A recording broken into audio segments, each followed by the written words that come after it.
Hopefully everything's working. I just want to see how good the camera is going to look. Racing's everything I've ever known.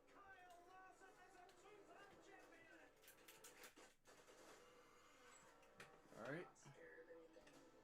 Hopefully everything looks good. It looks good. Hope everybody is having a good Sunday. We are back, and today we're racing in Nashville for the Cracker Barrel 400. How's it going, everybody? I'm Smoke Carpet 13, and welcome back to another NASCAR Live reaction. And I'm so excited for this race. I love Nashville. I've been to Nashville one time. I went to the race back in 2021 when Kyle Larson won the Cup race. It was the first time the Cup Series raced at Nashville. But went to Broadway, and that was fun. Had a great time going there. Hope everybody is having a great day. I went to South Boston Speedway yesterday for that race weekend, and it was pretty exciting. Very exciting. And should be getting ready to go racing in a little bit. They just finished the invocations. I think they still got to do the Grand Marshal. Ready for, I, you know, I don't know. I don't really have a pick for this race to see who's going to win this. I actually don't have a pick. We will decide it probably later on during the race. But if I'm going to have to pick someone, it might have to be. I'm probably going to go with Bell. Bell usually runs really good at Nashville. Also, AJ is drinking orange Celsius. That's pretty much my favorite flavor. There's so many different ones I like, but that one's probably my favorite one.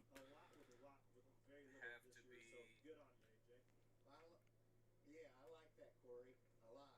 But Tyler Reddick's going to get it done tonight. I think Tyler really, with his dirt track background, I think that he's going to be able to run that high groove tonight. And I really like him. I like his team because Billy Scott, I had the pleasure of working with Billy at MWR back in the day. And I'm so happy to see such a great guy and happy to see him have that much success as well. So they're on fire this year. I think they're going to just keep it going. Yeah, I was going to say, those guys really need a shot in the arm. They've only won more than half the races we've raced this Yeah.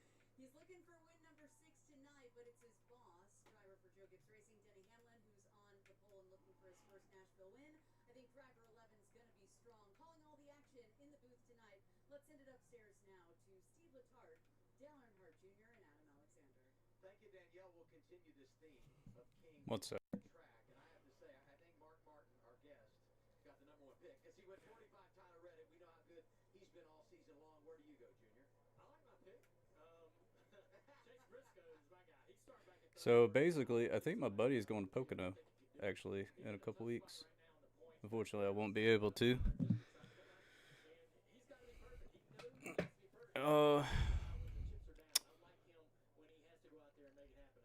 All right, so Chase Briscoe, he's got 5 wins in his Cup career, but he hasn't won a race this season yet.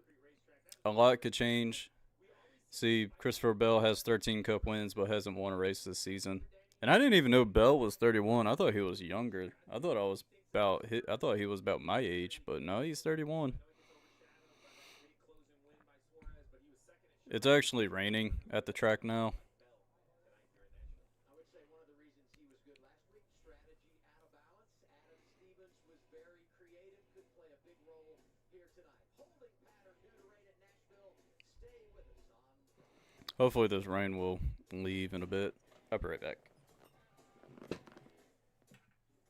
Holy smokes. You don't look so good, boss. Tell me about it. It's a real inferno down here, and I'm burnt out. Here, try a Red Bull. It's devilishly good. Red Bull? Oh, that tastes heavenly. Wait a minute. What's this? Oh, yeah. I forgot about that. Wings? Wings. I forgot a few things to get. Had to get the AC remote just in case, because my room does get hot. It gets so freaking hot pretty quickly. And hopefully everybody's having a great Sunday. I've been so tired because I work second shift. I work 12 hours the past 3 days, and that means I don't get off till 3 in the morning. And I was so glad that since South Boston Speedway races are night races now, those races don't start till 7 at night. So I'm very happy because they're done with the day racing this year. But I'm so glad I didn't have to go to the track at like 2, about 1 o'clock in the afternoon. I'm glad I got to the track about 5 o'clock. And I did buy some diecasts, and I did buy a Kyle Busch Rebel Root Beer 2026 plastic sign because I really like that paint scheme. And when they did a moment of silence for Kyle Busch yesterday, I held a sign up for everyone to to see. It was very emotional, very emotional, and still miss him. Still miss Kyle. It doesn't feel real about it, but it's just crazy how it happened.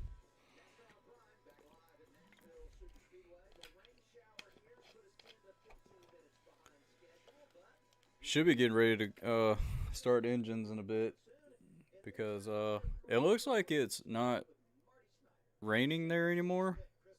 Looks like it's cleared up pretty good.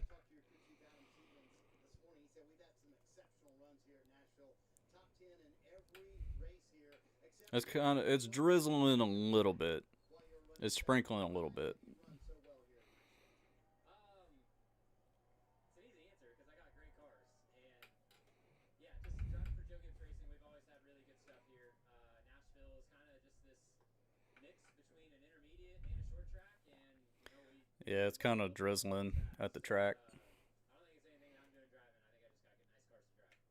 You were obviously very upset finishing second last week at Charlotte. Thought he had a car that could win the race. Came up through the field several times. But when I talked to Adam this morning, he said, "Listen, I think Christopher has handled those disappointing results better than he ever has in his career." Is that kind of a new thing for you? Um, I don't know. I mean, I was intrigued whenever you said that to me that Adam said that, but yeah, I think that it's been easy to kind of move on this year because our cars have been so fast. We've been able to perform well. We have not finished well, but we have performed well. So I'm gonna win. I'm gonna win either this week or next week or the week after. At some point, I'm gonna win, and I think we've got a great shot at it today. Is that what you have to keep saying to yourself? Say, "Hey, listen, I know we have top 3, top 5 speed, and that's where we deserve to be in the standings." Yeah. I mean, certainly, I don't know that we deserve to be there in the standings because we've had a lot of misfortune. Some of it's my own doing, some of it's not. But we certainly know that we're capable of finishing in the top 3 to 5, week in and week out. And honestly, we're a lot further behind now in 2026 than where we were at this point in 2025. But we're performing better. So it makes me optimistic for the second half of the season, especially after the regular season break and the reset and the points. I think if we continue to run like we've been running, we're still very much in contention for this thing. In the last 3 winners at Nashville got their first win of the season. Christopher Bell trying to make that 4 straight years. Well, Marty, Chase Briscoe will start from the 31st position after the field is set for the metric. But the good news is you're on Dale Jr.'s radar. You're his pick. He wants to see you burn through the field. So where is the best place to pass here at Nashville? That's a tough one. It's very hard to pass here. So yeah, I don't know. So they're interviewing Chase Briscoe. He's got 5 top 10 finishes this season. 6 finishes are 23rd or worse. He has fast cars and runs competitive during races. It's just he's just mechanical problem, being in a wreck, or something goes on where it just finished poorly. Yeah, I guess I really don't know how to pass very well. Best finish is 17th. Yeah, this place has been. I've led laps here, and this Napa Auto is where I'm getting caught up in wrecks and stuff. So yeah, statistically, it's probably one of my worst racetracks. So hopefully we can turn that around today. Yeah, our car was really faster last year. I feel like we have a good fast first shot track tour this weekend. So yeah, hopefully I can finish better than 17th. We definitely need to do that today, and hopefully get a top 5. Hopefully be in the contention for the win. Like I said, got a long way to go, but it's a long race. A lot of things are going to happen. Strategy's always all that was here too. So let's talk some good news, and that is you were in 24 states Hmm. last week, despite the DNF, the crash at the end, which catapulted you into the Chase standings.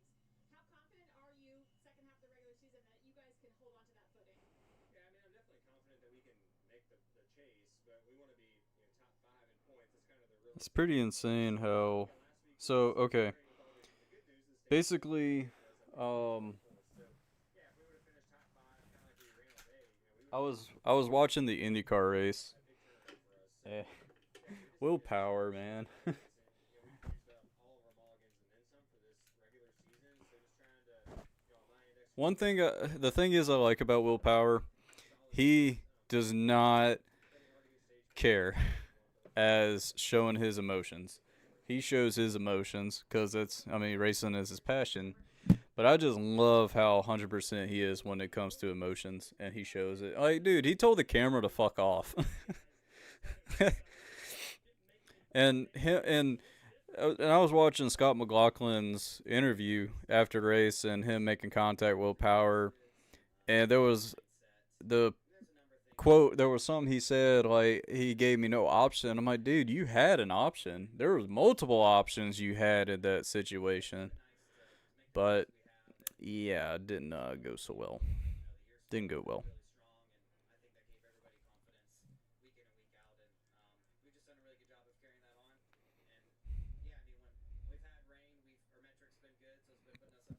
It's pretty insane how we, like IndyCar, like Kirkwood, Alex. All right, so since Alex Palou won, Kirkwood finished second. Alex Palou has been dominating like crazy, um, in IndyCar. But I always like seeing Kirkwood being up there, battling for wins and stuff. And I mean, he did win a race this year. What else happened? Also, Joseph Newgarden got a top 10. Um, I think Dixon had a hybrid issue, I think. And uh, Rossi had a penalty making contact with Grosjean. Yeah. Willpower has been having some shitty luck too. He's been having some terrible luck as well. Since they're interviewing Tyler Reddick, funny story is when I was at Coda and practice qualifying has finished up for Cup, and I was just walking around, just waiting for the cars to come back into the garage. And that's when I filmed like Hamlin's car, Chase Elliott's car, Blaney's car, and a couple drivers were coming through, including Logano. That's how I got Logano to sign my the Texas win. I got him to sign that.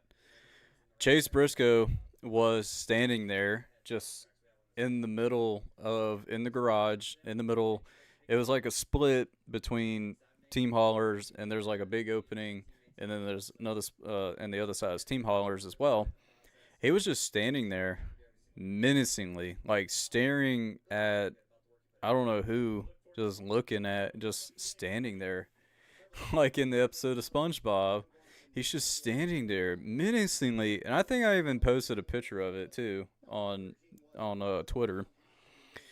And all the drivers pretty much went back to their haulers and stuff, and I went and talked and saw Reddick just walk in with his PR, and everybody was talking to Reddick, and also before I talked to Reddick, Carson Osevar was just talking to people, and I just happened to join in, just want to talk to him for a bit. And this is actually before Darlington, when they decided to do, a couple cars do throwbacks. He was actually talking about that, and I don't recall if I got it recorded and I put it in the vlog. I think I did. I can't remember, but even if I did or didn't, he was talking about the design for the throwback car he was going to run, before everyone saw it publicly and before everything got posted by Spire. He was talking about it. Then he met this couple fans of his, and then he signed the sign that I got for him. After that, that's when seeing Chase Briscoe and Logano. No, Logano was before Hosevar. Then Briscoe was after Hosevar talking. Then Tyler Reddick was walking with his PR, and that's when I started. That's when I walked to him like, "Hey, congratulations on winning. Go 2 in a row," and ends up going 3 in a row. So, and I was happy with that weekend because I never saw SVG and Tyler Reddick win a race in person. So, 2 winners I never seen win. Then I went to Martinsville, seen Chase Elliott win, which I kind of, there's drivers I have not seen win that I really want to see win a race in person. Kind of like I've never seen Chase Briscoe win a race. I've never seen him win a cup race or a race in person, or never seen Bubba Wallace win a race in person. Never seen I have seen Keselowski win a race, but it was the dual race in 22 when RFK swept both of the dual races. I saw that. And then I saw Busher win Bristol that same year, the Bristol night race. But, I've seen all the Hinder guys win a race. I haven't seen, like, Ryan Preece win a race. I seen all 3 Penske guys win a race. Cindric winning the Daytona 500. Then I seen Blaney win multiple races. Seen Logano win multiple races. JGR, I haven't seen Ty. I have seen Ty Gibbs win a race. I saw him win Martinsville in the fall of 22 before his championship race. I've seen Hamlin, Bell. Have not seen Briscoe win. Yeah, that's it. Back then I did. I seen like Carl Edwards win a race. I was fortunate enough to see Jimmy Johnson win, Casey Kane, Dale Jr. I seen Alex Bowman, Chase Elliott, Byron Larson. I seen Gregson win. I seen Zane Smith win. I even saw Cole Custer win a K&N race back in like 2014, like 2014. It was actually the K&N race at Richmond before the Cup race. It was the Cup race when Larson came down and Clint Boyer on entering turn 1 on the very first lap. I wasn't at that race. I wish I was, because that race was entertaining. That was actually a damn good Richmond race. I seen Carl Edwards win. Man, who else have I've seen so many winners in my lifetime. So many. I seen Sheldon Creed. Before Sheldon Creed won Atlanta this year, I was at his last NASCAR win, and that was in the Truck Series back in 2021 at Darlington, which that's insane. I've never seen Jeff Gordon, never seen Tony Stewart win. I've seen Kyle Busch win 2 races. Emerson 250 at Richmond in 2007, which it was the fall race at Richmond. Then saw him winning the number 18 car for the final time for Joe Gibbs. And I got some showers going on.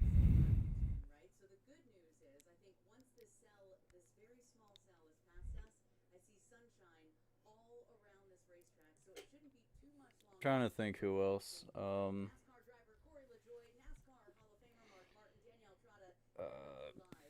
Trying to see. I seen Austin Hill win twice. I seen Connor Zillage win. I was actually fortunate enough to see Parker Kligerman win in that 88 car for Connor Zillage at Daytona. So I was really happy for that. That car's supposed to ship soon, and Hamlin's Dover wind's supposed to ship soon. Can't wait to get my hands on that. What else? We are. Who else? I've seen Harvick win like 3 races. I was at his final Cup race, Cup win at Richmond in 22. And I actually got Delana and Keelan to sign that car. I haven't got Harvick's autograph yet.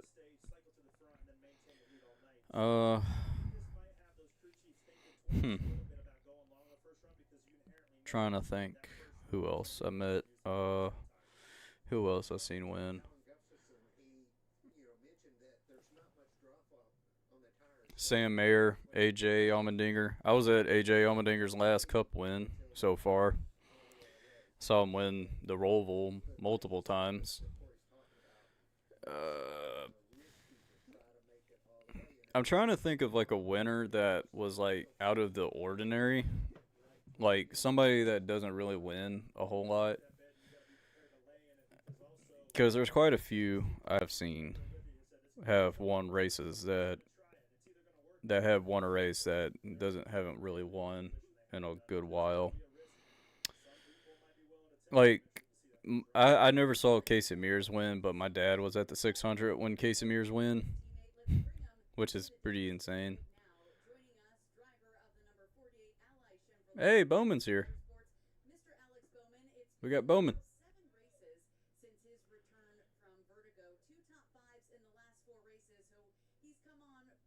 Let's go.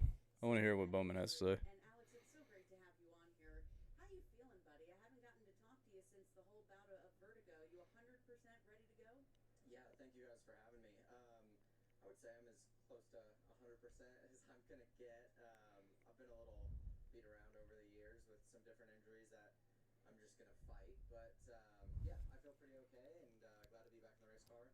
We've had some good runs and some runs that need to be better, but yeah, working in the right direction.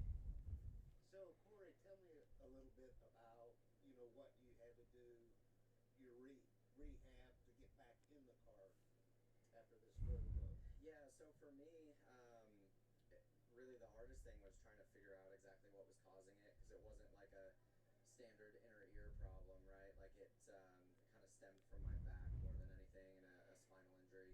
Obviously, I broke my back a couple years ago, so just trying to put the right parts and pieces together to get feeling better.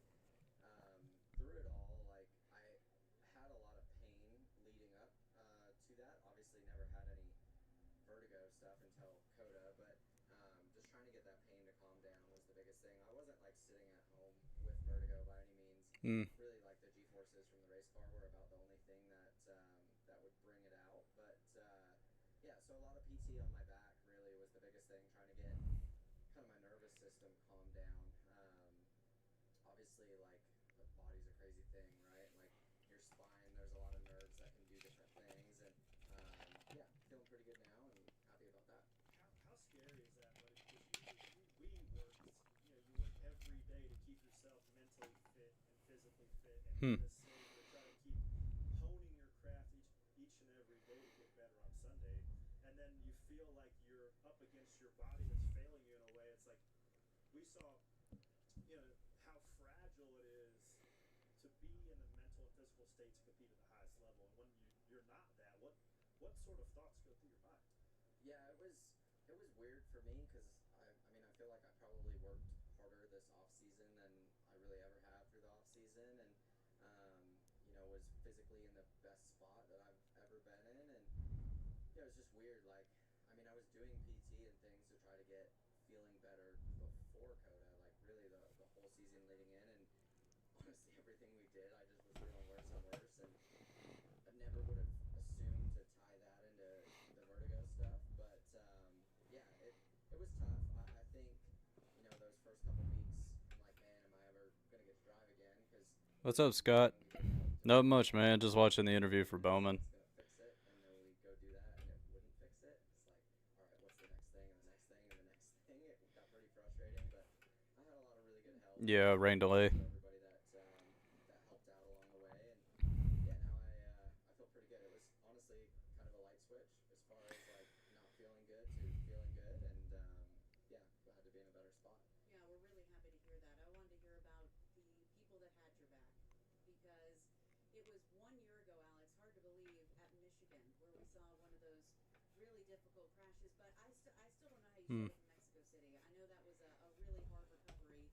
And so through all of that physical strain and struggle, See, they're going to Michigan next week too.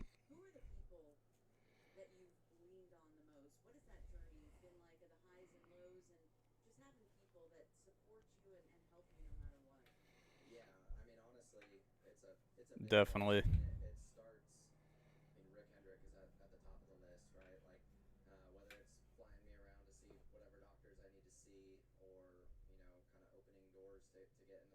as quickly.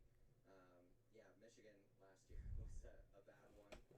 Couldn't walk when we went to Mexico and somehow ran in the top five. So that was pretty neat. But yeah, I think obviously all the staff at Hendrick Motorsports in the I guess you call it the Should athletic be. facility with a new big gym there. I don't. I can't really tell if the track is lost. I don't think due to rain, It's kind of been because they have really. I haven't heard like any jet drivers. yeah, super thankful. Yeah, it's on Prime. So I would like to just talk just a second about, you said, after you broke your back and you came back. So do you have lingering pain from that? Because I know I dealt with back pain through the 90s, all through the 90s. And for me, the race car was the only place that it didn't bother me. Yeah, for sure. I mean, I think I've got a list of lingering pains for sure. I know it needs to go away.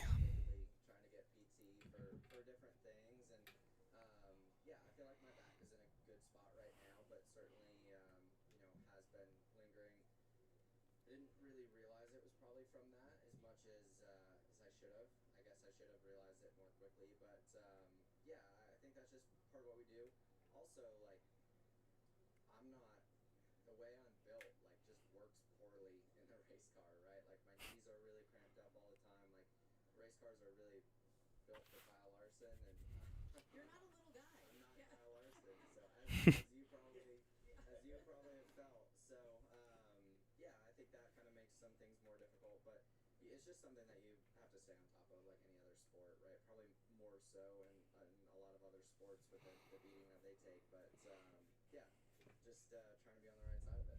Mark, I don't know which one was worse: watching someone dance with your wife, or watch somebody else drive your race car, right? And you had to do that not once, right? Several weeks, and then how do you then, you know, quiet the chatter right around the 48 in general, and then put the visor down and get to work, because you are an exceptional talent.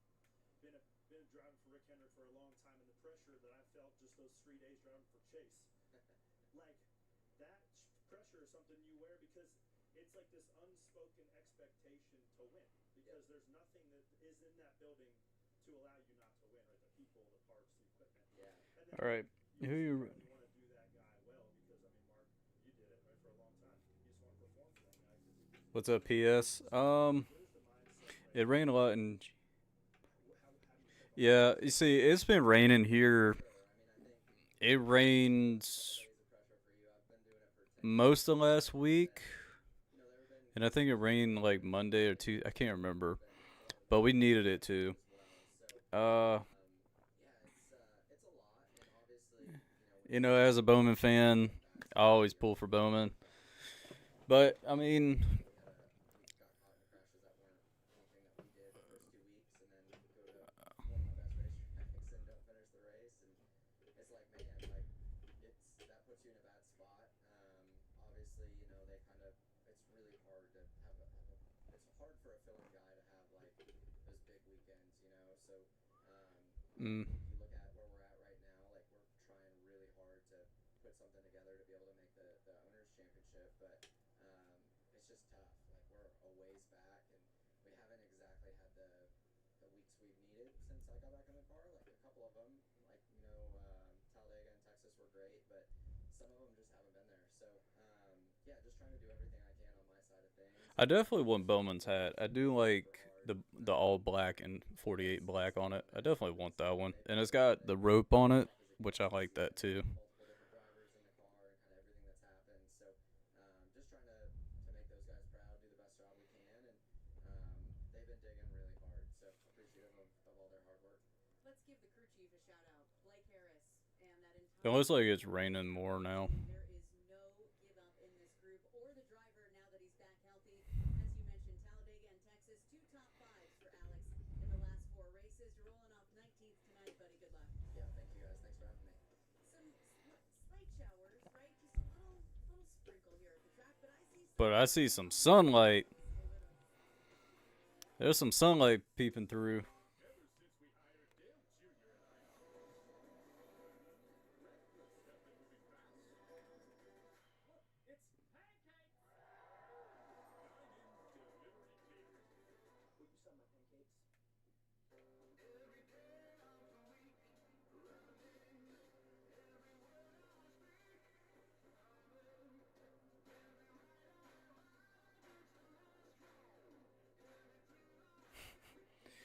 Man.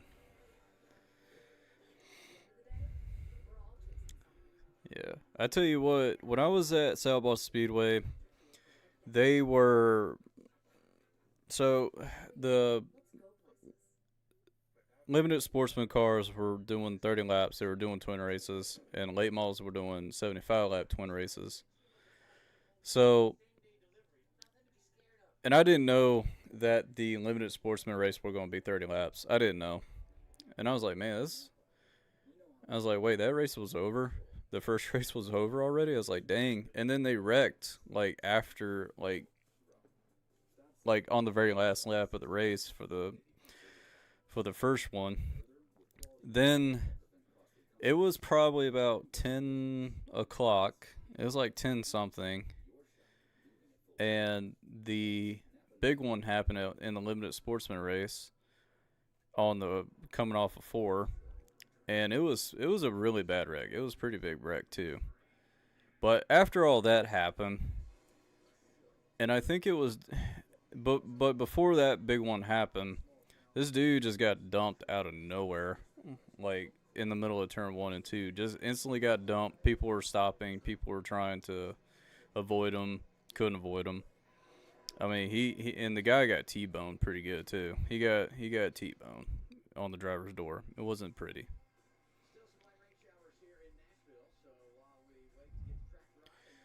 And what else happened? Trying to think what else happened. I think I do. I think I don't know. Oh yeah, something broke on Peyton Sellett's car. Like something broke, and he was really slow, and then his car stopped about entering pit road, but his car was like half-ass on the track, and he almost got ran over too. And I was getting mad too, because he was there for a good solid more than 5 seconds on track, and there's cars coming through the corner. And I was like, throw the caution, throw the effing caution, like all this kind of stuff. Like, dude, if he got hit, it wouldn't feel good for the drivers. It would be massive, and I could tell you this right now, he probably wouldn't. He'll definitely be shaking if he got out of the car, or probably wouldn't be walking at the moment. It would have been horrific, especially a car coming off the corner, getting up to speed like that, and a car that's dead stop on the track. That could have been a lot worse.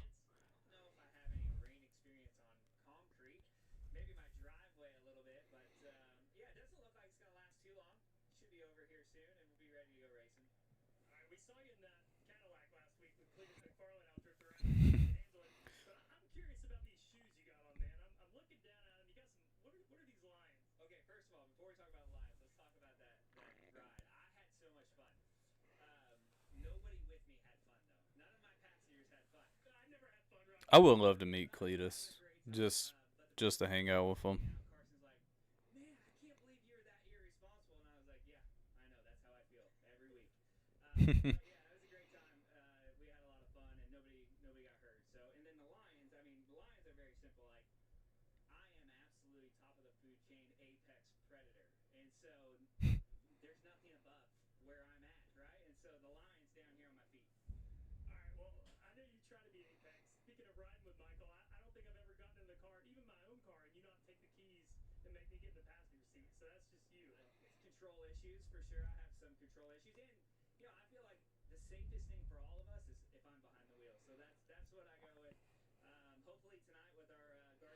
I mean, I always like Cletus. I watch his videos all the time. I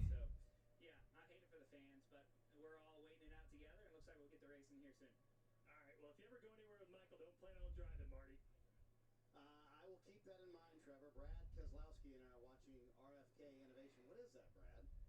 It's an invention that I think came from tennis, and it's like a court cleaner, but we use it for cleaning our pit stalls. So it Huh. actually is crazy good. It is very impressive, and I see how it's working there on the pit stall. All right, so we just showed the graphic of the points. How proud are you? That's actually kind of cool. RFK is right now. Your goal at the beginning of the year, all three in the playoffs. Right now, you're there. Yeah, it's great. But we don't want to just be in the playoffs, Marty. We want to contend.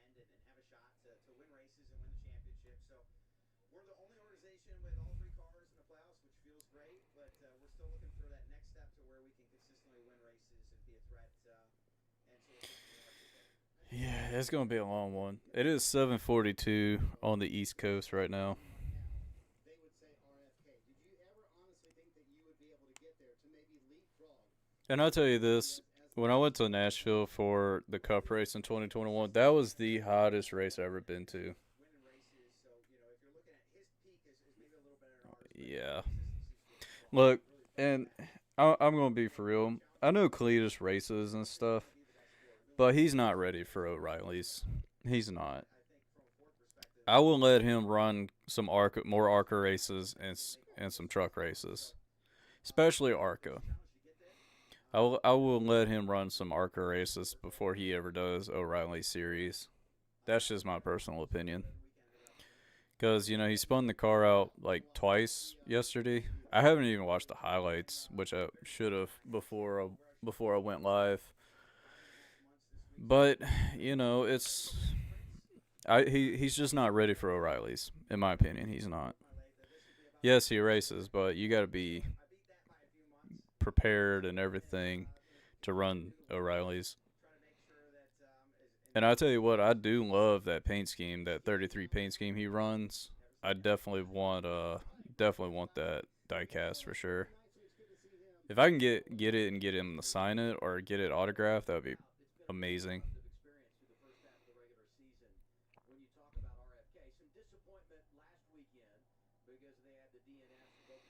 All right. Ryan Priest starts 28th. Busher starts 22nd. Keselowski starts 12th.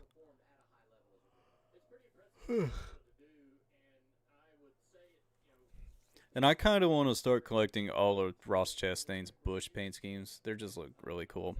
But I do collect Tyler Reddick's Jumpman paint schemes because I always love the Jumpman paint schemes. And the track drying looks like it's about to take place right now.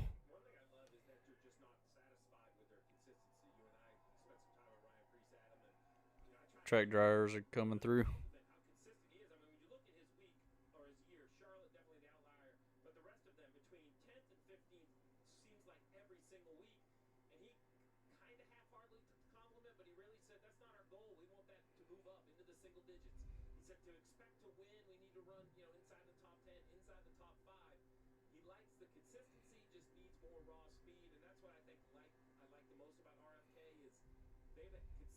Huh. That's awesome. I do have a lot of diecasts, but most of my diecasts are in storage. Obviously, they're in the closet, but I mean, I have some out here displayed. Like I got the Bowman cars on that side, on the other side of the camera. Then I got Bowman cars in this, and then I got a couple other cars in there. Some of them are my dad's actually, and then I got the race win shelf over there of all the cars I've seen in Victory Lane over there.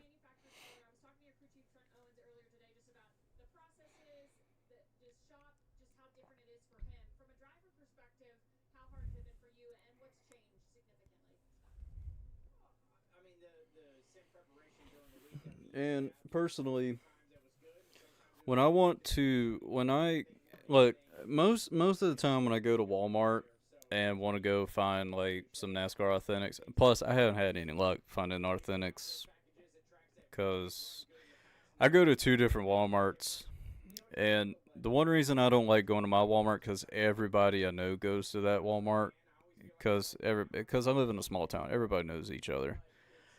But when I go to the other one in Roxborough, North Carolina, which that is like 20 minutes from me, they don't have diecast there. So,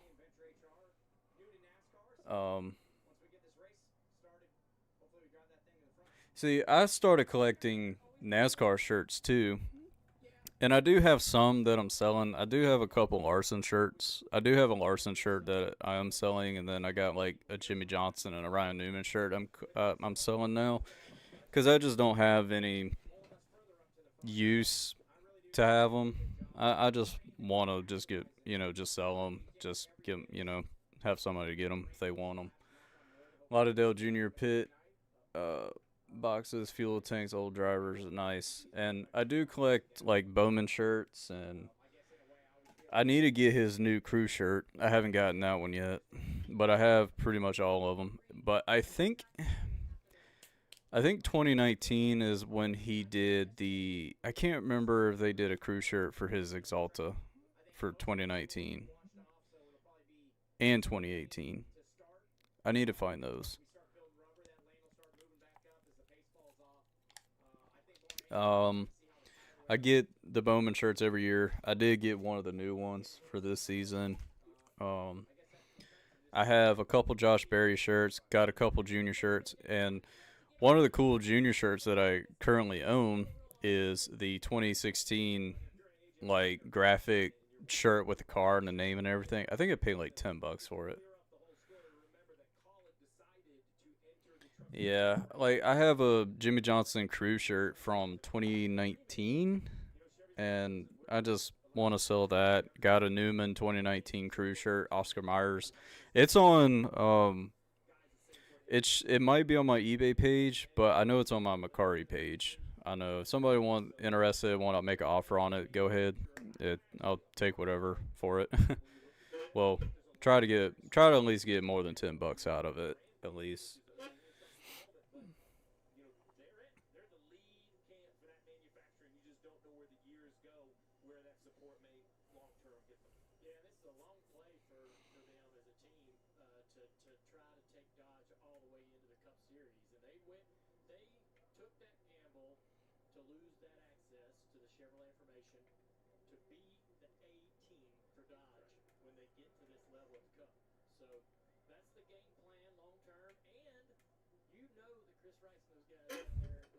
All right, so the track drying is underway, and the sun's out. It's beaming on the track, so that's good.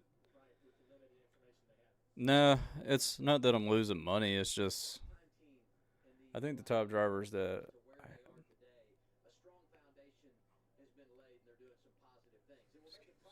yeah, that's cool. Chastain bleed your wallet. Right now for me, besides Bowman diecasts, but what's kind of like killing my wallet for diecasts is I've been buying pretty much every Reddick Jumpman paint scheme 164 cars.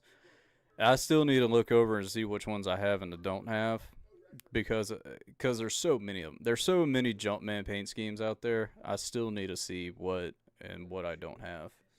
And I just bought the black Jumpman car and the teal and white one that he ran last year in the playoffs.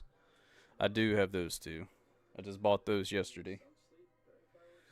And then I bought Bowman's 2026 paint scheme, 164.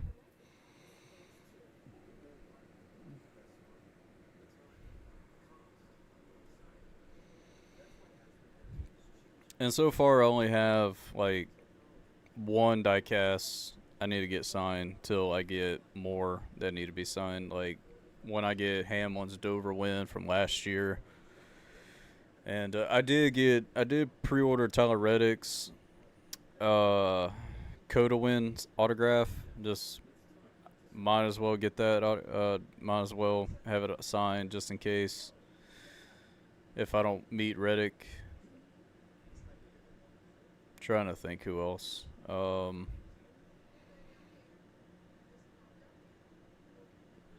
Supposed to get Blaney's Daytona win signed,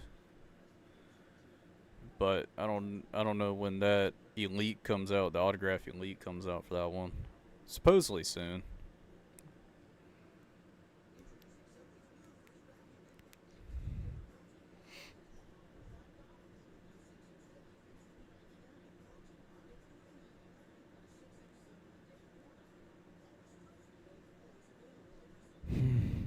I'm so tired.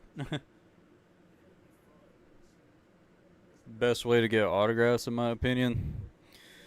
Um, Depending on what track you're at, depending who's coming out for autograph sessions. For autograph sessions, when drivers come out for haulers or like for their merch haulers to sign autographs, or they do some kind of special promotion to go somewhere to do autographs, like Ryan Priest go to a Kroger's to sign autographs, Ross Chastain go to a Walmart to sign autographs. It just depends. It depends on where you're going, where they're doing it. And most of the time, when a driver does a promotional signing for their sponsors at a place, those are usually free. Those are free to go to and get whatever signed. Sometimes for hauler autograph sessions, sometimes you have to buy something to get a wristband to meet the driver, or sometimes it's free, or that kind of stuff.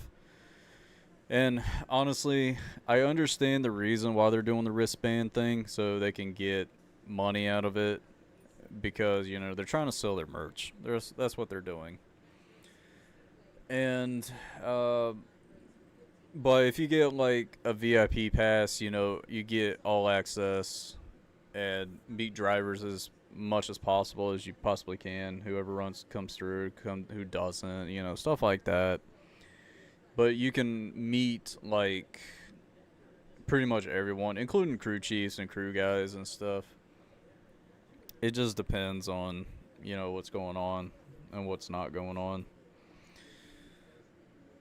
But yeah, autographs, also fan passes at tracks, especially when drivers go on the stand to do Q&A and stuff. As long as you're pretty close up to the stage, and drivers are coming up there and signing stuff, you can get drivers to sign stuff afterwards, or they do.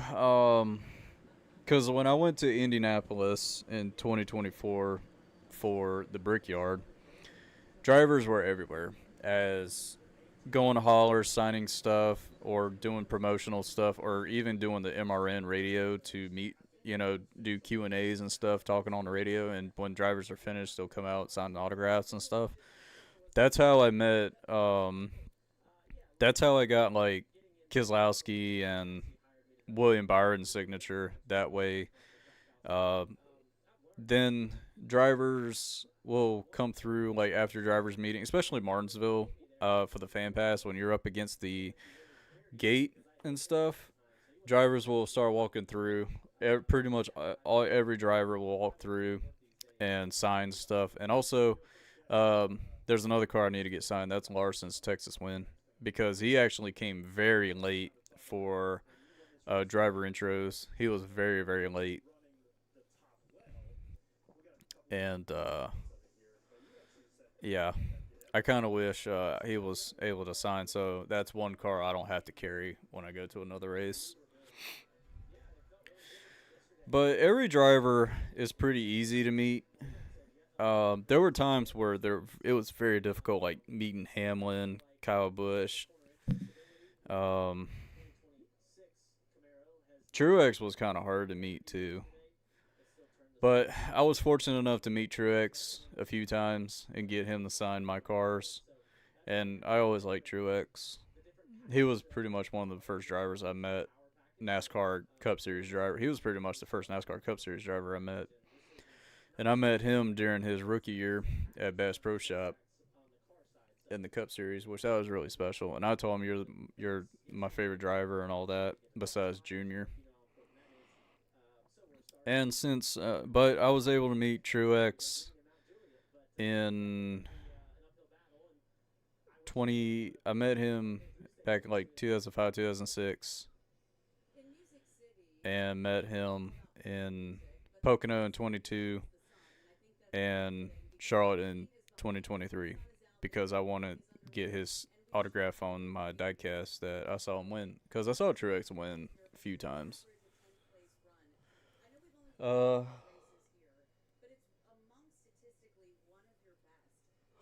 Excuse me, but there's drivers that are easy to meet. Some of them are not easy to meet. Hamlin has kind of gotten easier to meet nowadays. He's actually gotten a lot easier. Past couple years, I've been trying to meet him. It hasn't been easy. I've been trying to meet Harvick several times, and I have came very close to Harvick. Like, he was, to me, you can't really see it, but he was like me. Actually, if you see this right here, this display case right here, that's how close he was to me. But I didn't have the Richmond diecast with me. I was so bummed. He was with Mike Joy too. Mike Joy is really cool. And what else? Cause I met Chris Myers, I met Jamie McMurray. Uh, who else? Who else have I met? Um, I mean, shoot, I met celebrities too. I mean, I consider Chris Myers a celebrity because he's known for other sports he's commentated and all that kind of stuff. I met Ginger Billy from TikTok. I met the great old Michael Buffer, the famous ring announcer in the world. That was freaking epic. I didn't ask for an autograph from Michael. I didn't want one. I just want a picture. Him and Ginger Billy. I usually don't ask a lot. That man back there that is behind Chastain, he's drunk and definitely he's got to be on some edibles or something. He's got to be on something good, the way how he's reacting. But anyway, Harvick is the hardest driver to meet. Hamlin has gotten easier over the years to meet, but everybody is pretty simple. See, that's another diecast I need to get signed, Tyler Ankrum, because I need to get Jesse Love to sign this other car too. But Tyler Ankrum, I bought his regular 2025 Truck Series diecast, the Luma. I think that's how you Lumi, or, the orange and blue truck. You know, when he won Rockingham, I was hoping they would make that truck win, but they never did. So I just found it at the Daytona Flea Market from Meads Motorsports, actually, which I do business with Dennis, and he had it, and I was like, and it's the only one he had, and so I just bought it. And whenever I go to a truck race or something, I can hopefully try to meet Tyler Ankrum to get that truck win, get the truck diecast, autograph it. Melon Man. I do like the Cracker Barrel t-shirt they got. The kind of like the crew sponsor shirt. It's kind of cool looking.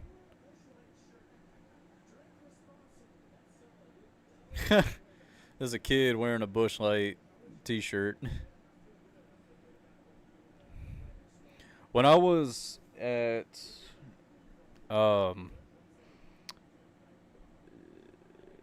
shoot, I'm trying to remember which one it was. When I was at Nashville, it was so freaking hot, and you know what's crazy? I didn't even buy a program from that year. I'm trying to find a program for 2021. I just want it, so because I didn't get one. I only bought the race pin though.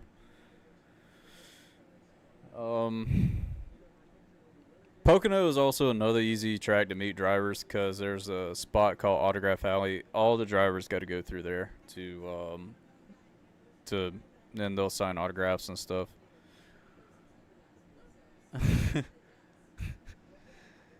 It's pretty cool.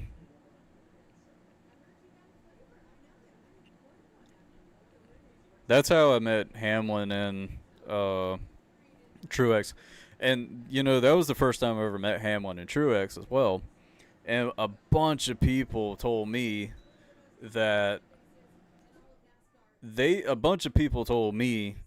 Hamlin never really comes through that Autograph Alley spot. And then when they saw Hamlin walk through, they were like, "Dude, you are so lucky. You are like very lucky because because they told me he hasn't really come through that spot for a couple years now. He always been on a golf cart and stuff. And yeah, got him to sign I got him to sign the Martinsville 2015 win. It was the STP 500 win from 2015, and that was actually the last time he won Martinsville till he won it last year. So he raced Martinsville without winning there in 10 years until he ended up winning there again last season. Oh no. Don't mind if I do. Don't worry, Brad. The half bar's in good hands. Nice ride. Thanks. I stole it. I love Ryan Priest and his pranks. No way.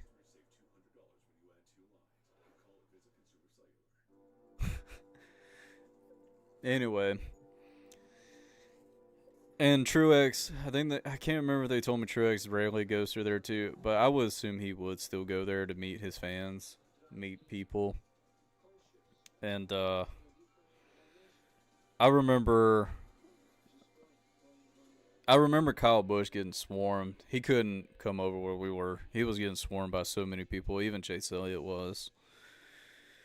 I was fortunate enough to meet Kyle Busch during my travels. I met him a good amount of times, and he got him to sign a diecast and got him to sign like my hat and poster sign, event sign, which there's some above the wall that going to Chicagoland. Hopefully to get some. I was gonna go to Chicagoland and San Diego, but I had to cancel for things. But if I'm going to another race this year, I definitely want to go to Talladega. I just want to mark off Talladega off my bucket list. But next year, I want to go to Vegas and Kansas.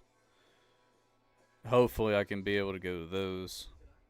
But if I don't, and plus, there's personal things in my life that I'm working with that hopefully will happen. But if it does happen, I'm going to have to limit on my attendance to races, though, which it's totally fine with me. I definitely want to try to go to Sonoma.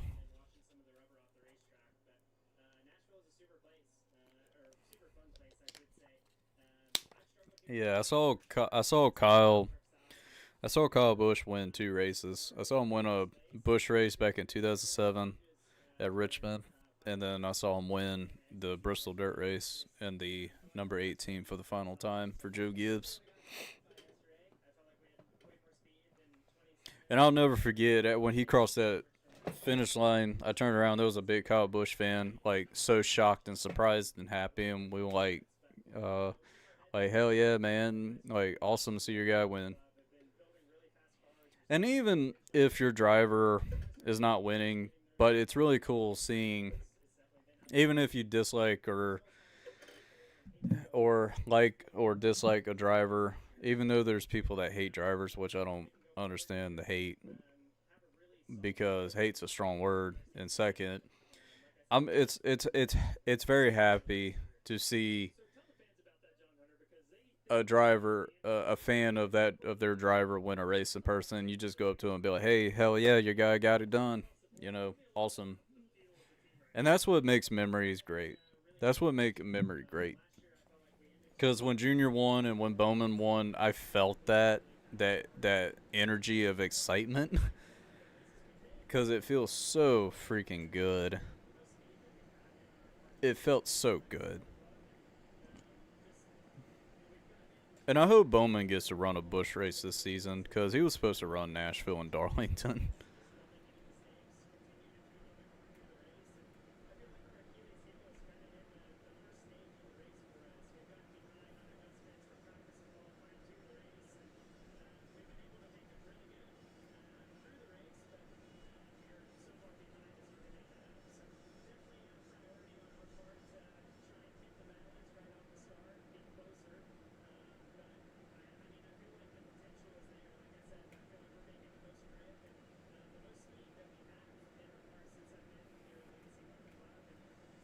And personally, the guy I've disliked the most was Keselowski, but the way he revived RFK had me made a fan. There's people, and I had a conversation about people who dislike a driver, hates a driver because of something that happened in the past. Like there's people out there that hated Kyle for wrecking Junior at Richmond, and older I gotten, and plus him and Junior made up on it, and plus Junior got back at Bush for that. Think about it. Junior wrecked Kyle Bush back at Richmond when they went back there that same year. So, and then after that, I think that's when the beef pretty much squashed. After that, but there's people that hated Logano for that, for him and Kenseth. But to be fair, Kenseth did throw a late block on Logano at Kansas, and both of them got in the wall.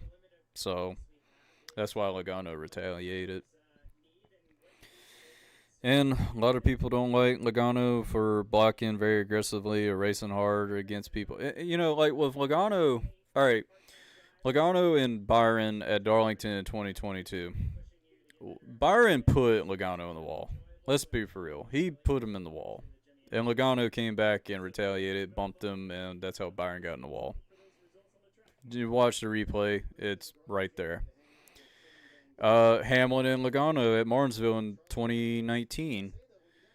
Yeah, Hamlin did put Logano on the wall, and Hamlin acted like, yeah, I didn't know, I knew you were there, this and that, and I'm like, you shouldn't be saying that. You should have said I didn't know you were there, actually.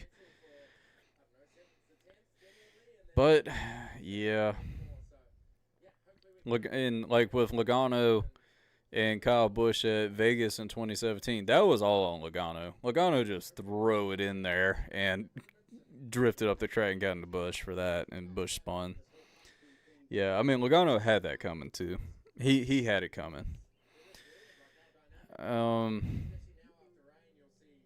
With Busch and Ricky Stenhouse at the All-Star race 2 years ago, Kyle just dumped Ricky for no reason, and Kyle Busch thought Ricky put him in the wall and this and that, but Kyle Busch got in the wall by himself. Ricky gave him plenty of room. There was plenty of room there. So yeah. Priest, on the other hand, dumped the shit out of Gibbs at Texas. I mean, he even admitted that he dumped his ass, and that's what got Priest fined and had to pay up points and stuff. And actually, funny enough, Hamlin and Chastain. The whole stick with Chastain getting at everybody in the year 22, that's pretty much the year when he started getting into people. I mean, he has gotten into people in the past, but when he got in the Cup, he started getting in a lot of people, man. He started getting a lot of people. Yeah, like the Ricky and KFB incident at the All-Star race, there wasn't really any contact. Busch hit the wall and got into Ricky. That's how it started. Anyway, Ross and Hamlin. I was actually at Pocono when Hamlin made contact with Chastain and Chastain got in the wall and all that whole thing went down. But, I mean, yeah, Chastain did dump the shit out of Hamlin at Gateway. And Hamlin was trolling Ross at Gateway like crazy. It was entertaining to watch. It really was entertaining just to watch that whole thing go down.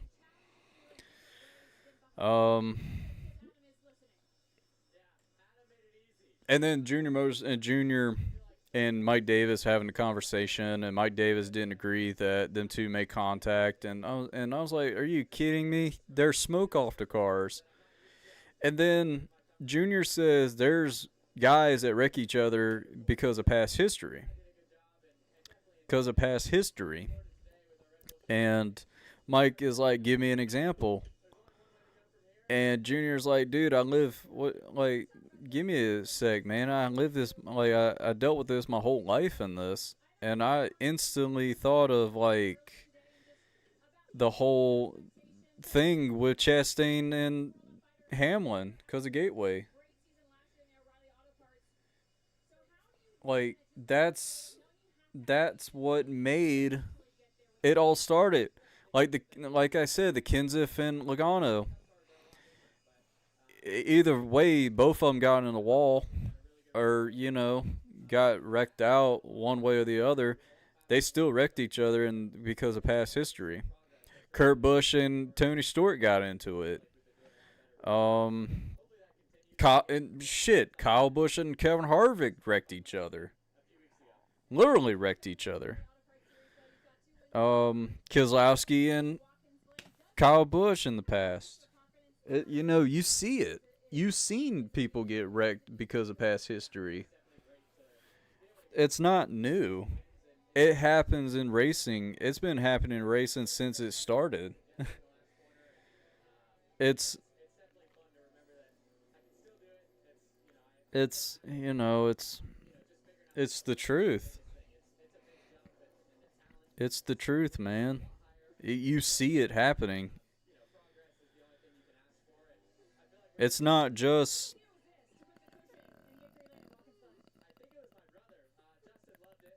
it's just it's not just in NASCAR. It happens in F1, IndyCar.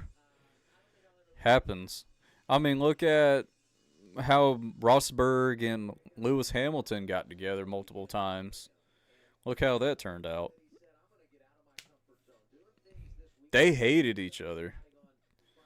And when Rosberg won the championship, he dipped the hell out of that car and just left. I don't blame him. Daniel Ricciardo and Max Verstappen, both competitors, I feel like they were neutral, but I kind of have a sense that them two didn't like each other because they were, you know, yeah, they were. Sebastian Vettel and who was it? Alex Weber. Them two got together. It's just, it all just depends, man.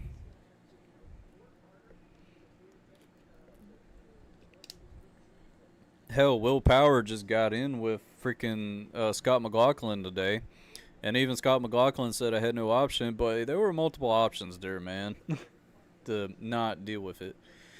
And the covers are off the car, so it looks like they're about to get ready to be in their race car in a bit. So I'm really excited for that. Hope everybody is having a wonderful Sunday, and thank y'all for tuning in to this. If y'all enjoy this live reaction, hit that like button for me to keep doing this and interact with y'all. If y'all want, y'all can ask me any questions. Ask me about racing, music, movies. You can ask me anything. Gaming, Lego builds. You can ask me anything. I'm here to be here all day till the race ended. And also, they had a really bad wreck at Monza for the GT series. It was a big wreck. And then I think there was another big wreck that involves a car flipping. You think there's still bad blood between Gibbs and Heim? If so, do you think they'll ever wreck each other intentionally over the next year? To a business standpoint, Hamlin and Michael Jordan wanted Heim. So Heim doesn't have to be under Gibbs' building or like organization, doesn't have to really worry about them. The only thing they're going to share is having the same Toyota spec and everything between the two. But Heim can be like, hey, Hamlin and Jordan are my boss. Those two are my boss. Reddick, Wallace are my teammates. You don't have to hear Heim saying, hey, Bell, Gibbs, and Hamlin and Briscoe are my teammates. Even though Hamlin is their boss, he's still going to treat him like a boss more than a teammate. Just saying. But do I think there's still bad blood between Gibbs and Heim? Probably still is. Because think about it. Hamlin and Jordan, they had to lock up Heim right off the get-go because everyone knows how good Heim is. And I know Heim is going to stick with Toyota regardless, but he could have went to Legacy if he wanted to. He could have. But, Heim is way too loyal for 2311 that's where he wanted to go and wanted to stay with. And I think if Legacy offered a lot more money to Heim than Jordan and Hamlin, which, Jordan has money. Hamlin does have money, but Jordan has a hell of a lot of money. So Heim is going to stick with 2311. That's how I see it. That's how I see Heim's situation to stick with 2311. But Legacy, they're with Toyota still. They're sticking with Toyota. I could see Hurst going to a Legacy car anyway, so I could see him going to Legacy Motor Club because of the sponsorship with Monster Energy. Do I have any silly season predictions? Well, currently Hurst going to Legacy. I can see that happening. I can see. Oh, no, hold up. Taylor Lewan and Will Compton, former Tennessee Titan players. As I was saying, we have like I don't know. Zilla, people are trying to predict where Zilla just going to go. Is he going to go to the 48 or not? I don't think so. Ally likes Bowman a lot. And I wonder who, and like now with Austin Hill running the 33 since Kyle has passed, that makes me wonder if Austin Hill or Jesse Love is going to get that cup ride. It just depends on them two, who they're going to pick, who's going to stay. I just personally think if any of those guys move up, I also want to know who's going to take over the O'Reilly's ride for RCR. Who's going to take one of them? Because anybody in trucks, like, I can kind of see Christian Eckes taking that ride for RCR. Or, I tell you this. If you put Jesse Love in that cup car for next season for the 33, I wouldn't mind seeing Christian Eckes team up with Slugger. I wouldn't mind seeing that. Them two probably would be winning some races if you think about it. Slugger is a hell of a crew chief. And hell, he's crew chief. Kyle Busch won races.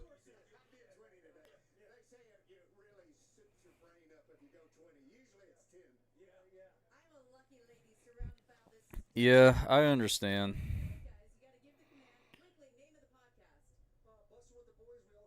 Yeah, I have watched Bussin' with the Boys podcast. It's a good podcast, actually. I'm trying to think who else would be perfect. But,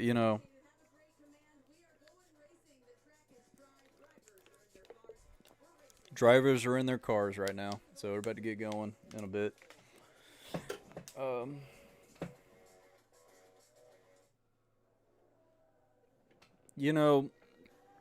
They could move up a guy. All right, the only guy I could think of in junior motorsports that could really take a cup ride, and even Justin Allgaier says that he'll take a cup ride if it's competitive, which he has mentioned that before. But I just don't see anybody from junior motorsports leaving right now. I just don't. I can't. I could tell you this. I think if Hamlin retires, I think Brent Cruz is going to take his ride. Brent Cruz is a damn good driver. He's a hell of a driver. And, I had a comment one time about, like, drivers you don't hear from anymore. Like somebody mentioned, like, Drew Dollar, and I was like, man, I haven't heard that name in a while. I haven't heard from Drew Dollar. Dylan Kwasniewski's doing his estate sales now. You don't hear from Brett Moffitt anymore. You don't hear from, shoot. I can't remember. Like, there's other drivers you don't really hear much now. You don't hear from Ryan Reed anymore.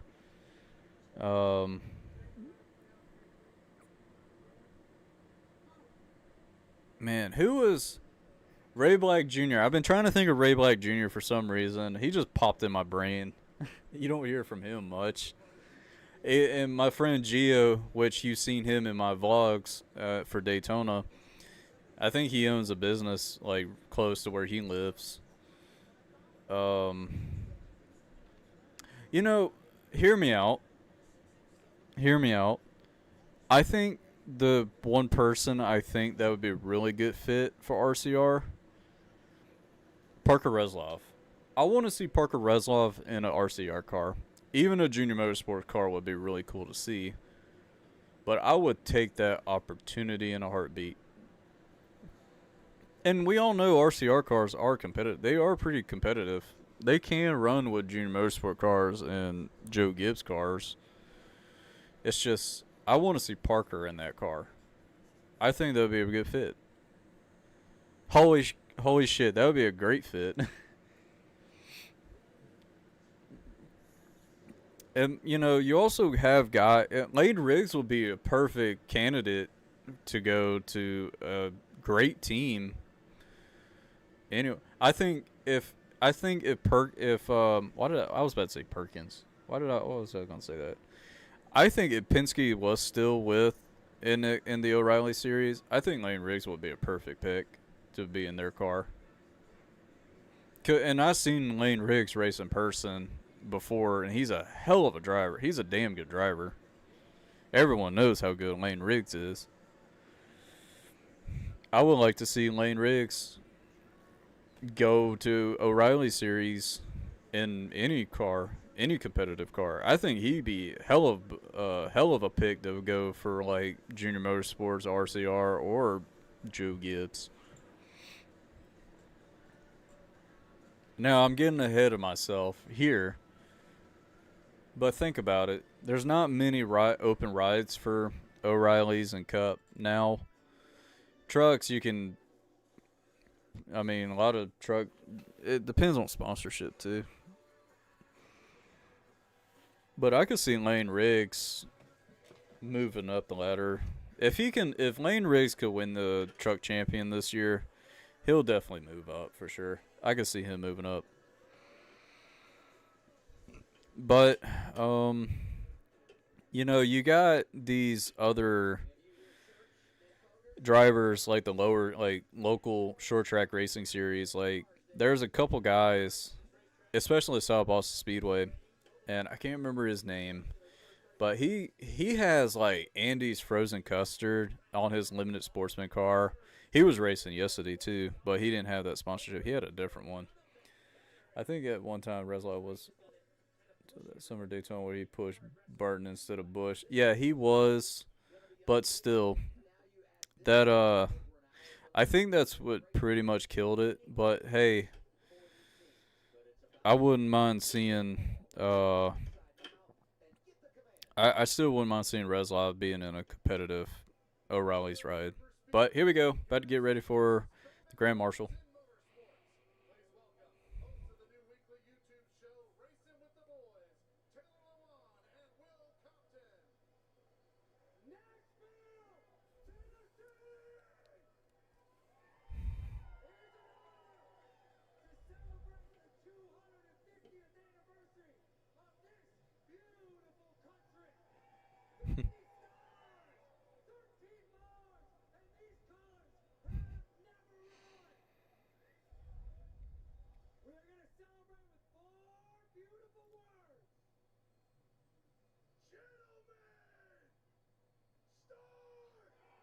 Your engines. Let's go. Let's go. So, as I was saying, there's not many rides opening, but anything can happen. There were conversations like, you can buy a contract. You can literally buy a contract out. And somebody didn't believe me. I'm like, dude, let me tell you something. There's teams out there, and it's not just NASCAR that does it. It's other sports. They could buy a player out if they wanted to have them on their team. My top 5 tonight is pretty chalk. Hamlin, Bell, Reddick, Larson, and Byron. That's a good pick. And there's times where drivers have been bought out to race for somebody. Happens. There's players, baseball, football, basketball, where players have been bought out by their contract to be on another team. It's true.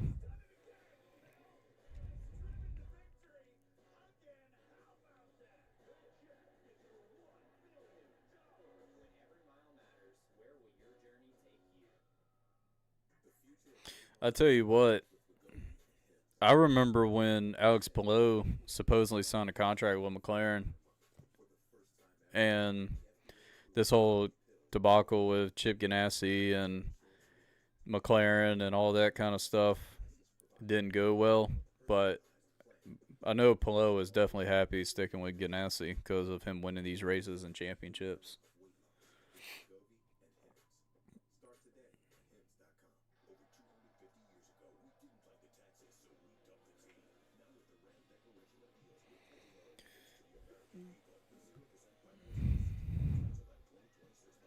And I always wonder if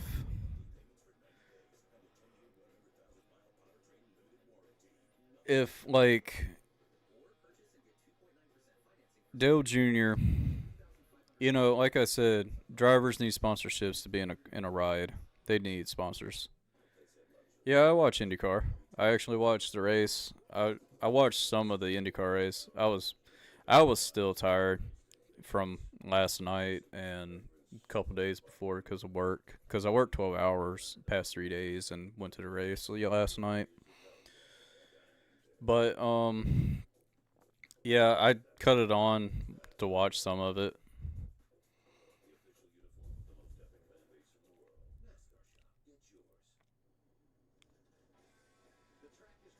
All right, cars are rolling off. Let's go. The thing is about IndyCar races, I'm happy majority of IndyCar races starts like early in the starts in the morning. And I do watch F1. I do watch F1, but I can't watch F1 cuz I don't have Apple TV, and I'm not willing to pay for Apple TV.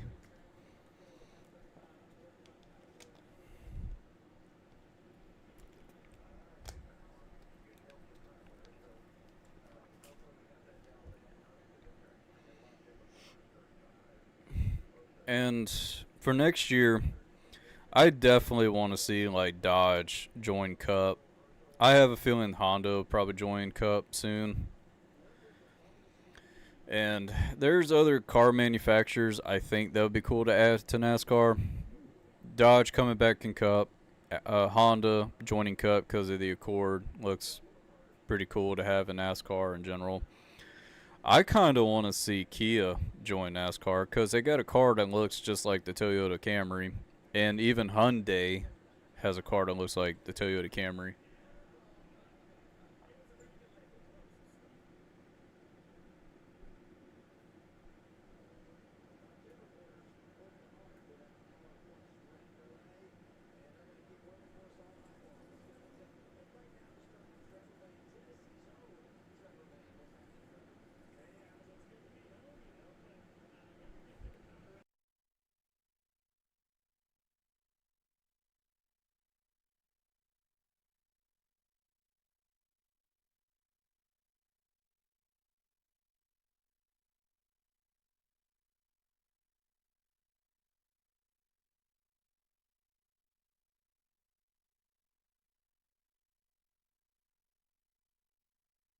Since the cars are rolling on track, I see Reddick is running the Pinnacle paint scheme.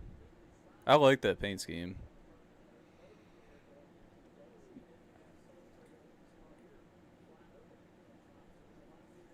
And I want to ask y'all a question, and I want to hear y'all's answer.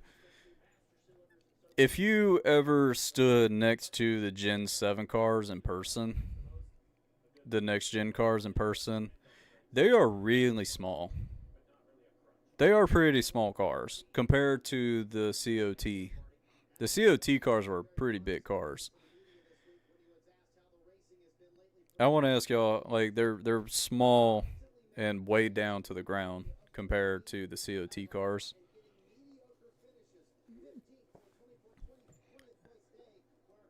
Cause one time I stood next to a junior, um, 2008 car tomorrow car, and then when I went to like Dover or something and stood next to the next gen cars. I was like, man, these cars are small. They're pretty small cars.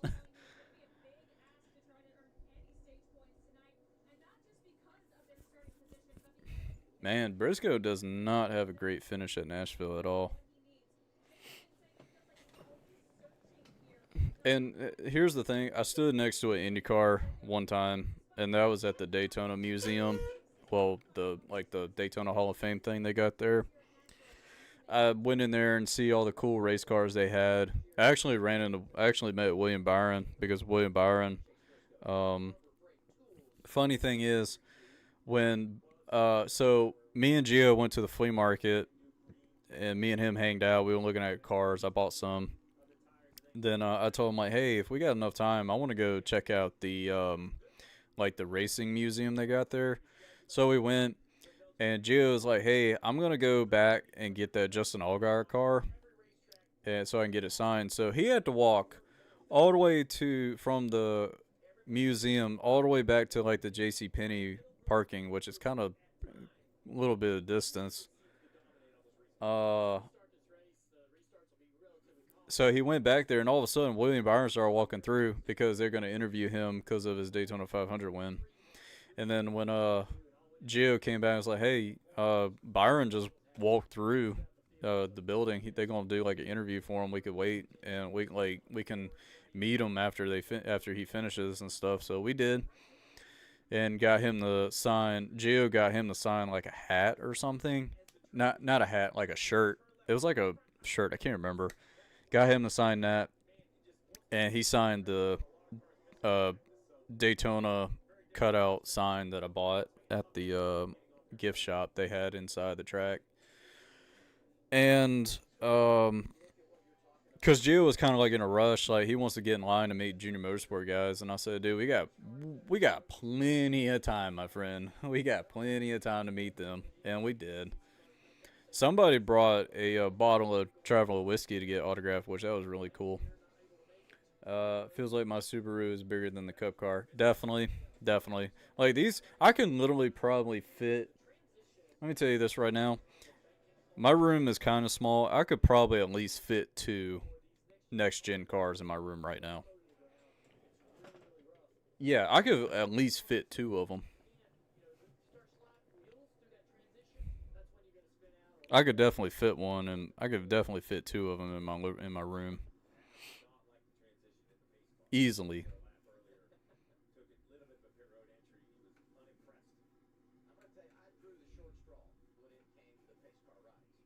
Especially in like the long way, like this way instead of this way. I could have them the long way. But we're getting ready to go racing in a bit. The lights are still on the car. Daniel Suarez is starting 3rd. Bell 4th. Larson 5th.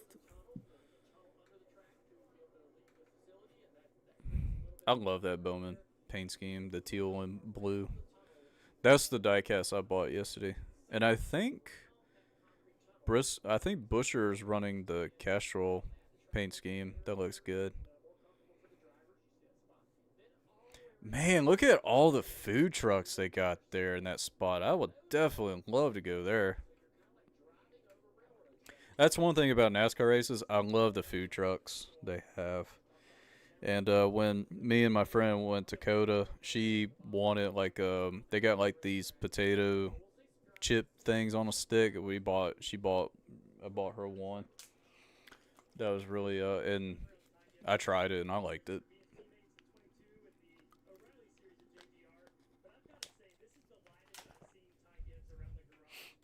This race probably won't end till sometime after midnight. I'm just throwing it out there.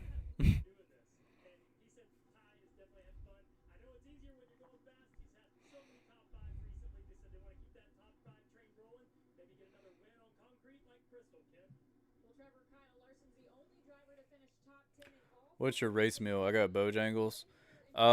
We made a homemade um potato casserole, like a homemade potato hamburger casserole today.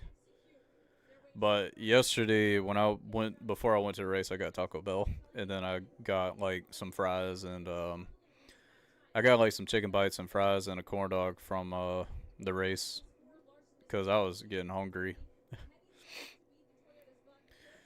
But I also I lost so much weight. I weigh like 140, like 148, 150 right now. I lost more than 60 pounds, and I don't eat as much anymore, and I wanted to lose weight, because I was getting tired of feeling big, and I try my best not to get fast food as much anymore, which it's been working fantastic. I hadn't gotten fast food in a month or 2 months, and then that was like the first time I got Taco Bell in months. But even if after I eat, I do my best trying to walk all that off as much as possible to maintain my weight and everything, and then I'll do exercise in it in here. And I mean, shoot, I got a 50-pound weight vest that I wear when I work out too. And I tell you what, I just feel so much better, and I feel much lighter, and I like it.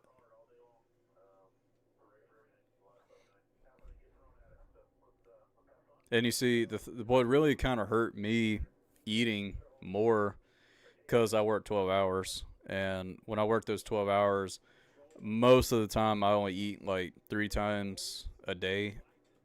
I usually don't eat after supper. I go to sleep, get up, exercise, go back to sleep, and sometimes I'll get like a scoop of peanut butter and just eat it because it helps. It has a lot of protein, plus it helps make you feel full on a couple scoops, which that's me personally. That's just me. And that helps me a lot too. The only thing is about peanut butter, it's got a lot of calories in it, but I can easily burn that off at work or do it on the workout stuff. But I try my best not to eat.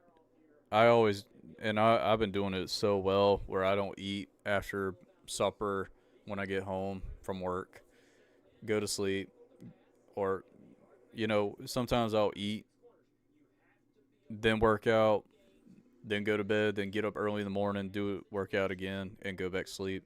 And then I won't eat anything till I go to break for work. That's how I've been doing it, like maintaining it.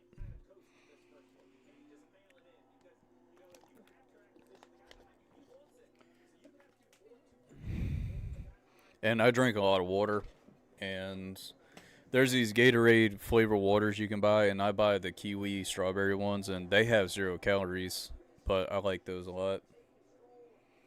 But we're getting ready to go racing in a bit.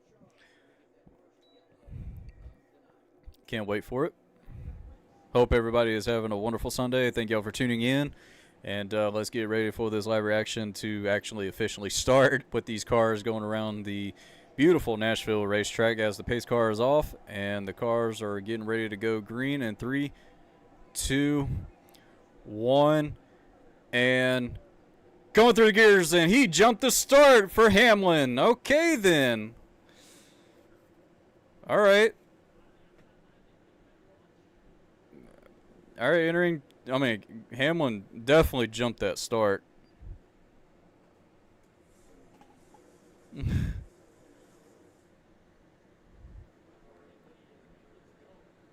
But everybody is going pretty decent. It was already 3 wide back there. We got SVG on the outside of Byron. Hamlin's going to lead in lap 1. We got Bell behind Suarez.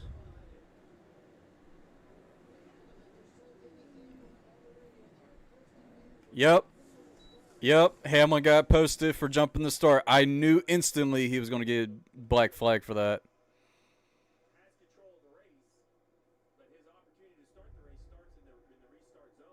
Yeah. He that was on him, man.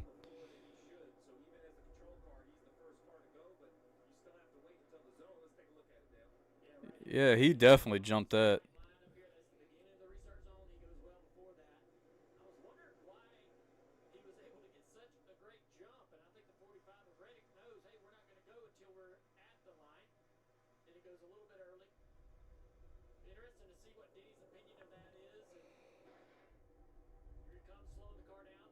Yep.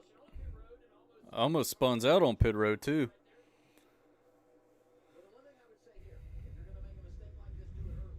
Yeah, it's best to have the mistake happen early to you like that.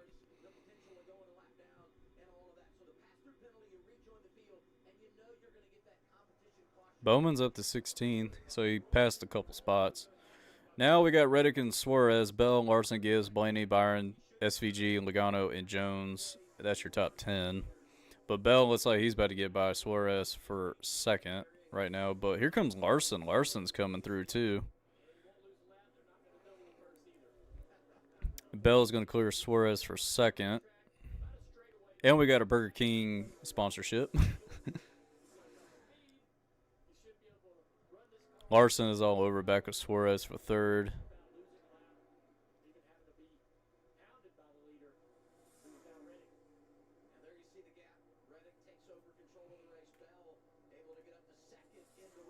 I wonder what I wonder what he's going to say on the radio.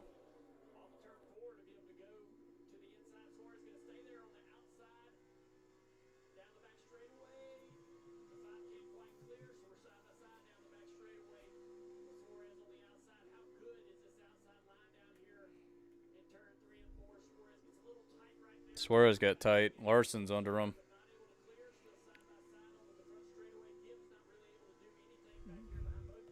Suarez and Larson are battling for third. They're side by side entering turn one.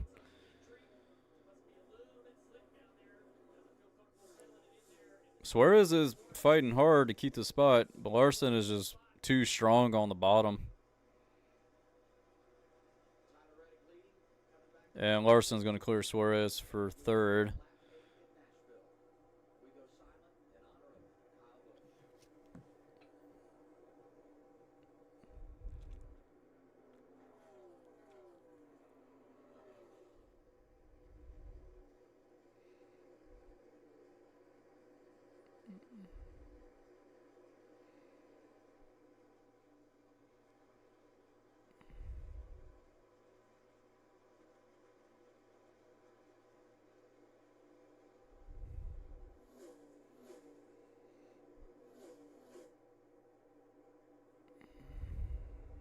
Silent for Kyle Busch, everybody.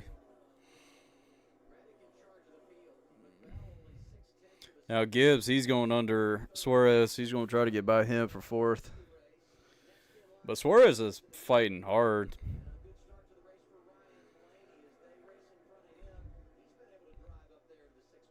And Blaney's up in sixth. And Bell's got the fastest lap right now.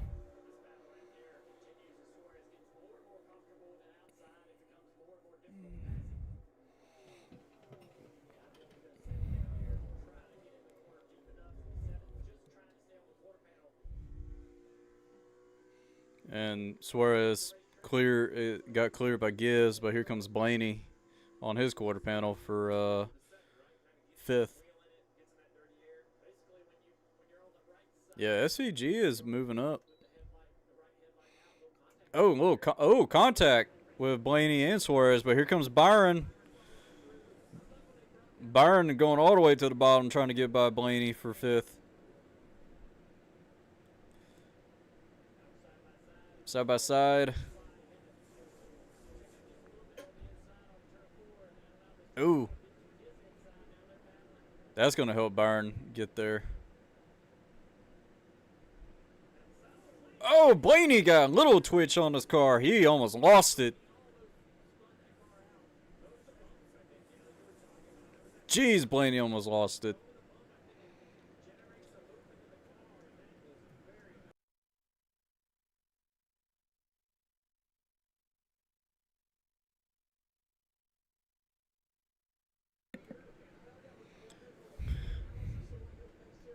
Then we got I love that SVG paint scheme, the Tootsie.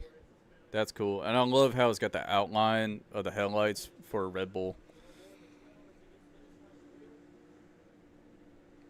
Yeah. Blaney got loose. Big moment. He hit the bump. It looked like he hit the bump there. But just put too much wheel, it looks like.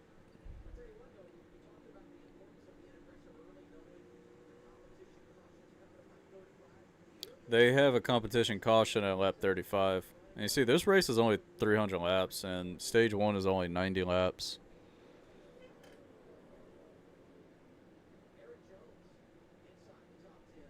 Eric Jones in the top 10, doing pretty good.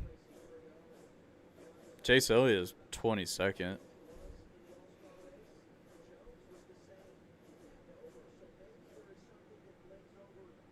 Jones is doing really good. He's already about to pass SVG for 8th.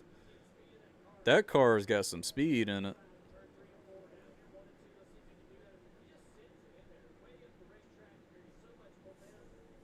The way how that car is riding in the middle, he gets so much speed in the middle.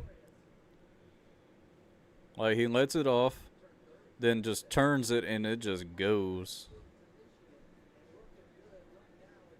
And he just gets a pretty good launch off the corner. Well, we got Tyler Reddick leading the race, Bell, Larson.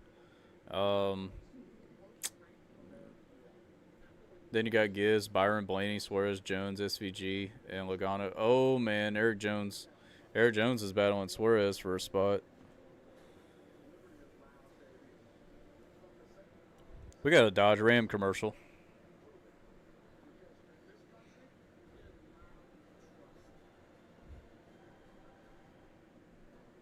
The fact is that I really want to see Dodge join Cup again. But I wonder what teams are going to go to Dodge. Definitely ain't going to be Penske, since Penske is already full ahead with Ford. But hey, they won a champion with Dodge. They did. I would love to see the Challenger be the car.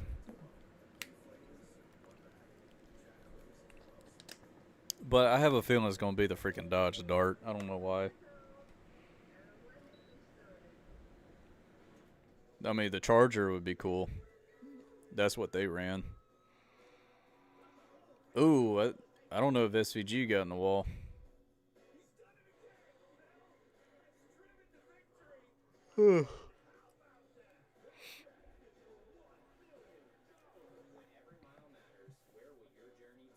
We got Hosevar battling against Logano for a spot. It'll be for 11th. Zane Smith is in the top 10.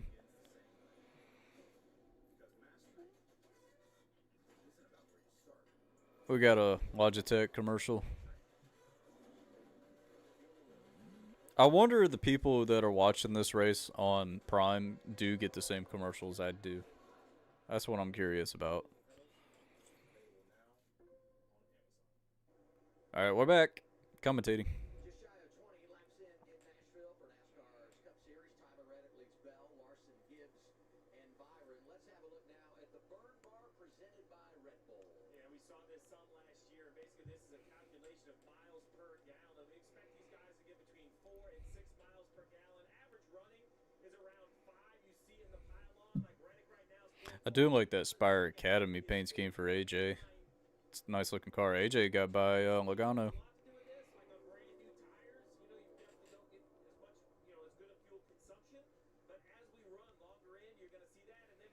Got a battle for 8th between SVG and Suarez.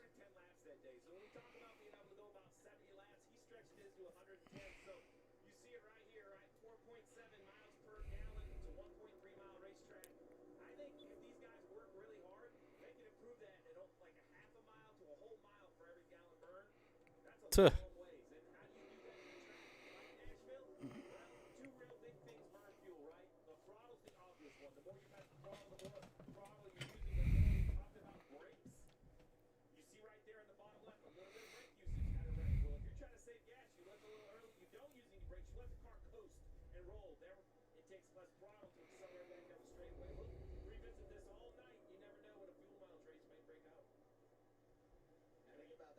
Michigan, Pocono, I mean, the coming weeks, we'll see it a lot. Oh, absolutely.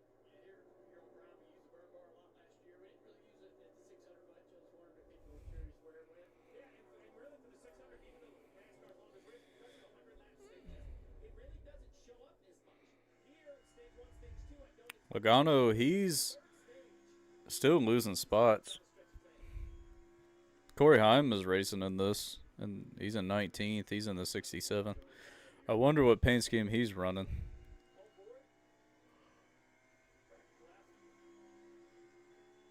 Bubba Wallace out there behind him. We saw him just a minute ago. Logano gave up the spot to Allmendinger. Allmendinger running really well up there in 12th place, just ahead of Joey. I would be really interested to see these Goodyear tires in about 10 more laps.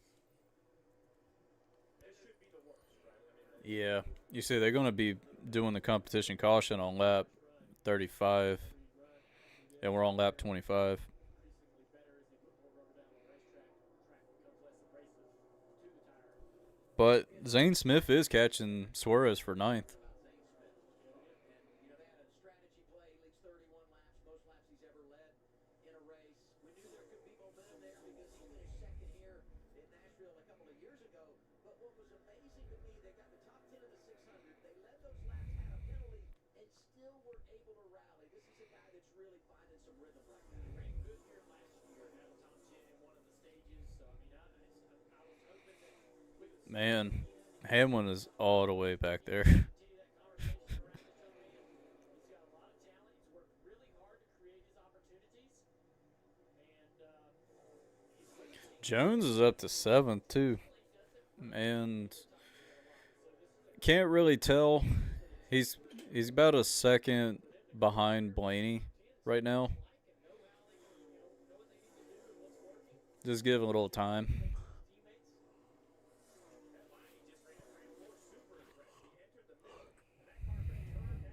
And Suarez is on the bottom.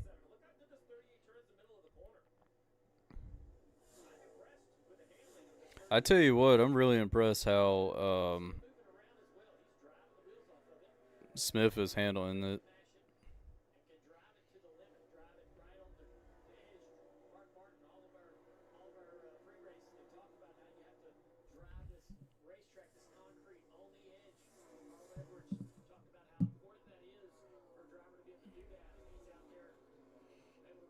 He's trying to get by him. Zane Smith is trying to get by Suarez. Yeah, but shit, Zane Smith finished 10th at Charlotte last week.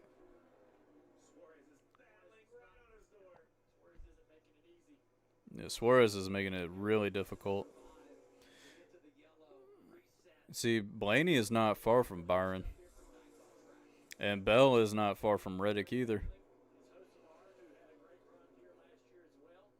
Zane Smith is going to ride him high so he can get by him. There you go.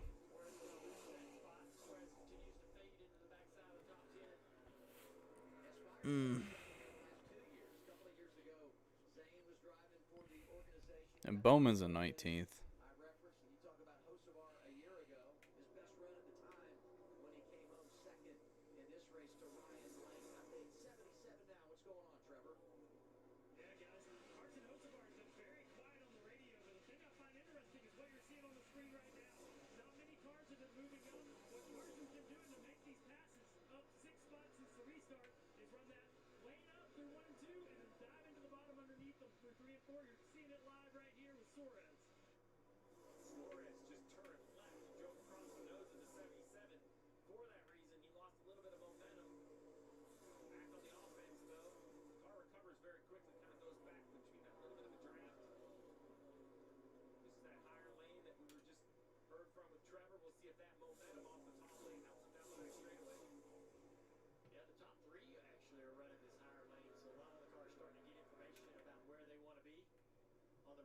So,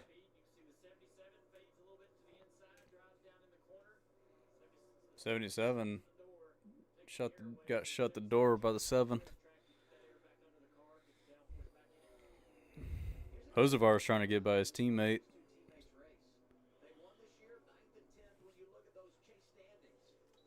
I mean, both of those two won a race this year.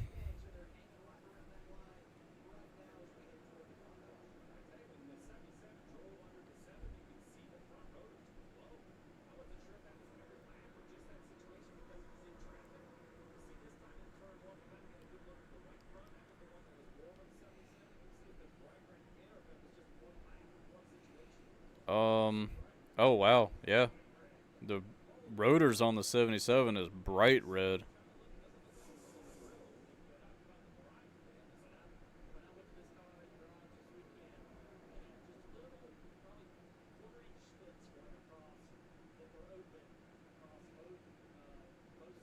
Hopefully that rotor doesn't explode.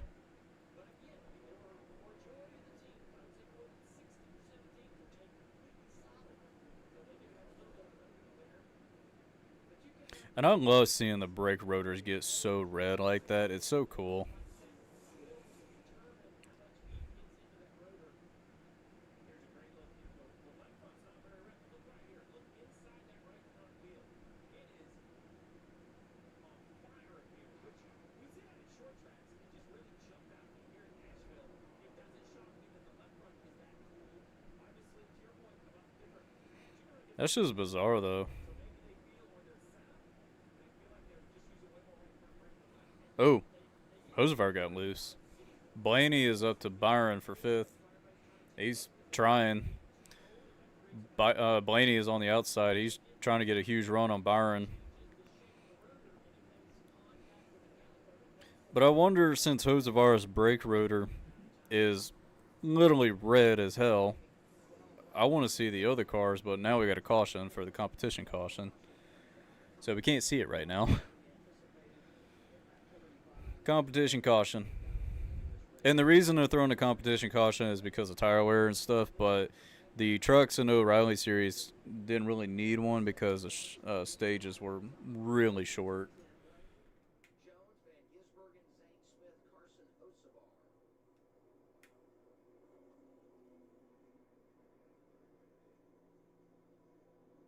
Let's do a Cracker Barrel pit report and lead things off with Kim Coon.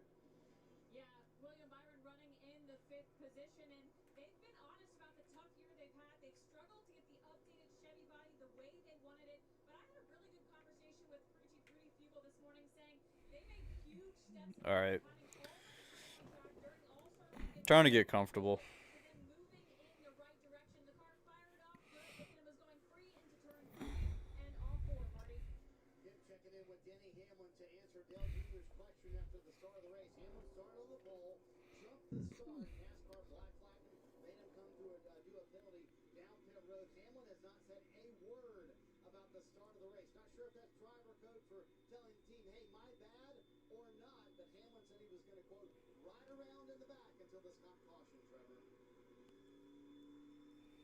Carson Hocevar, we saw on the screen there that Yep. he had that right front rotor glow, and they've been debating it on the radio here. He said, Luke Lambert asked him, is this something you can manage because it'll slow down our pit stop if we have to pull tape? Carson said, I don't think so. This is something I'll need to use. I need to be able to drive in the corner deep, use that brake pedal to make these passes that I'm making. So on That makes me wonder if whose other brake rotors are glowing like Hosevar's. Is we talk about youth and experience and the driver-crew chief relationship. Pulling tape will slow a pit stop down and hurt the aero. But Luke Lambert believes in his 23-year-old. He asked the question. Hosevar is only 23. I know you want it that way. I need this tool back. We'll see if they adjust it on the pit stop. Those little things I have seen before. I like it's got the follow me sticker for Chili's on Hosevar's bumper back into the car. And thank y'all for tuning in to the live reaction. I really appreciate it. Next week will be Michigan, which it's 50-50 for me to do a live reaction for Michigan. It just depends on what's going on. Well, I'm excited to see how you get some tape off the nose of one of these things in a 9-second pit stop. You're gonna have, remember, there's only one tire carrier. This isn't like the years past where there were 2 tire carriers. So you see right there, tire carrier, 2 tires in hands. He'll set a tire down. The jack man will hit. There's gonna be a lot of orchestration around the front. We'll see how the 77 pulls it off. They absolutely All right. practice it. Now you have to Cars are lining up. Get ready to go on pit road in 3, 2, 1, and here we go. be a really busy place here.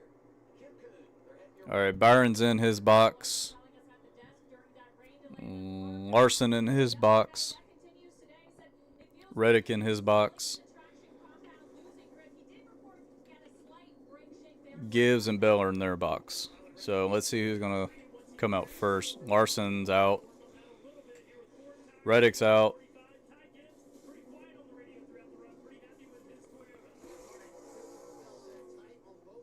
Bell and Gibbs got out pretty much the same time.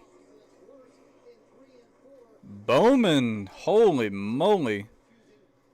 Bowman took 2. Briscoe took 2 tires. Kozlowski took 2. Logano took 2. SVG took 2. All right. Since we hired Dale Jr.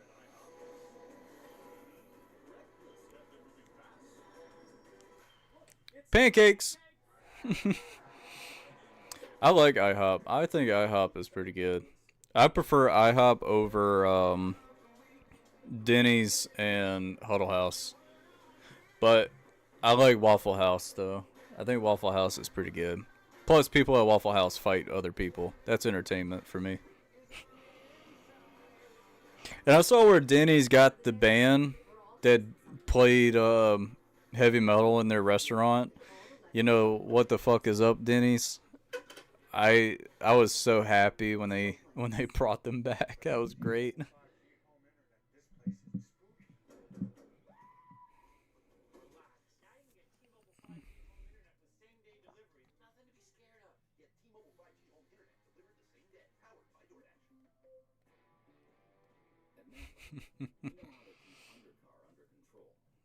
That's why our solutions are driven by 3 steps. Stop, go, grow. Stop safety issues by checking systems before they become bigger problems. Yeah, Michigan is going to be really cool to watch. But for me, it's 50-50 because of some planning. I'm supposed to have some plans. But the week after that would be Pocono, which Pocono is going to be really fun to watch.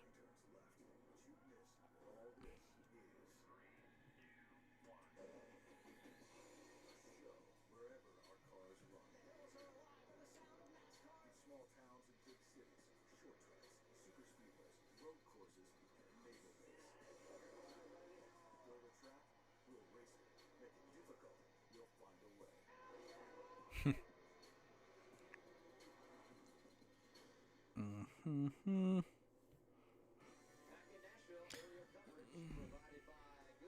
I tell you what, when I was at Coda, when I was flying through Coda, I think that's when I saw the Nashville track in that vlog when I was recording. There's a couple different ways to do this. You can get the tape off going around the car. What they do is they go from right to left, and then the tire carrier will come back to the front and try to get the tape off. And Hocevar will leave on the jack as he should. He's not waiting for that tape to come off, so it's hard to tell in this angle right here. I couldn't tell if he has it, and then you look down as a crew chief, you're hoping to get some good news. Ooh, that was almost a collision.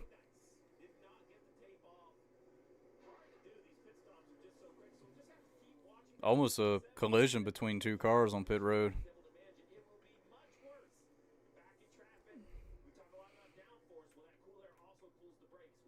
All right.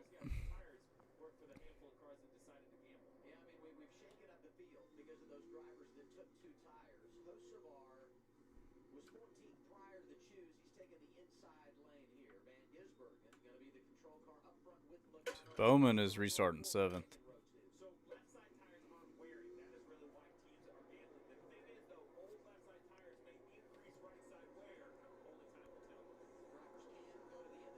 All right, we got SVG and Logano doing the restart, coming to 49 to go in stage 1. Here we go. Car start finish line.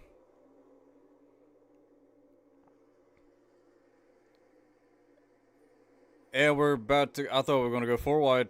We're going 3 wide though. Going 3 wide. We got Larson blocking Bell.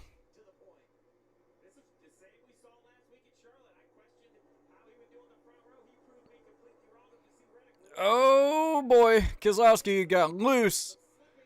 SVG is leading the race. Keselowski had to get out of gas.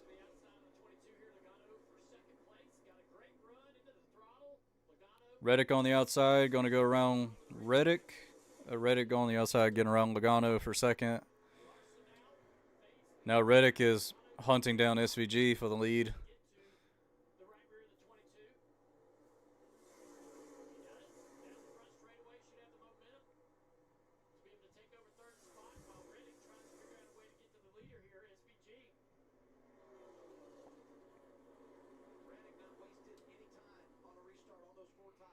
And Bell is going to try to get around Logano.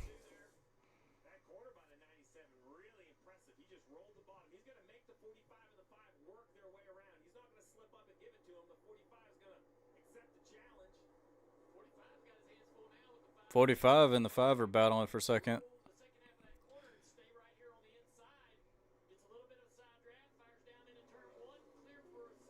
in turn one. SVG is still hanging on to the lead. Like, he's hanging on. Reddick and Larson are battling for second pretty aggressively. That's what's really helping SVG. Larson back on the quarter panel of Reddick.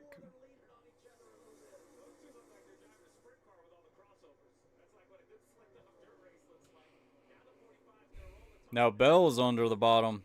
Here comes Bell.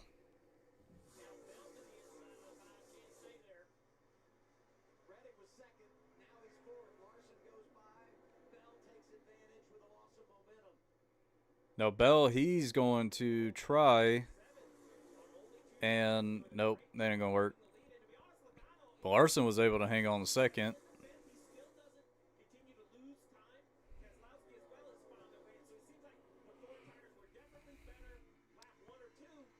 Logano is trying to get up to Reddick, but Reddick he's got fresher tires.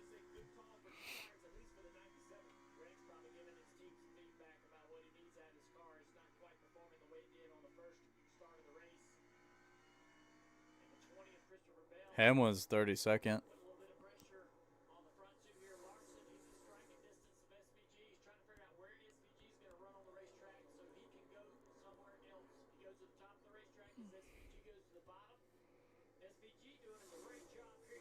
Briscoe got by Bowman.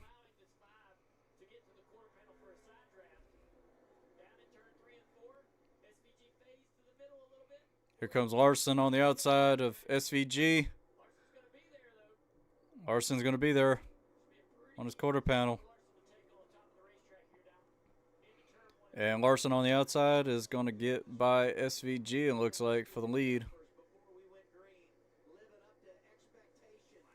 No, but SVG is fighting hard. They're trading paint.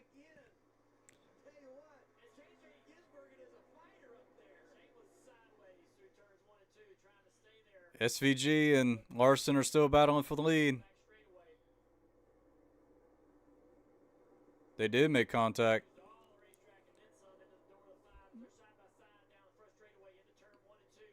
This is a good race.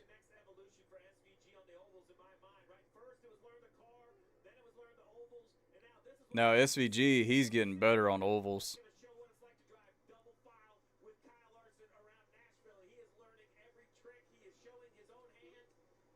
And SVG, will he clear him? Yes, he will.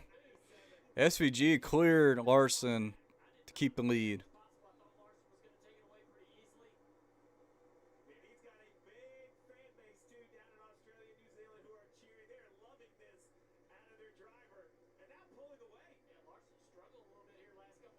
Dang. I like SVG. He's a hell of a fighter.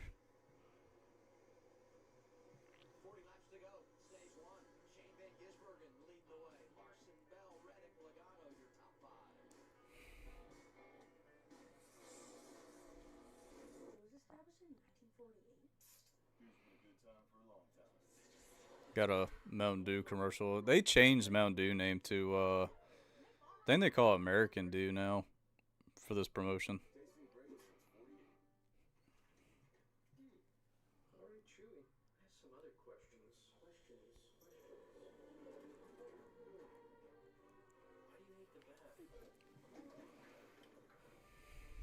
Still got a ways to go for this stage to end.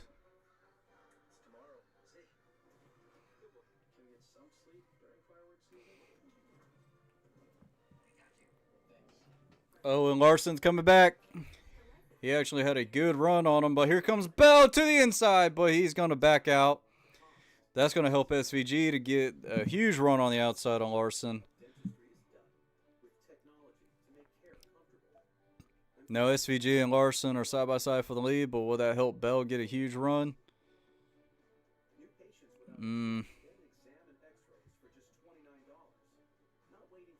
Oh, Larson and Bell. Larson.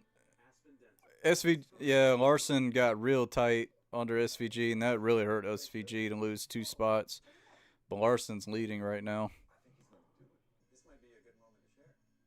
But here comes Bell.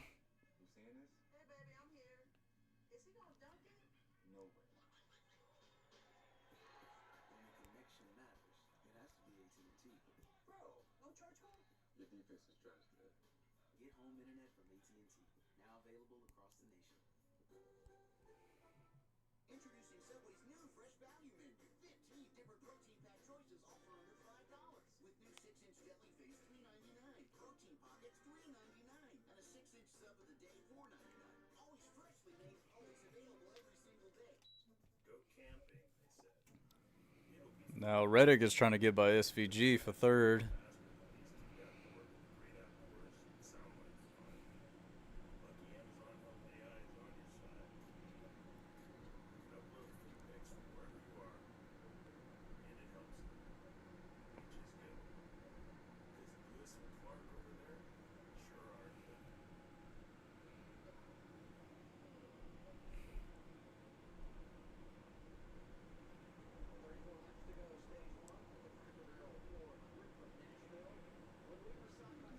Now we got Bell and Larson battling for the lead. SVG is hanging on strong for third.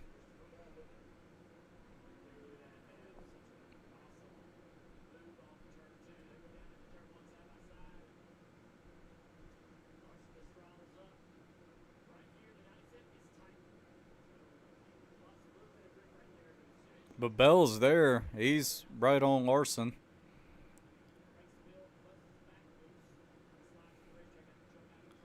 They're side by side for the lead between Bell and Larson. But Bell is going to lose it, but Larson clears him again. That 20 car, he's going the high side and low side, trying to get a huge run on Larson. Then we got Byron and Logano battling for fifth.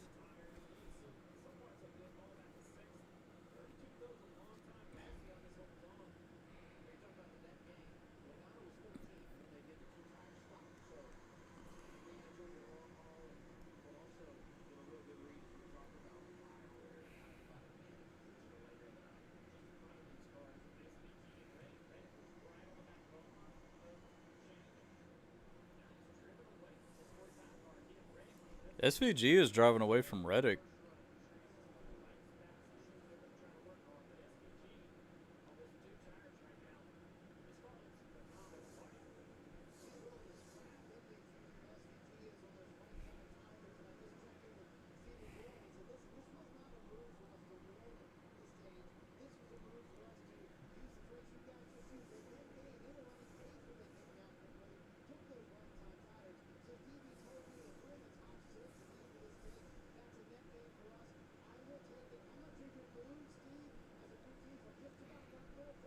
Jeez, he's still hanging on.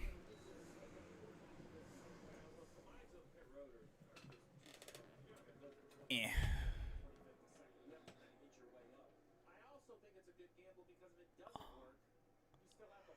We got Briscoe and Keselowski battling. It's going to be really close, I think. Reddick, Byron, Logano all look a little bit better at the moment, but we'll just have to see as it runs, how the balance of everybody's car. There's your guy, Chase Briscoe. I mean, they took 2 tires. They did. After starting 31st, gained a ton of track position, and now trying to get 7th away from Brad Keselowski. Yeah, this is the time of year last year where this 19 team started to turn the corner and put together a really solid run all through the remainder of the season. They showed up last week with a good solid car, ran up front in the 600. Feel like that they're going to find their way toward front of the field here soon enough. Battle for the lead is still pretty close at the top of the screen. Got a battle for the lead between Bell and Larson. Come into the night, you know how difficult this place can be when it comes to making passes. And you find yourself just, barely above that chase cutoff, right? So you think stage points are going to be hard to come by. But now you manufacture some track position with a strategy. You got a chance to make Blaney is going to get a run on Keselowski for 8th. and the same for Van Gisbergen, who needs all he can get right now.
Sorry, y'all. I had a conversation. Yeah, I had a phone call. I'd really take care. Sorry that I had to go silent. It was personal stuff. But anyway, looks like we're back at the. Let me rephrase that. Back to our regular schedule program. But yeah, we got Carson Osvar about to catch up to Bowman. He's 13, but Bowman looks like he's loose as shit. But yeah, a lot of things are going off right now.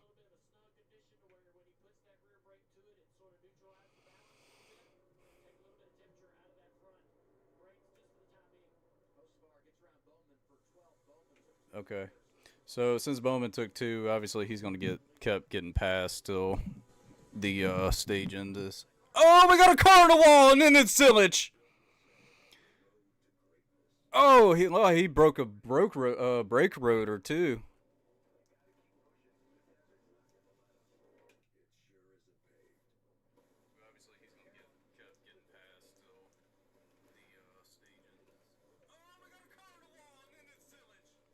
Yeah, it looks like Zillage brake rotor blew. I need to see the tire though. But I mean, it might have if the brake rotor blew, it probably shrapnel got in the tire and it blew out too, because he had no brakes at all. He had no way to slow down. And how's it going, Jack? Nice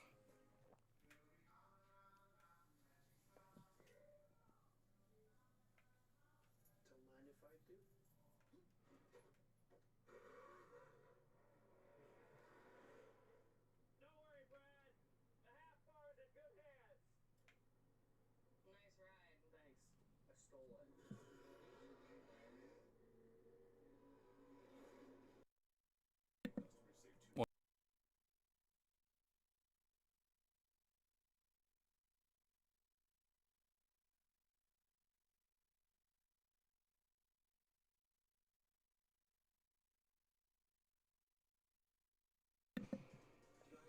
All right. So yeah, that was a nasty hit that Zillage took. He's in the garage.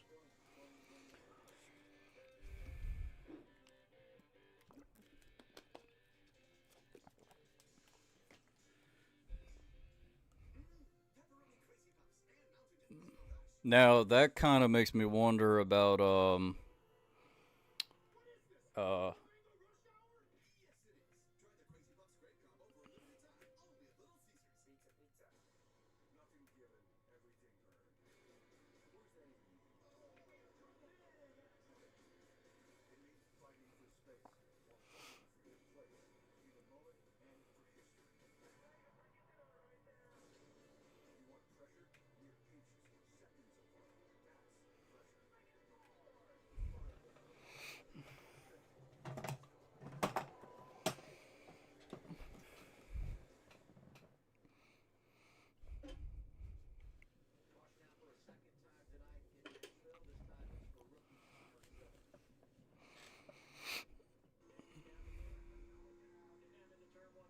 all right. Yep, brake rotor. Violent. That was a violent brake that was violent. He couldn't slow down at all. Pop. He was just along for the ride. It was nothing you can do.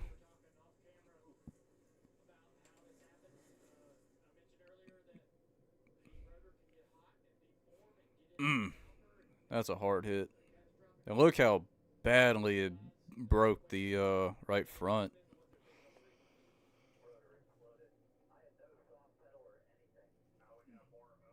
They say he had no soft pedal. That means it just basically broke.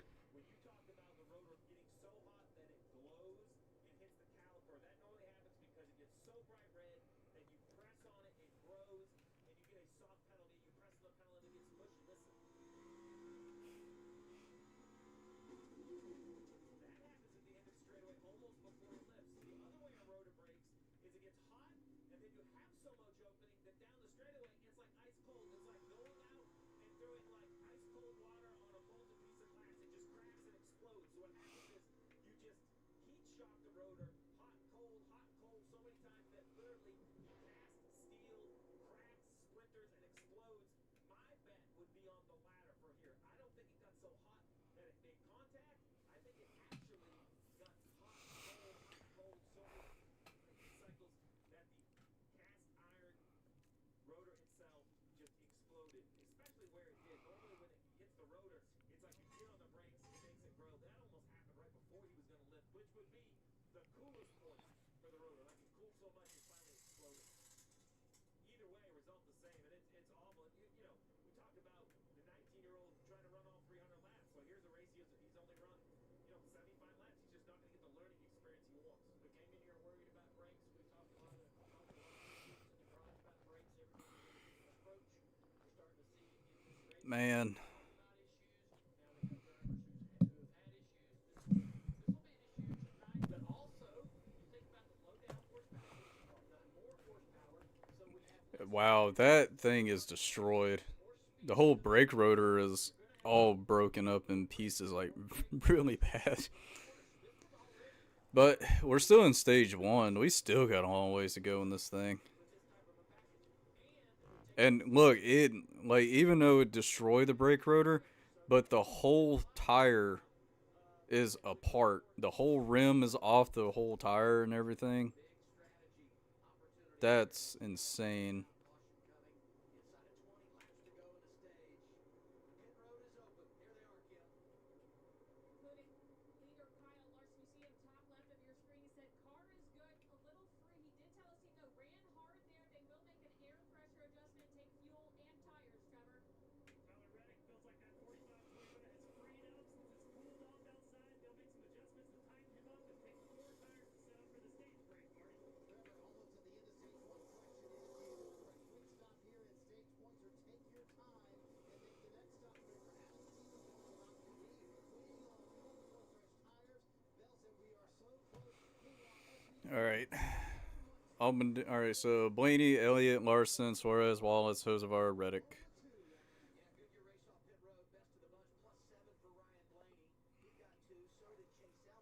But I want to know the conversation between yeah, that I know that scared the shit out of Zillage for sure. That's one of the worst things is brake rotor and tire blown out like that.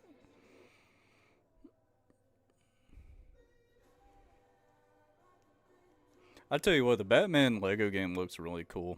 I kind of want to play it.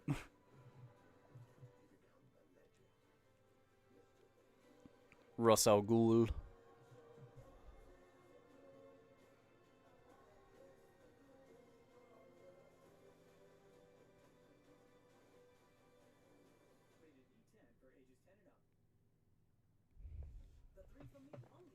I kind of want to go to Chili's, not gonna lie.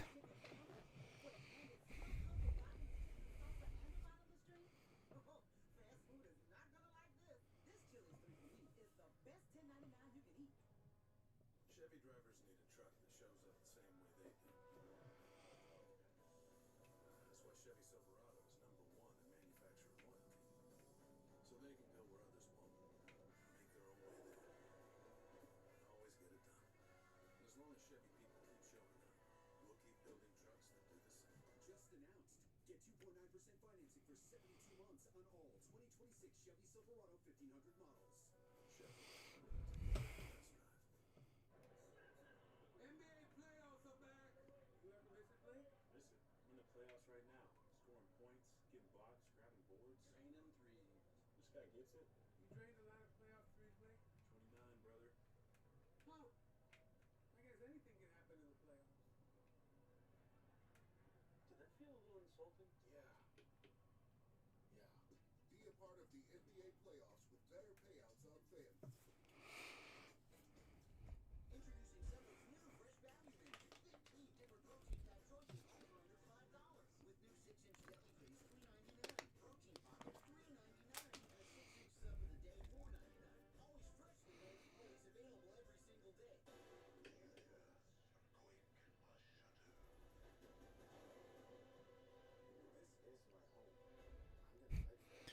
And we still got so many laps to go.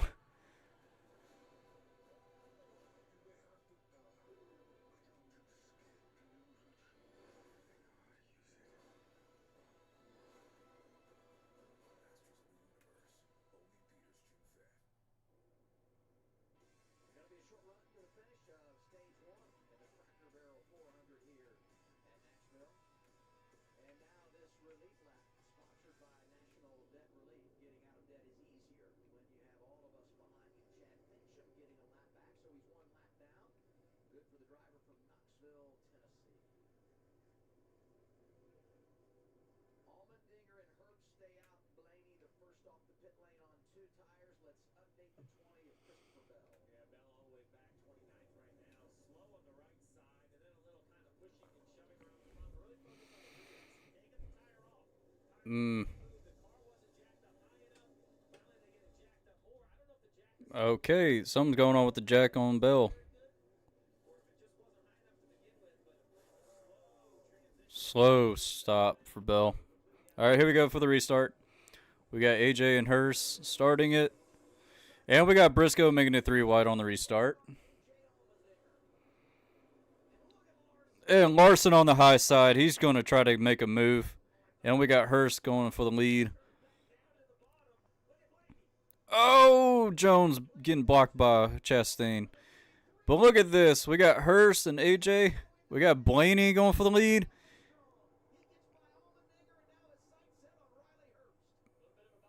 AJ is going to try to push Blaney to the lead. And make it 3 wide. He's trying, but it ain't going to work. No, wait, AJ. Come on, AJ. AJ's battling Blaney for the lead. And they're side by side. Let's go.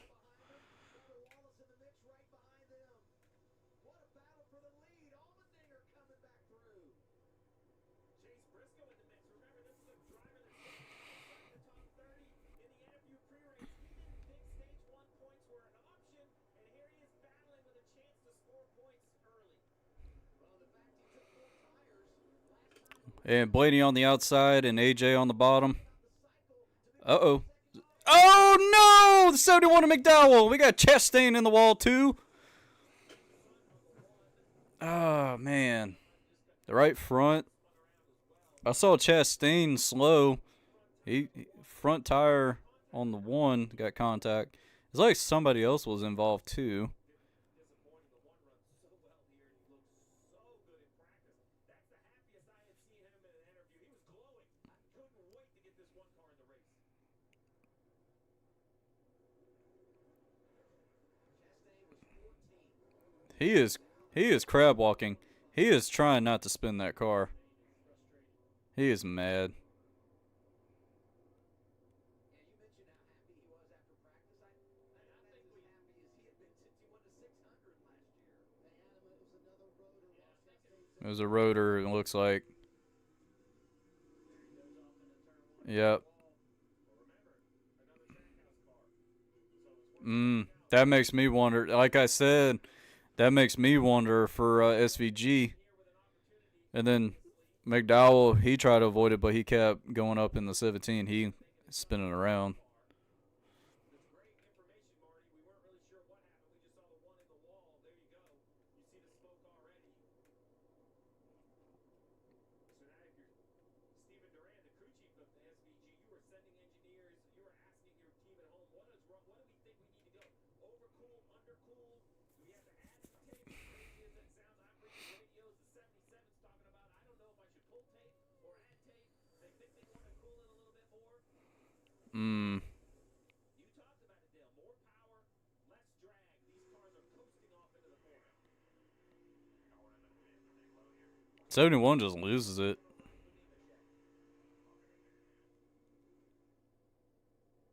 Frustration from the 1. But he's also hustling it back to pit road. I know he's frustrated, but trying to get that thing back, make some repairs, get back out there, score points. But he is going to be super frustrated just because I think he knew what he had for a car. Yeah, that's frustrating. I want to just talk about something. We saw the wheel come off last time, and there's a piece of metal that looks like That's very frustrating for Chastain. They say Chastain's car was really good in practice. But that makes me fear for SVG now. That's 2 trackhouse cars right there with broken brake rotor.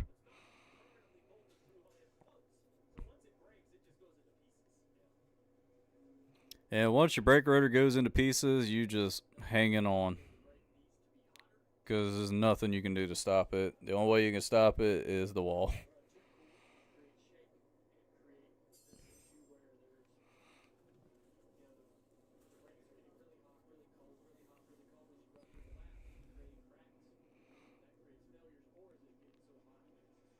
Hmm.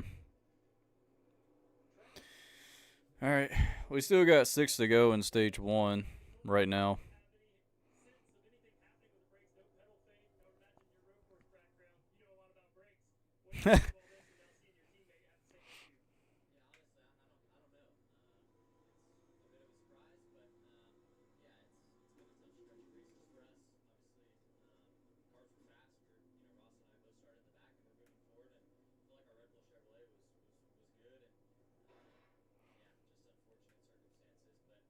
There's something I need to look up. When I was at South Boston Speedway, I wonder if they posted pictures of what happened. I don't know if this information helps Steve or not, but I talked to Brandon McSwain as Ross Chastain gets out of the car, the crew chief for Ross Chastain this afternoon, and they had the brake duct opening, Steve, 3/4 covered, and after what happened to their teammate Connor Zillich, they pulled a small piece of tape off the right front brake duct a moment ago on that last stop. So they were aware of the issue. They were concerned about it. They did pull some tape on the last stop, but obviously didn't last very long into that run for Ross Chastain. Yeah, the hard part is Dale mentioned it. While all these cars have the same caliber, the pads you run are open. You can run any brand of pad they want. You don't even have to run the same brake pads right to left. We Tuh. talking about the right front being the hottest corner. Some of that is aero. Sounds crazy, but this aero package is so loose bias, so loose that the teams are doing everything they can to secure up the car. So when you crank a bunch of like standard wedge, you really weight that right front tire. Then when you get on the brakes, the right front's doing most of the slowing. So now the left front's not helping, right? Now you're going to school and one leg's on. Listen to this. Alright. Oh, he lost it just like how Connor lost his. Still in wide open throttle. That tells me these are being overcooled. That's my educated guess, right? Chastain lost his rotor pretty much at the same spot that Zillich lost his. Man, look at that. I do love that Busch Light Country paint scheme. It looks cool. You wonder if pulling the piece of tape helped or hurt, but also what brake pad. There may be a pad combination that doesn't work. There may be no fix to this currently on pit road. So when they go into the corner and mash the brakes, you see temperatures on the brakes around 1,000 to 1,200 degrees, and that will cool down to 600 degrees on the next straightaway, then back Mm. up to 1,000 degrees. So imagine doing that over and over, 600, 1,000, 600, 1,000. Oh, man.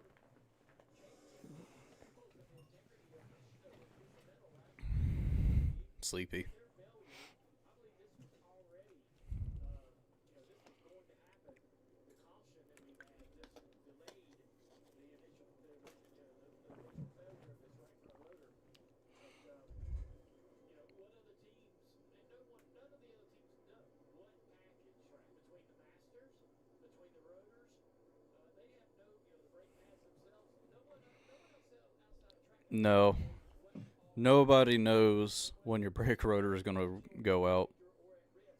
That's the real concern with these teams. But you can see how open these grills are. On the left side, pretty sealed off, but the right side, wide open, comparable to most cars we're seeing on the racetrack. So you see right there, a little bit open. Now we come to the right. They expect this to be warmer. Now look at that top hose, 3-inch hose, completely wide open. The lower hose half open. So, Marty, they pulled some tape, so that makes sense. There's probably a pull tab on the top that's been removed.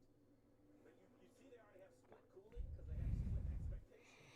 Like it's a very dynamic. That's just risking your brake rotor to go out, too. Run something that runs around here no problem without any issues? Probably so. But if you took that approach to every system in the race car, you would run 35th all day and be mad that you're just not fast enough. You have to push every system. The engine, the horsepower, the cooling, the brakes, the gearbox cooling, driver cooling. You gotta have to be uncomfortable because I can't give you extra power. Like you have to take every 1, 2, 100% game, top to bottom in these systems, if you expect to perform at the level that these teams perform at that win weekly.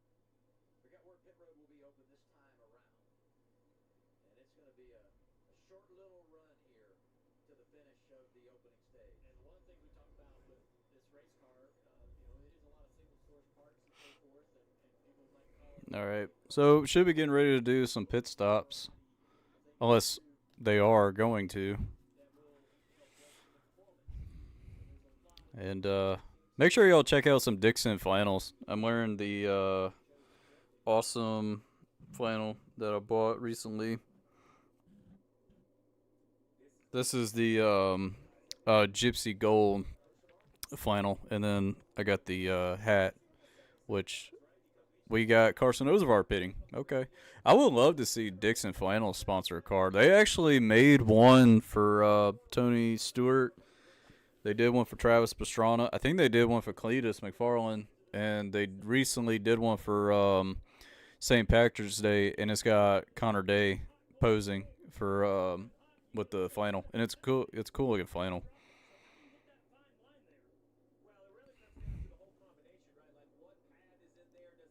I just realized that Priest's car has got Icy Hot on it.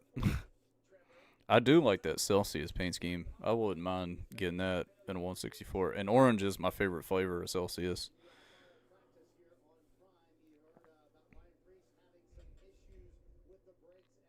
Oh, they saying Priest having some issues with brakes too.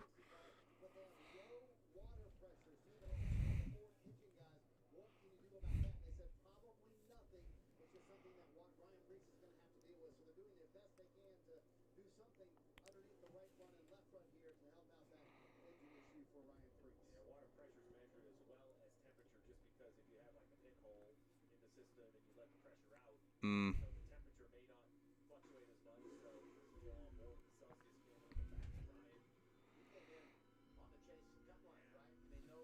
That's the thing about Priest.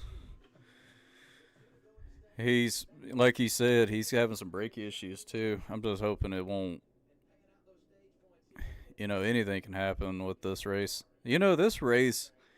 I remember this race having brake issues, like brake rotor issues. It just kind of reminds me of how Richmond was. Richmond has some horrible brake issues at times.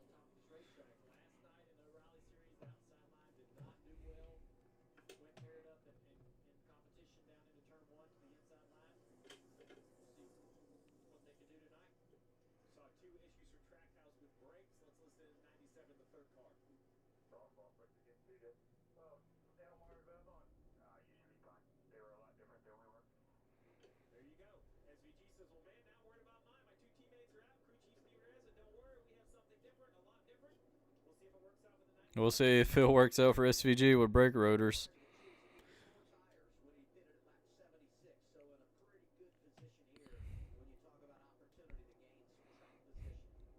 All right, here we go. One lap to get stage one with Blaney and Allmendinger. And here we go. In 3, 2, 1. One lap to go for stage one.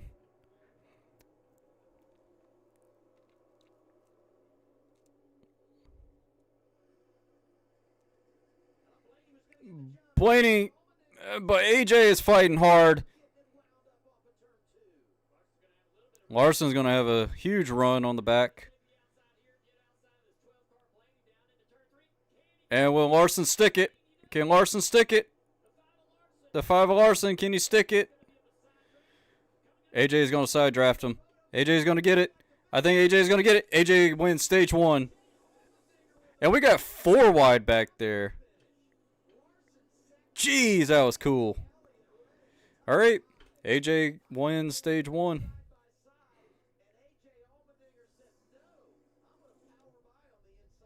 That was freaking epic. And Corey Heim got 10th for stage one.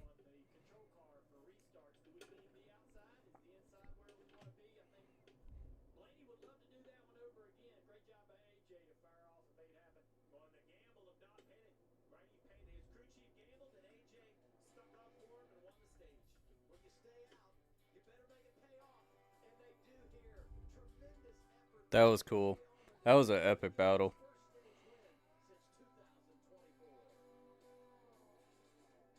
Hello, I'm Ozempic. I'm other GLP-1s for type 2 diabetes. And this is GLP-1 trivia. Name the only GLP-1 for type 2 diabetes that is FDA approved to lower the risk of worsening chronic kidney disease and major cardiovascular events like stroke, heart attack, or death. That's easy. It's Ozempic. That's right! Oh, honey! Oh, daughter, son! Hello, mother. I did it! Well played. Don't share needles or pens or reuse needles. Don't take if you Oh, this is that's Justin Long doing the voice acting for Ozempic. away if you get a lump or swelling in your neck or any of these allergic reactions. Tell your provider if you plan to have surgery or a procedure, are nursing, pregnant, or plan to be. Serious side effects may include inflamed pancreas, gallbladder, or severe stomach problems, or changes in vision. Call your prescriber if you have any of these symptoms. Taking with a sulfonylurea or insulin may raise low blood sugar risk.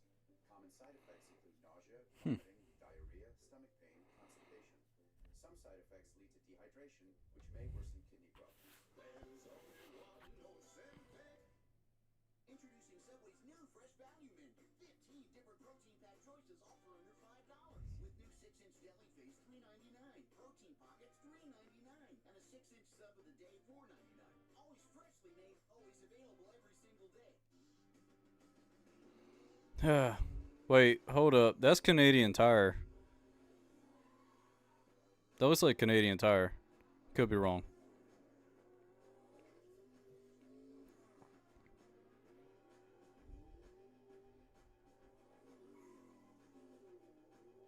You know, you can actually. They're showing the commercial where you can buy a Hendrick Track Attack car, which is a setup road course car. Oh, we got a Logitech commercial. Every journey toward racing excellence begins the same way. Today, the gap between the garage and the living room has never been smaller. Because There's a big bug on my door. it's about where you train. What in the world? Own the race. Logitech G I have I don't know if you can see it, but I have a Vegeta metal display on my wall. And I got a Dale Jr. poster at the bottom. And then I don't know what this bug is doing. I think he's trying to get onto my Sterling Marlin autograph hero card. I have a Sterling Marlin hero card on my wall. And it's autographed by him. It's been on that. I tell you what, that hero card has been on my wall for like more than 20 years. There was a Michael Waltrip one I had on the right side, on the other side of the door, but I took that down to put my Undertaker WrestleMania 34.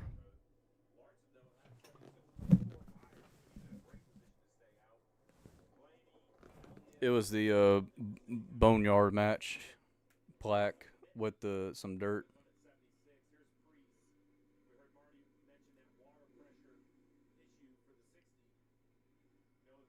Not 34. 36. I don't know why I said 34.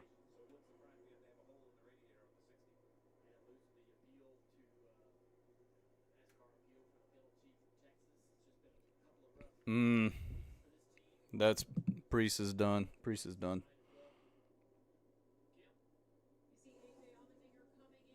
Yeah. Very true. How's it going, Jackhammer? A long time no see. All right, we got AJ off. I mean, Chase Elliott pitted, but Larson and Blaney didn't. Chase Elliott only took 2.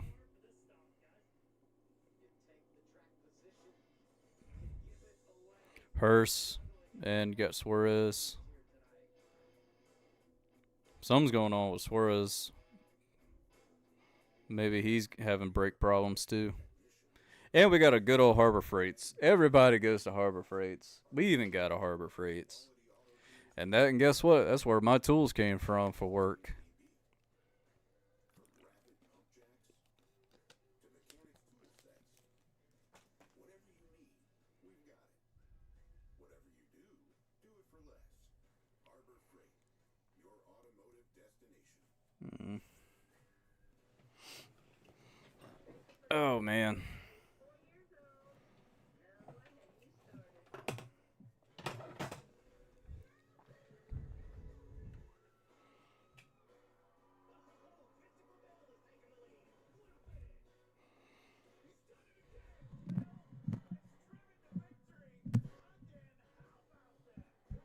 Trying to make sure my microphone doesn't fall and hit me in the jaw. That would suck. How's it going, Ronnie? How you doing? Thanks, Ronnie. I really appreciate it. Thank you so much. So, Larson, Blaney, Reddick are your top 3 currently right now. You see, Hamlin, he's slowly getting back up there in the top 10 after serving the penalty he had on the start violation. That's good. That's awesome. That's awesome to hear, Ronnie. And thank y'all for tuning in to the live reaction. We still got stage 2, and then we got the final stage to get through this race. And I know this race isn't going to be finished till probably a little after midnight at least. As long as everything goes smoothly, which I highly doubt it because the brake rotor issues are going on. But, you know, anything can happen in this race. And I tell you what, when I was at South Boston Speedway last night, we had 2 races left. All of a sudden, the big one happened. And it's not just because of the big wreck happened. The cleaning crew takes a long time. It takes a very long time for the cleaning crew to get everything cleaned up to get the race going again.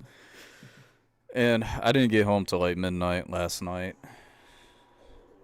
And plus me working 12 hours for 3 days in a row didn't really help me out. I've been sleeping most of the day. I slept most of yesterday and today. That's how exhausting I was. We got good old Daniel Trotta, Mark Martin, and Corey LaJoy for mid-race recap and stuff. Penalty for jump and start. I was in the freaking bug. The big bug is on my TV now. I want to know the radio for that. What in the world is Snapdragon? I have no idea. I never heard of Snapdragon. I have Snapchat, but not Snapdragon.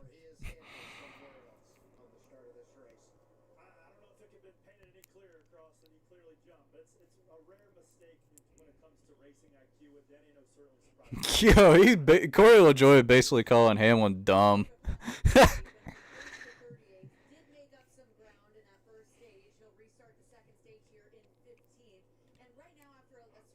I won't forget about Hamlin and LaJoy's odd beef they had when they went to Martinsville. And Hamlin had like a shitty setup. Like he wasn't even running in the top 10 or anything. He was just running horrible.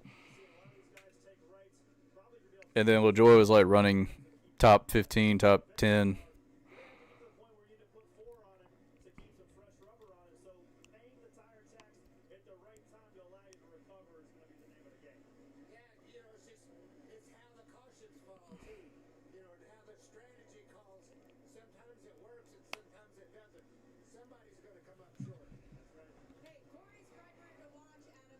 All right, so looks like all the cars are getting ready to do their choosing. Everybody's getting ready to line back up.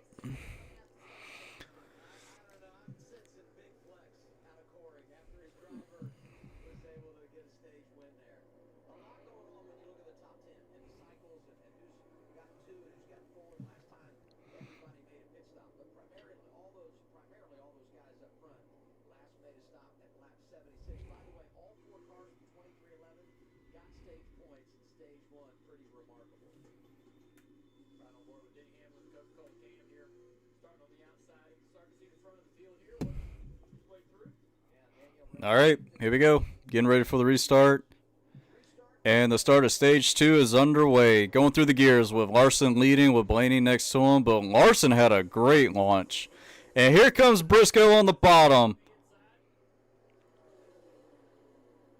Who is going to stick it? And Briscoe is going to stick the bottom. And we're already 3 wide.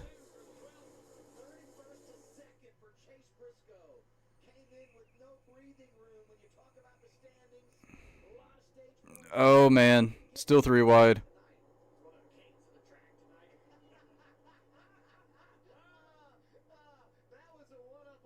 Still 3 wide in the back. Oh, we're about to go 4 wide, it looks like. Larson's leading.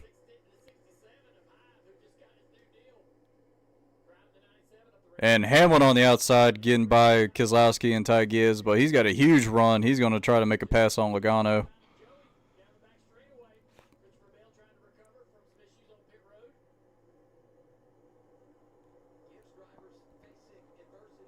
Oh, Bubba and Byron. That was close. And look at Corey Heim up in 7th.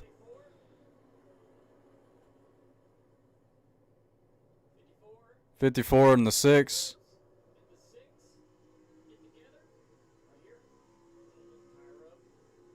Got tire rub going on. And I saw where Bubba and Byron like got together. Corey Heim on the bottom with Bubba Wallace for 6.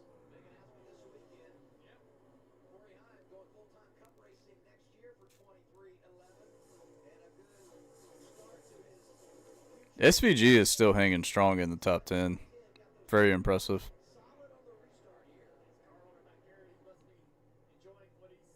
I don't know where Chase is. Chase is 28th right now.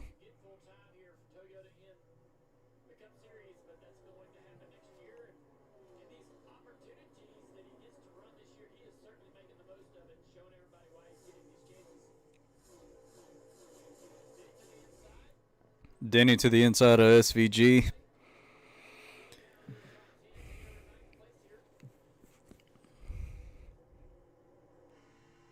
And Logano on the bottom.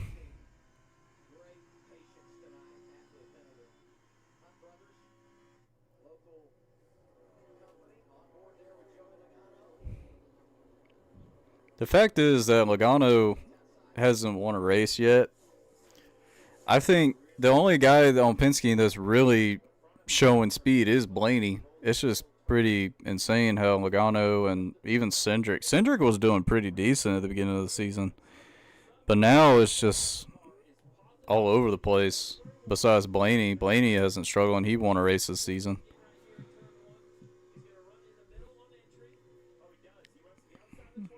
Runs the outside for Hamlin on the outside of Byron. He gets a good run on the middle.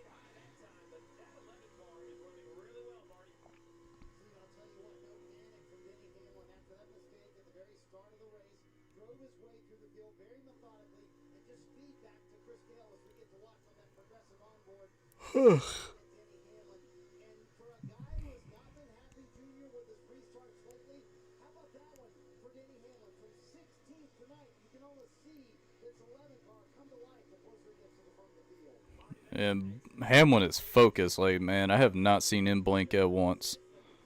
Haven't seen him blinked at all.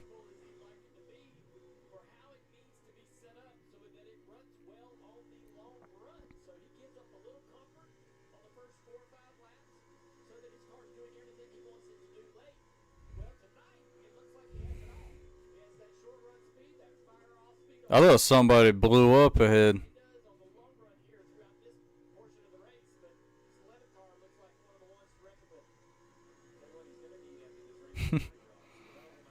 Yeah, that's what I said.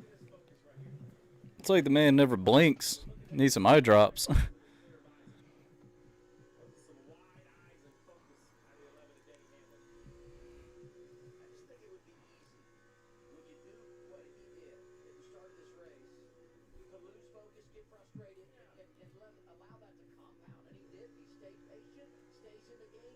And Hamlin on the bottom is trying to Trying to make a move on Byron, but Byron is not letting off.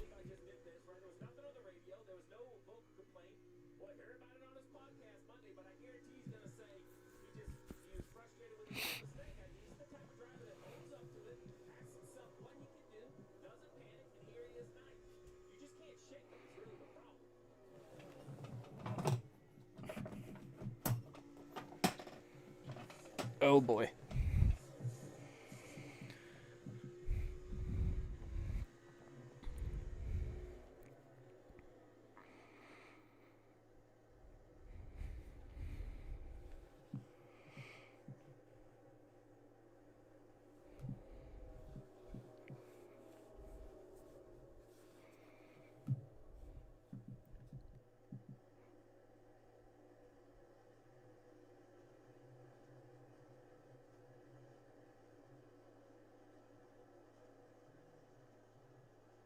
Look at Denny working outside of Byron.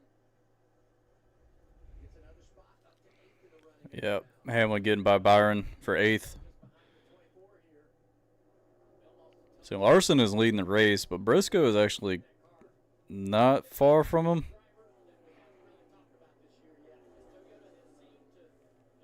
And Bell is trying to make a pass on Byron on the high side. Just gets that good run. All right. Bell got by Byron for 9th.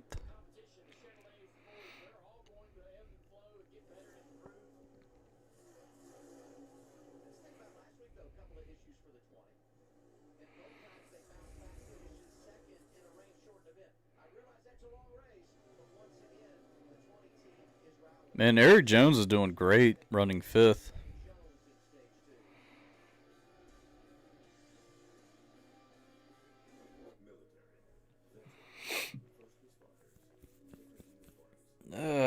Man.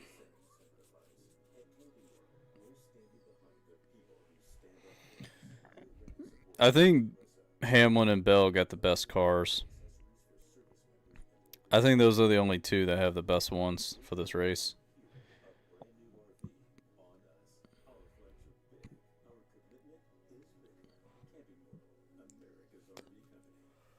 I tell you what, I think when Hamlin is going to retire, I guarantee they're going to run. I guarantee FedEx might sponsor him for his last race. I can see it. Well, I could see FedEx sponsoring Hamlin for a couple races. And they're going to do like throwback schemes for him. That would be kind of cool.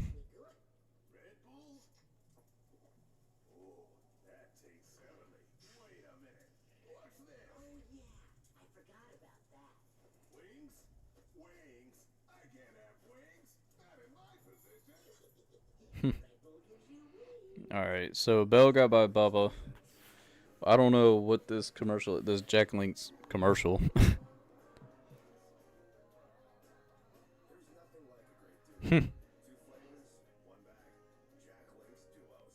Jack Link's duos. We got mangoes and jalapeno. You know what? I might be allergic to mangoes now, unfortunately. And I love mangoes.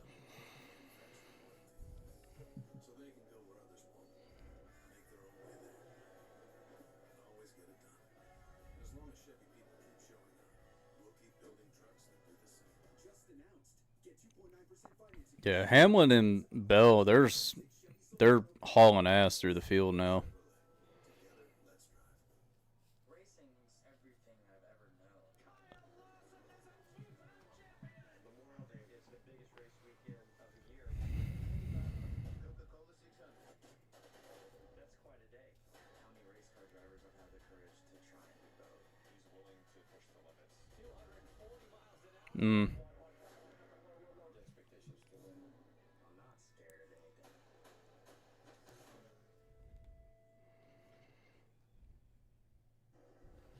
All right.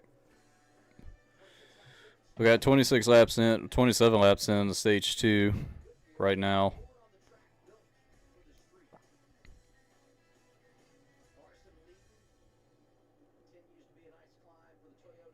We got Larson leading the race right now. Bell got around Hamlin for 7th. Like I said, I think Hamlin and Bell got the best cars. Maybe Larson. But I know Bell runs Nashville great. He runs there really good.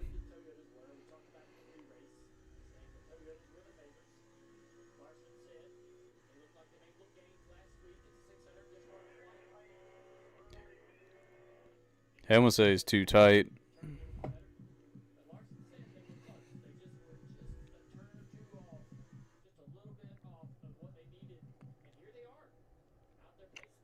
I wonder when they're gonna start pitting.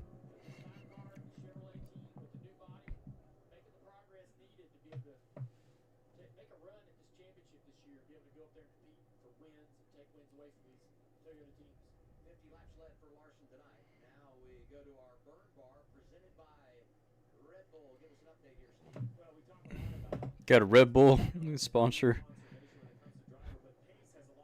So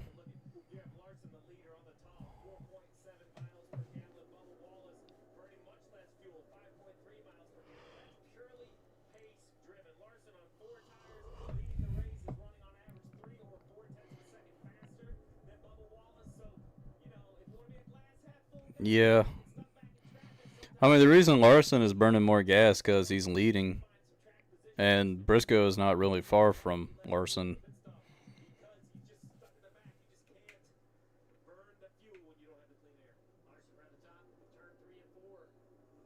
And also, Priest said that RFK said that it looks like a piece of the brake rotor went into the radiator. But Briscoe is there. He's literally there with Larson.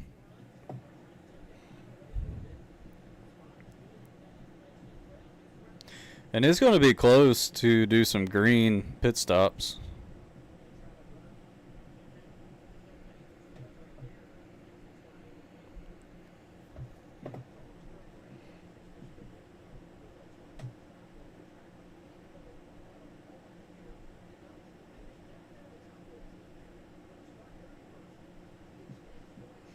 It's not going to take long.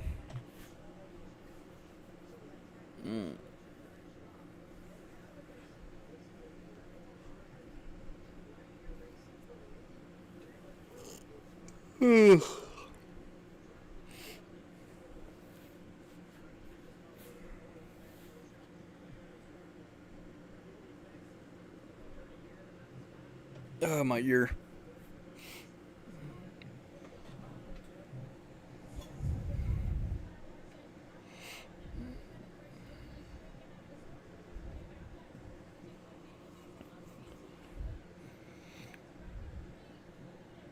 And Briscoe is catching him. It's like Larson's getting loose.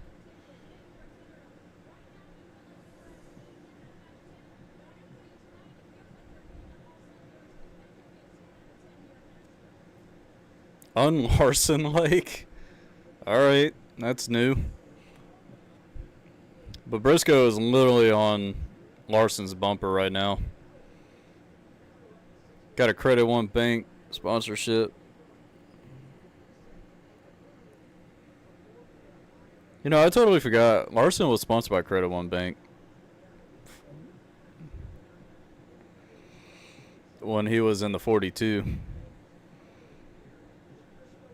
But we got Briscoe on the bottom, Larson, and they are going to be side by side for the lead. As Briscoe is going to side draft.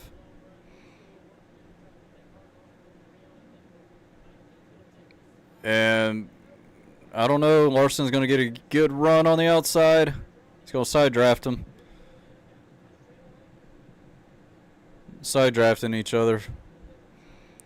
Briscoe and Larson battling, entering turn one. Oh, and looked like Briscoe got a little bit loose, but no, he's still hanging on, and they're still side by side for the lead.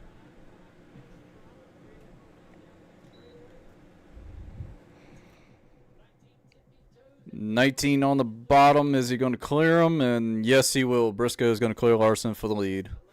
Coming off a 4 with 38 to 95 for stage 2.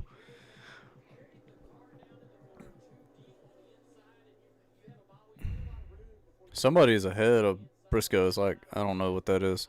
We got Corey Heim passing Jones for 5th. I know Himes going by him here, but you mentioned Dover and the guys that ran well at Dover, and Legacy was right up there, and I wasn't sure because it was a All right. tire. I know it's Corey Heim is really showing amazing speed in that part-time car. Jones last year finished 7th and ran over 100 laps inside the top 5. And having Heim racing full-time next season for 2311 is going to be quite interesting to watch. Bell, he's going through the field like crazy. He's about to catch Jones for 6.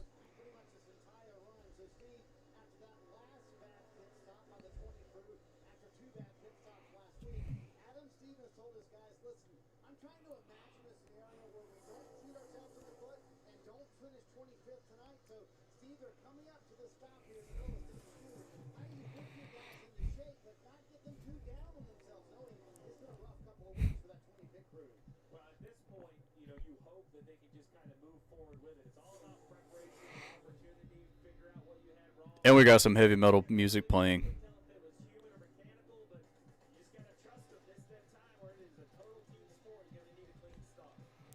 All right, Briscoe, Larson, Reddick, Blaney, and Corey Heim. That's your top 5.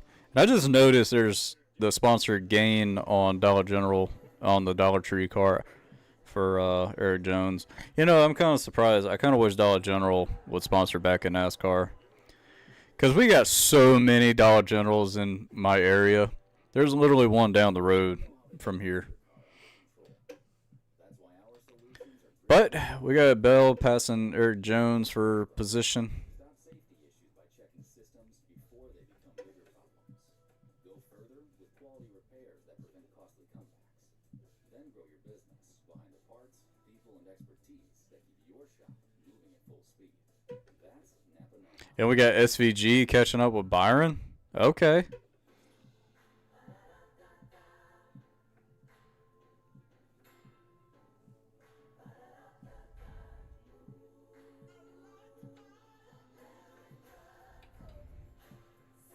Got a Coke Zero Sugar 400 Flyaway Sweepstakes. Okay.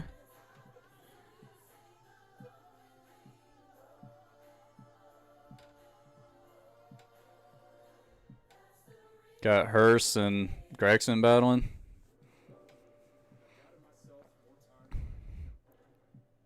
Heard every opinion. Read every headline. But when you're surrounded by the right people, you learn it's about more than just racing. It's about why you're racing. Who you're racing for. And when you realize that, you take control of your sport. Do kids want to We got Gregson and Hurst battling. Every time they're coming off a four, it's like smoke popping up on the fence. Like somebody's actually hitting the wall.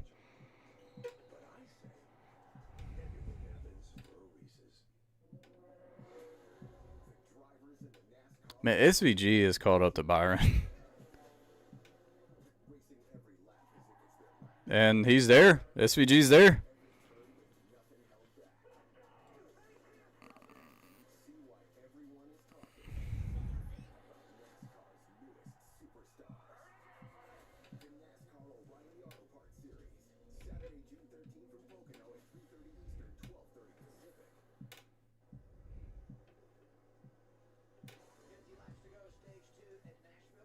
Napa Know-How moment.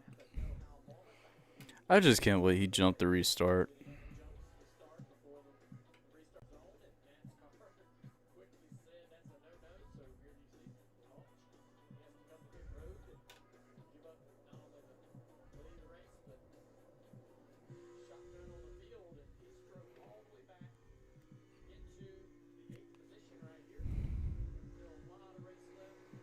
Still got a long ways to go in this race. And Hyam is putting some good time, too.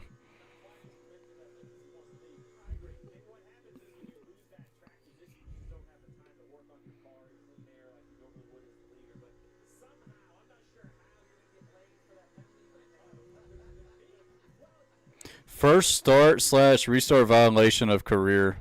735th Cup Series start tonight. That's crazy. And we got Reddick catching up to Larson as Briscoe already put about 3 seconds on Larson.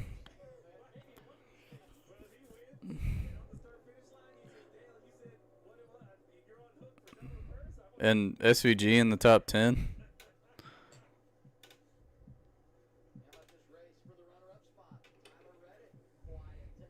Oh, Reddick. Reddick coming down pit road. All right. We'll definitely check out and see who's pitting. Reddick is pitting.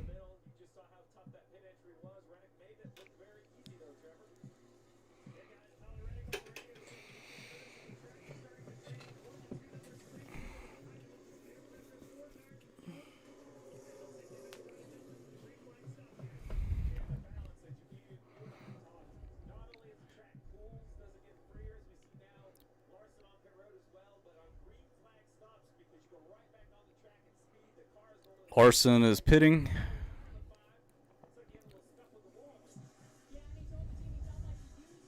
Eric Jones in. Dang, he slid perfectly in that pit stop, in that pit stall. All right, Larson's off. Right, Jones is off. All right, Bo Wallace is in. Briscoe's in.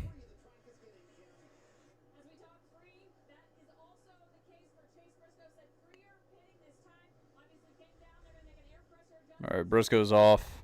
Bubba's off. Hamlin's in.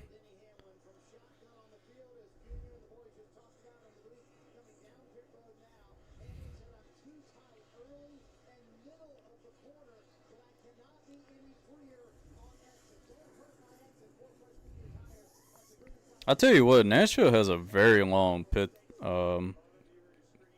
Has a pretty long stretch for a pit lane.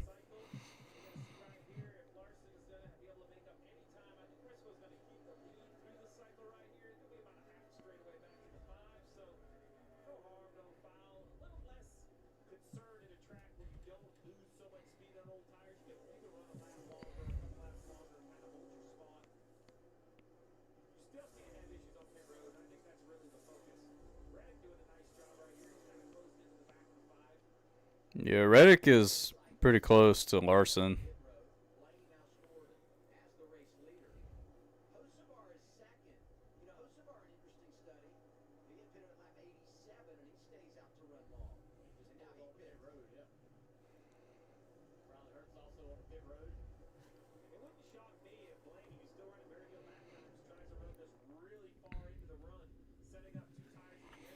Yeah, I think some of them are going to try to do 2 tires. I mean, everyone's going to do 4, but I think Blaney is trying to stretch it. Oh, Hurst only took 2. Oh, Hosevar's got a problem. Hosevar had a 15-second stop.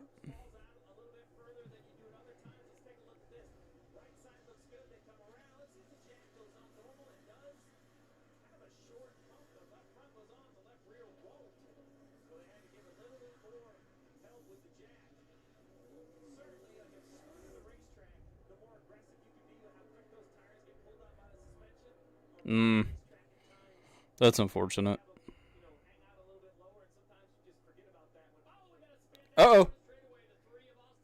Austin Dillon's spinning. Oh, hang on to it. Hang on to it. Hang on to it. Okay. He hanged on to it.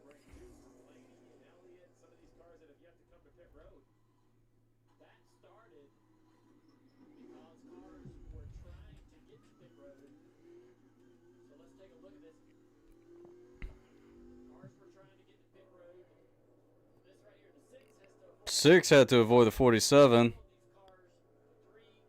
And the 3. Oh, lost the nose, and the 17 got in the back. Oh, man, I tell you what. Austin Dillon almost pancaked that wall, but he saved it.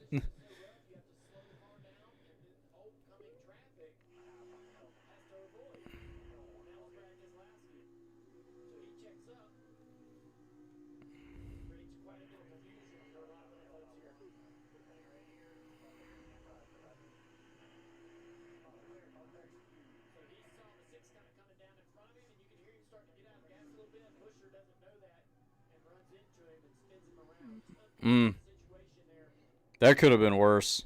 But I think about how bad this could have been. A lot of cars here.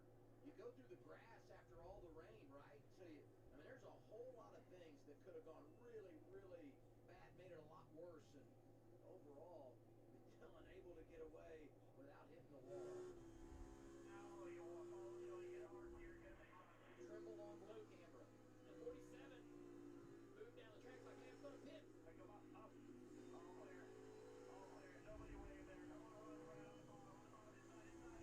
going to pit. TJ screaming at me. TJ. Down the racetrack on the back straightaway. Sometimes drivers will do that to be like, hey, I'm pitting.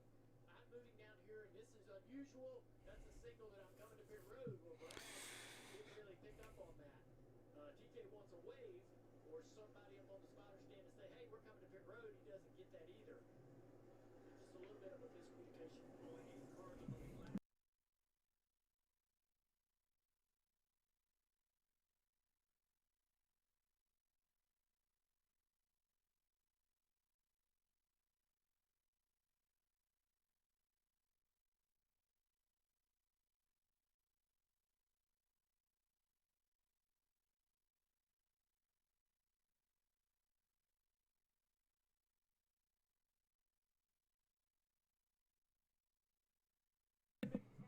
All right.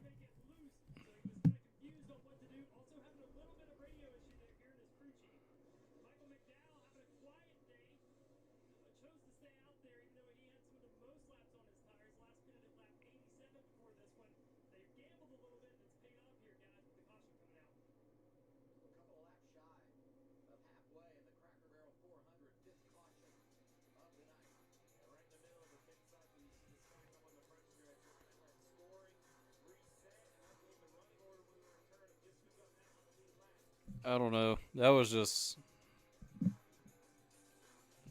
That could have gotten a lot worse, to be honest. That could have gotten a lot worse.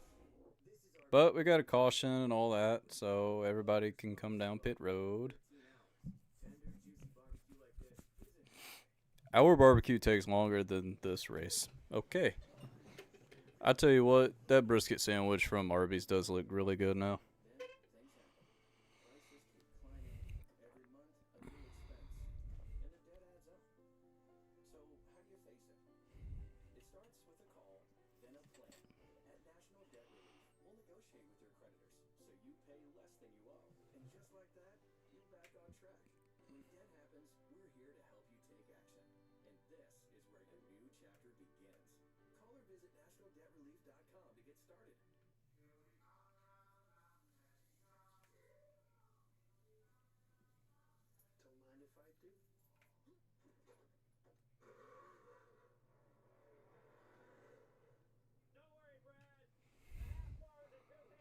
Yeah.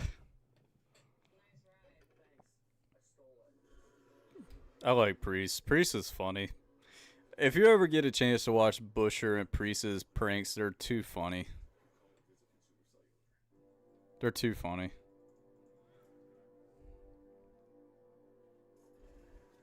Got Goodyear commercial with that beautiful Shelby Cobra. I saw a beautiful 65 Cobra the other day.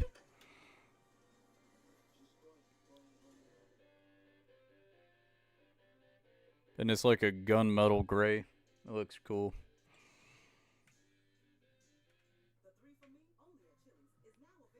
Mm.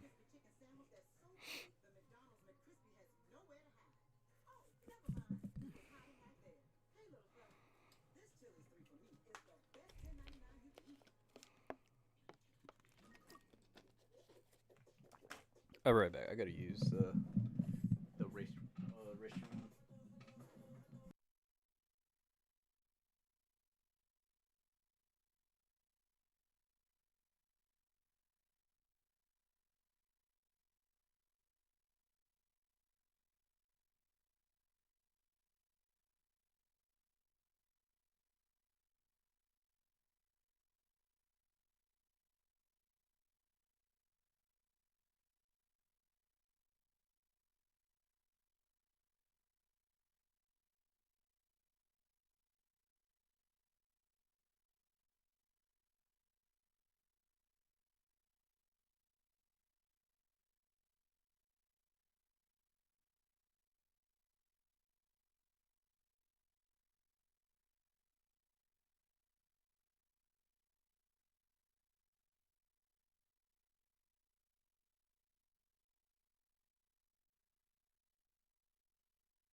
All right.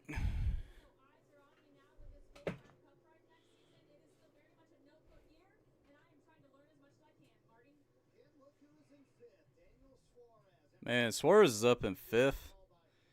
And we got Todd Gilliland up there, AJ up there.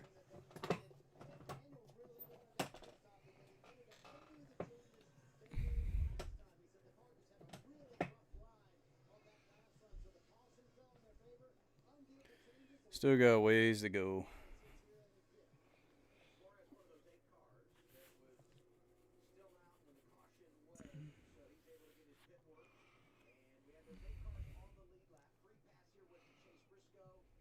He is on the lead lap. 22 others wave around to the lead lap stand. Huge break for Briscoe. So you mentioned it. It was a few cars there. All right, we got Chase Elliott and Blaney Briscoe should be tail end. starting the front row. But you see it, the fifth row outside. So why is he not tail end? Well, because the wave around cars will line up behind a tail end car. Well, that is basically the entire field. So Briscoe gets the free pass and track position. All right, here we go for the restart. And coming to 152, 300 to go. Blaney gets a great launch.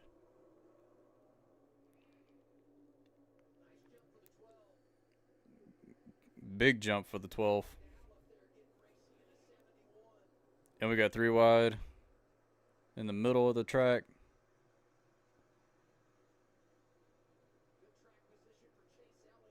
Gibbs tried to make a move on Hamlin. Larson trying to get a couple spots. Suarez making it 3 wide entering turn 1. Oh, man, that's tight. That's tight. That's very tight. Oh, that was really close for 3 wide. Suarez is blocking Allmendinger.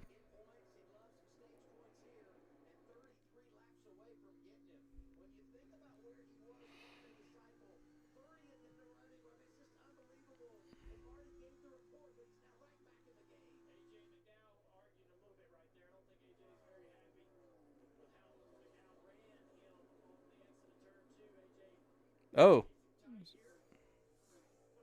Somebody got loose. And we're 3 wide with freaking Larson and Ty Dillon and Reddick. And Eric Jones is battling against Bell.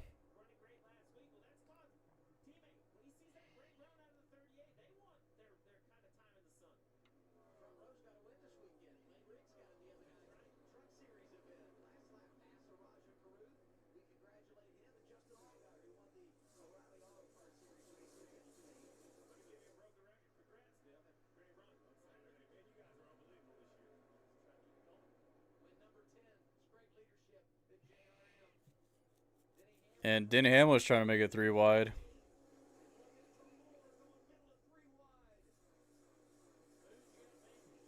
Oh, man. We're still 3 wide.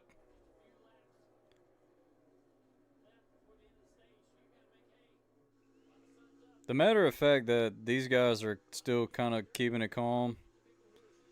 But once we get to the final stage, everybody's going to be aggressive. Very aggressive.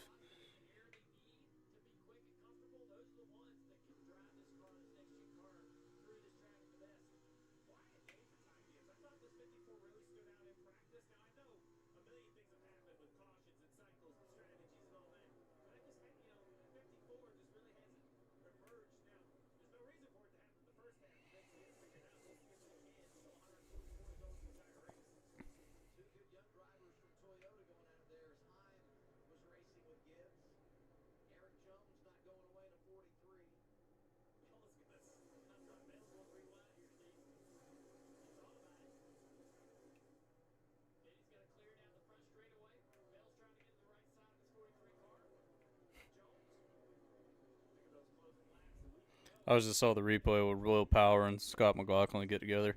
But Bell on the outside, he's trying to get a run on Hamlin. But Eric Jones is running really good. Then you got Corey Heim. Corey Heim on the inside.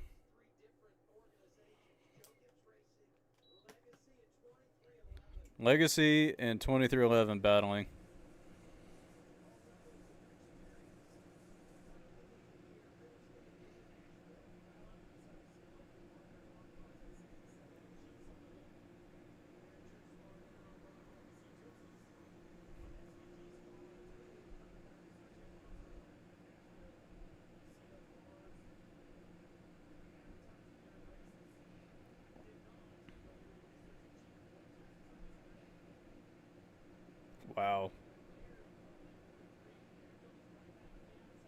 on the outside with Eric Jones and Heim battling.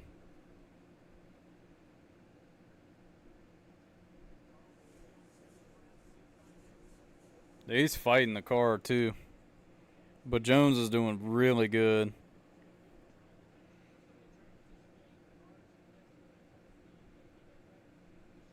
We got AJ Allmendinger trying to get by Suarez for third. Got a Call It car versus Spiro. We also got McDowell showing up.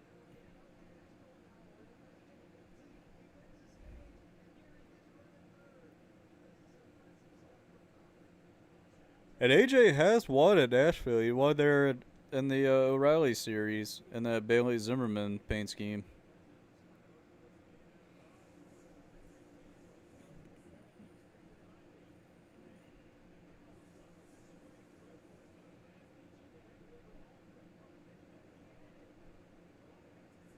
I wonder where is SVG? He's not in the top 10.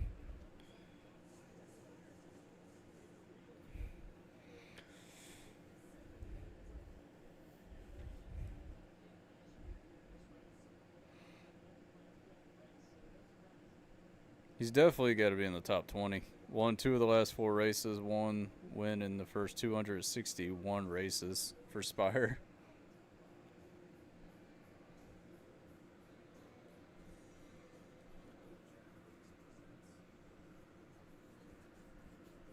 A lot of people say that I'm glad that NASCAR's done with Fox, but you still got the Truck Series on Fox. And CW is doing great with the O'Reilly series. The O'Reilly series and CW are fantastic. All the commentating and everything they do is amazing. And I tell you what, I would love to see Will Buxton do a NASCAR race commentating. But he's perfect. He's a perfect fit for open wheel.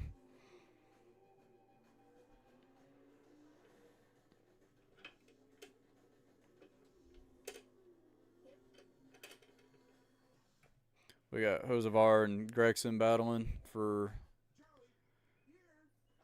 not sure what position. 28th. Tyler Reddick is going to get by Suarez.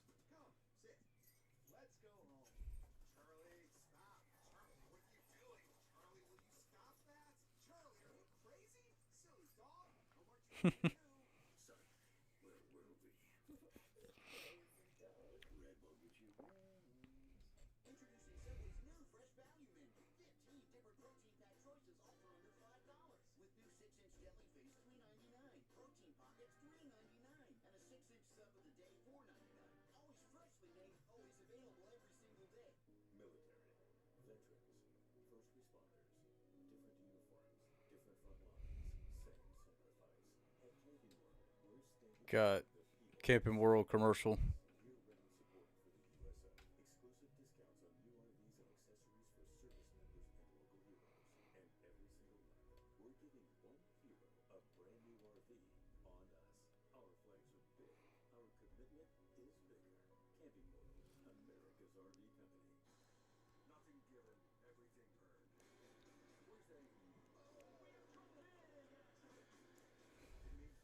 You got Briscoe and Bell battling.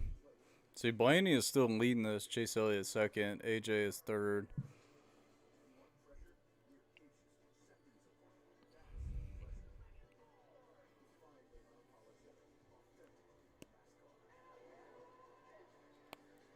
See, Michigan starts at 3.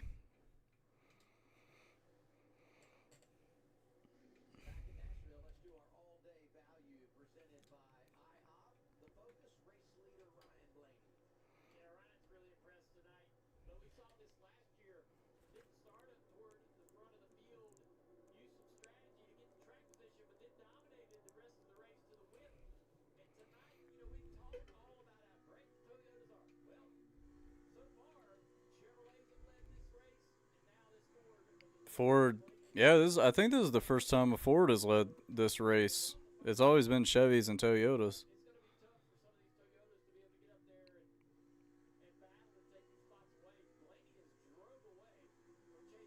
There's been 5 different winners at Nashville.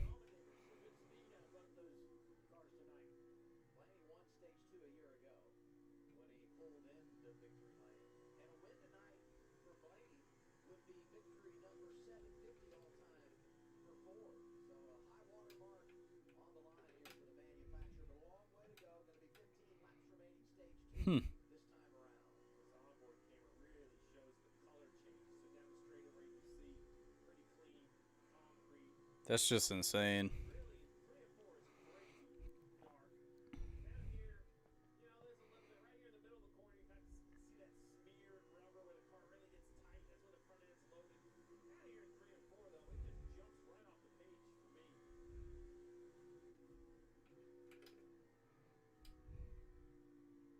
That thing's starting to take some really good rubber.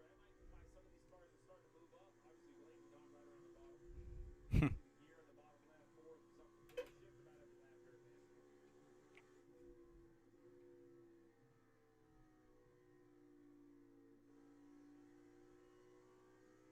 It'll shift about every lap here at NASCAR. Good little bundle of cars right here. Got a pretty decent amount of cars battling. 6th, 7th, Gilliland. And in the 8th place, the car of Larson, who's got the momentum off the top of the racetrack. But Larson is trying to get by Todd Gilliland for 7th. Briscoe, we saw that a moment ago. So he's trying to grab a couple more spots right here. But here comes Bell. Inside of Larson down the front straightaway. Couple of dirt trackers here finding their way. Oh, caution. Is out, sixth of the night. Oh, no, it's AJ. Who was third and having such a great Oh, man. Come on.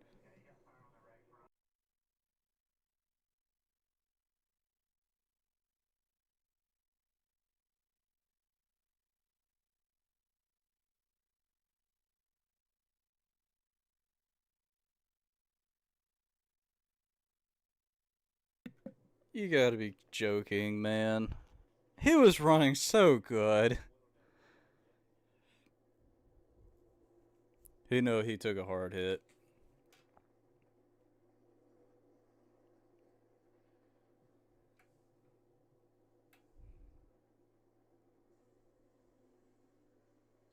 Oh. Wrong place, wrong time. Hard hit back.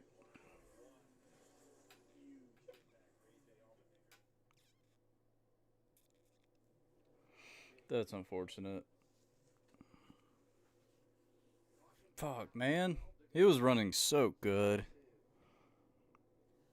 We heard SVG talk about his concerns when he learned of his two teammates. We see AJ get out of the race car under his own power. We don't see anything on the radio where he references what happened.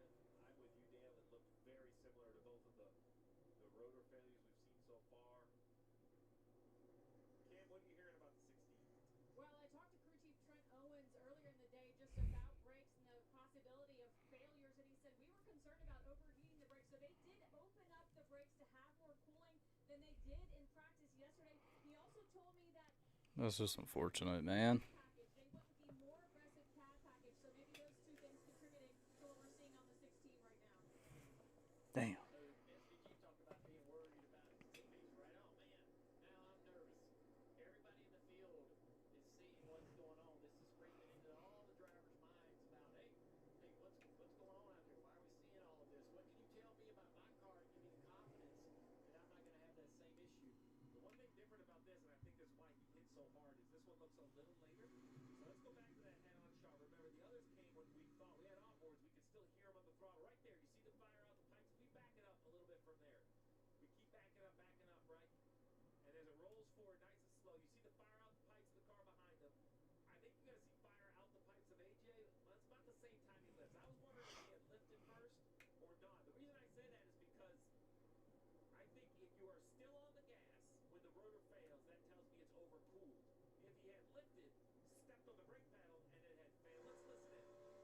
It's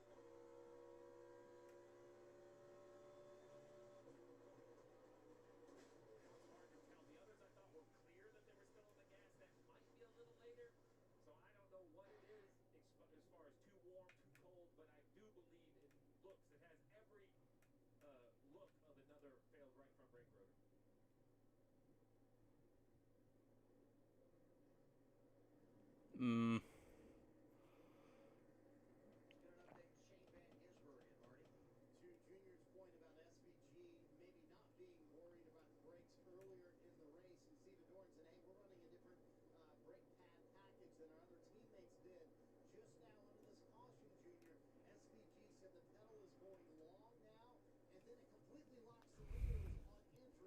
That's not good for SVG. Now he's concerned about his brakes. Now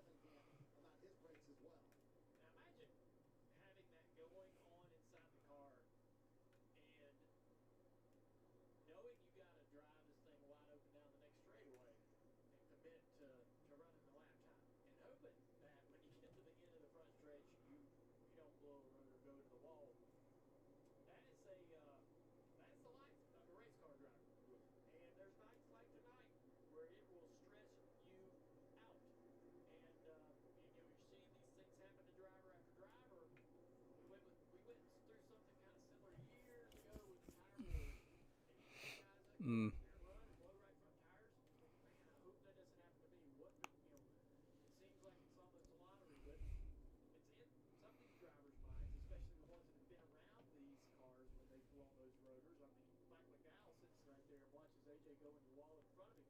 You certainly have to imagine that that's going to creep into his mind just a little bit about, that becoming an issue that he'll have to deal with at some point. It's just unfortunate seeing this. Scan the QR code to shop Logitech G's newest products and hottest deals. Logitech G, the official wheel and pedal of the NASCAR. There's some drivers that'll tell you, man, I can block it out. It ain't gonna happen to me. We all do that about danger and bad crashes and all that stuff,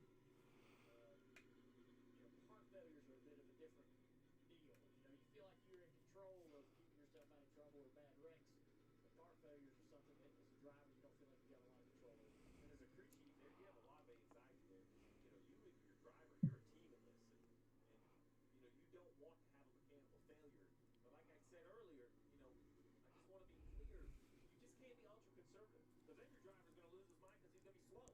Like you just, to your point, Dale, you have to be uncomfortable with the risk you're willing to take inside the car. As a crew chief, at times you have to be very uncomfortable with what you're trying to push these cars to the limit because it is an absolute contest of speed.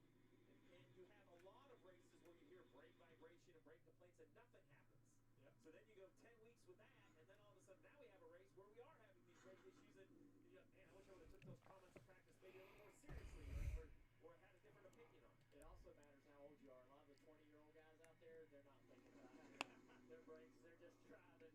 But the guys that are like 35, 40, 45 years old, they're going, that's a pretty serious situation. I don't need to be a part of that. But so it affects everybody a little bit differently. Monster onboard Riley Hurst. Makes me think about that ending to stage one. That makes me wonder. I guess in Monster Energy we'll go with Riley Hurst from Legacy. That's my guess. Because you see, Rockstar is sponsoring Tyler Reddick now. Not Monster. Rockstar Energy is sponsoring Tyler Reddick. So much churn with the field and all your strategy and what to do, and we're going to see that again and again. But All right, my guess is, you know what? I'm just hoping Blaney's pit crew doesn't mess him up. Situation and then we set up for that final stage. Drivers staying out, a lot of them coming down pit road, Kim. And a lot of Blaney, Bowman stayed out. what they thought the field was going to do, especially in mid All right. points, starting to build a little bit free. They took keep the head on the swivel, which makes me think that they're going to do full tires and just watching for dropping on pit road from Trevor Hayes. Okay, that's a good pit stop for Blaney. 10-second pit stop, but you still got other guys. You got McDowell taking 2. Chase Elliott. Blaney and Reddick did the same time on pit stops. Couple drivers took 2. Elliott and Blaney took 4.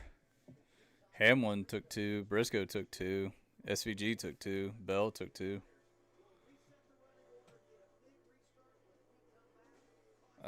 That's a hard hit for AJ.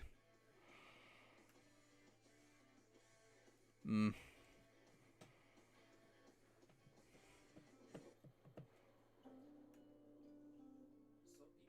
people just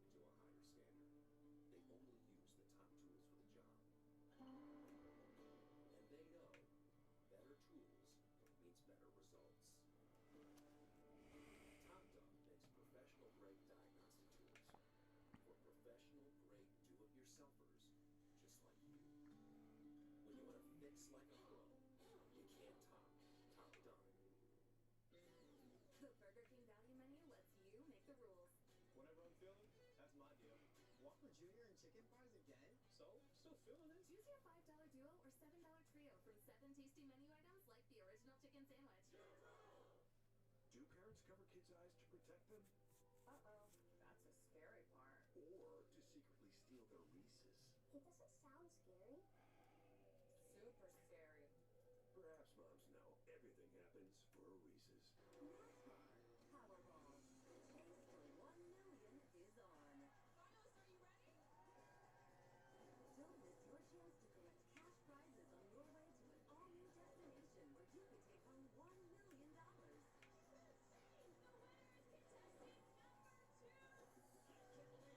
The official lottery game of NASCAR is back for the chase.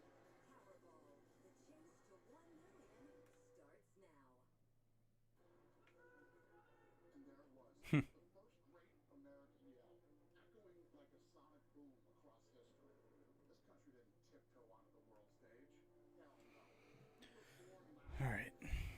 Still got a ways to go in this thing. And I love that paint scheme that AJ ran today. It's a nice looking car. With no power, no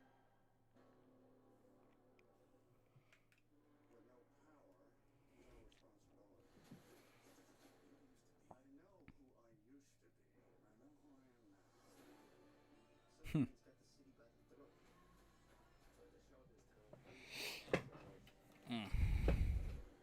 or you really want to sit there and do nothing? Say I want to fight? Look at me. I definitely need to watch Spider Noir. I'm gonna watch it. You can watch it in black and white as well, or you can watch it in color. Brought to you by Goodyear, born on the track, built for the street. Gonna be a fun run to the finish, stage 2. The Cracker Barrel 400. Top 6 stayed out. Next 6 got 2 tires. The first on 4, Chase Elliott in the 9. He was 13th prior to the choose. 77 to go to the rear. Hosevar to go to the rear. Hey, we got Bowman and Suarez up there. In the Coke 600, and a tire deficit, hangs on, gets the win. When the rains come, we'll see if he can hold them off here and get a stage victory. Green flag will go in the air with 4 to go in the second stage. All right, here we go. Coming 4 to go in stage 2 in 3, 2, 1, and here we go.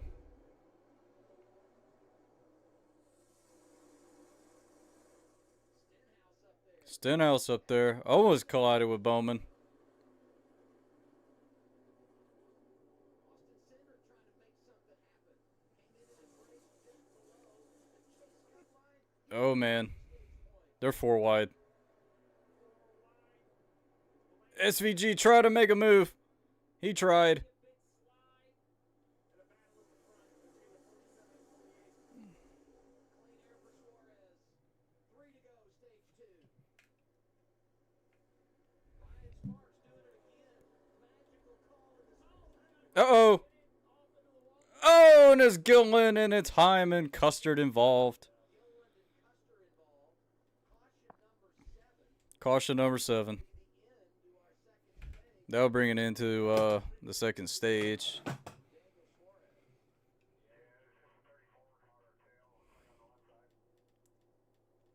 Poor Todd Gilliland got turned around there, backed into the wall.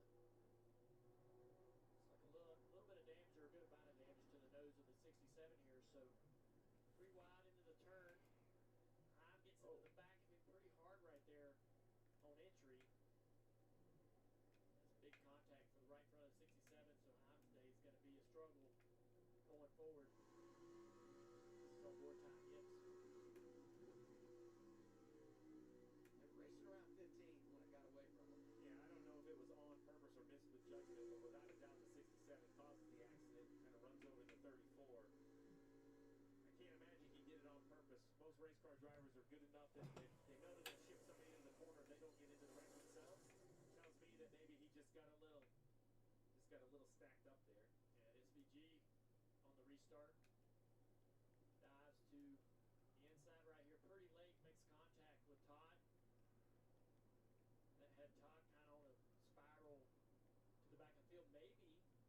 rear tire was down or coming or going down, and 38 was slowing down a little bit too soon for the entry to turn one. Trevor's found AJ Allmendinger after that crash he just had. Let's hear from him. Yeah, AJ Allmendinger here with me. We said this only happens on days when things are going pretty good, but what'd you feel? What do you think is contributing to these brake issues? Felt nothing until it exploded. No warning signs. Felt like I'll be right back.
I'm back.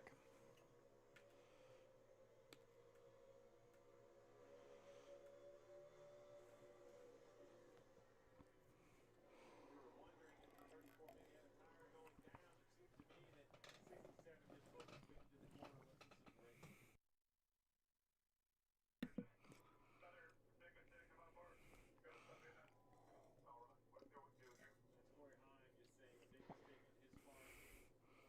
Obviously, he's going to have to find Colin this week. He's going to be in this series for a long time. Those two youngsters are going to race each other at Lawrence, so those things end up happening. Kim. And for Ricky Stenhouse Jr., the complaint all night has been no rear grips, front plowing every time they've come down to adjust.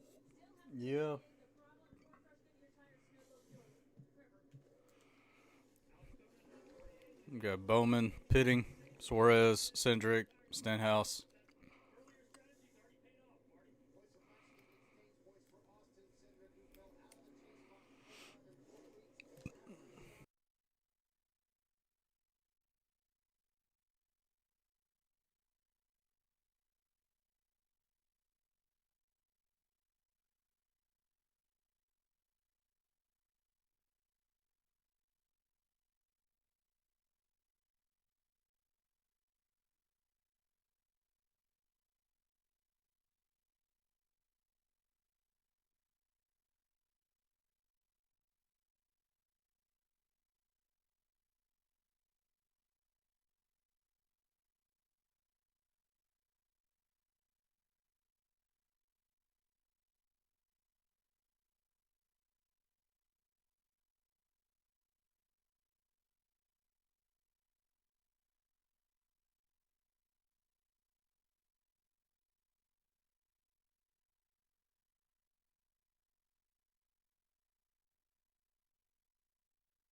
Yeah.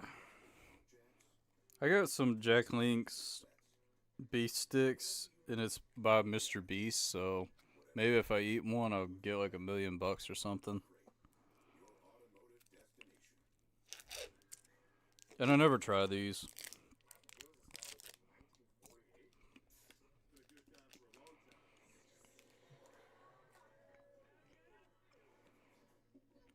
They're not bad.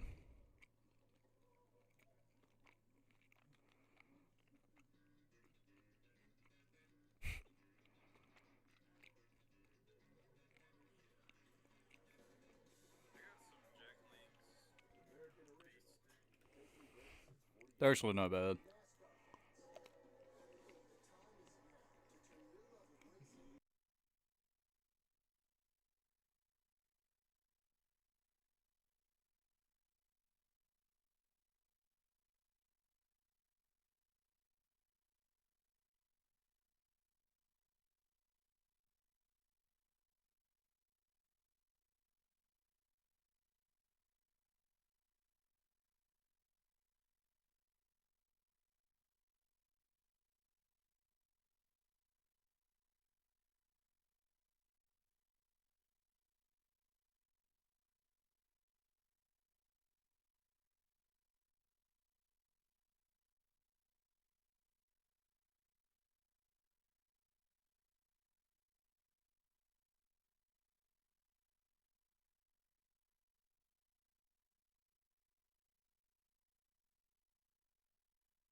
Cars are getting ready to line up for the final stage.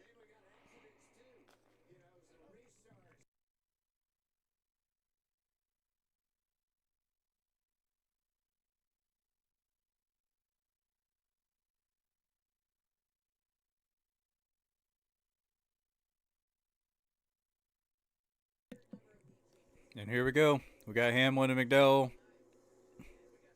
on the front row. And going through the gears. Here we go for the final stage. And across the start finish line. Entering turn one, we're already 3 wide.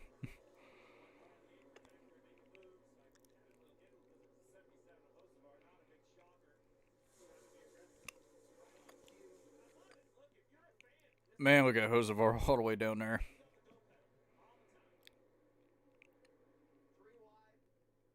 Oh, man. Hurst and Zane Smith. Gregson! Gregson got sent up the track. Oh, no! There goes Keselowski and Cindric.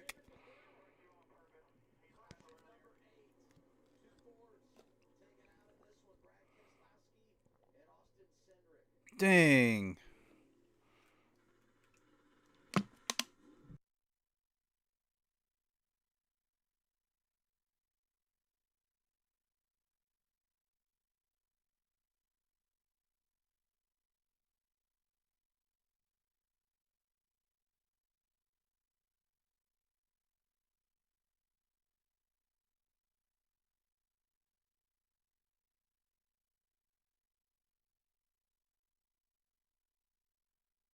So before he gets shoved up,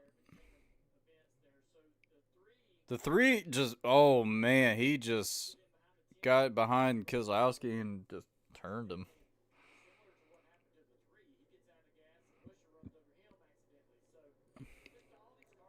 Like Keselowski just got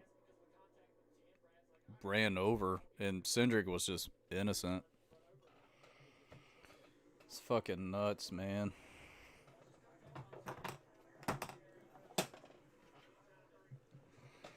It's fucking nuts, bro.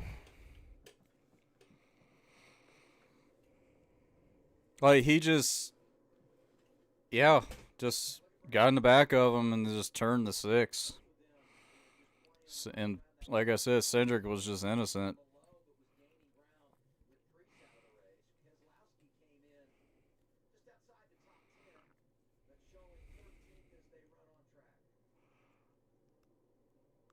That's just unfortunate, man.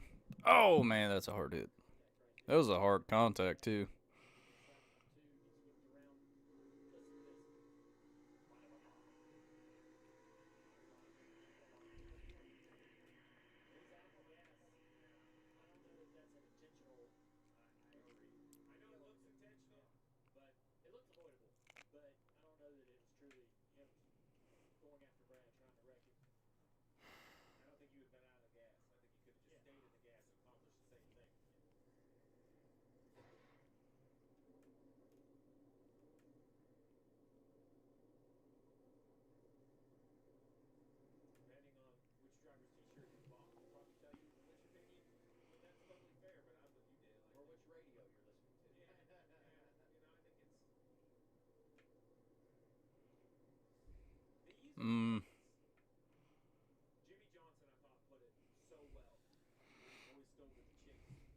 That's just unfortunate for Keselowski.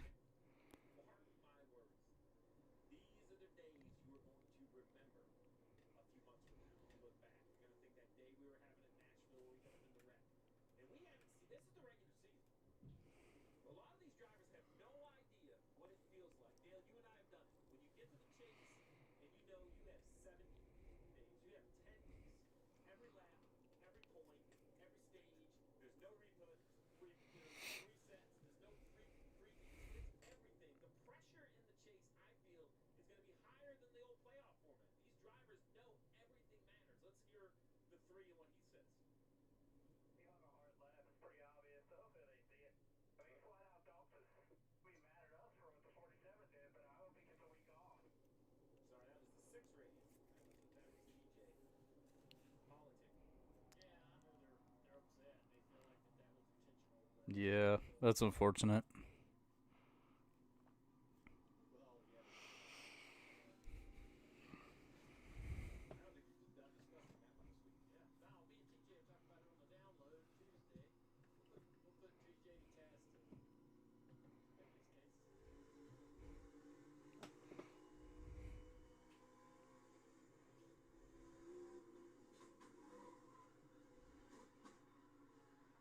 He hanged on to the seat panels.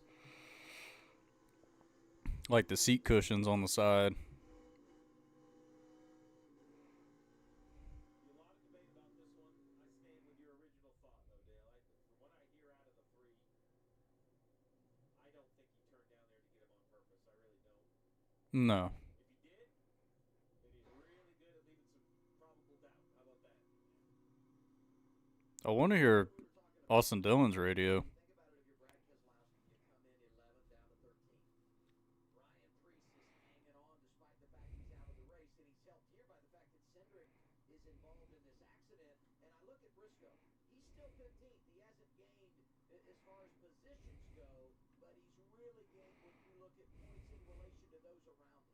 And you have Logano at 18th right there. He's running 21st. Can they come up with something to grab some spots tonight, like they do from time to time, to get himself a top 10 and close the gap a little bit? And if you look over on the right side, it gives you a little bit of a cheat sheet of what the reset will look like. And we've kind of drawn an imaginary line below sixth. Yep. Because all those guys are going to be within 50 points of the leader at the reset. And we feel like mathematically, and if you run all the simulations, that's the sweet spot on those that really have an opportunity.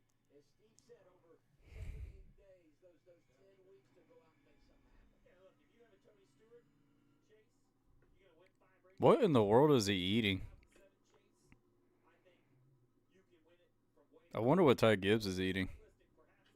perhaps the 2 most impressive runs ever in that format, right? It's going to have to be a monumental thing. If you want to just talk about being good or a little bit better than your opponents, I agree with you. That top 5 is the sweet spot. Now, if you're going to be Reddick and win, like, say, 5 of the first 7 races, you probably could give him that for anywhere.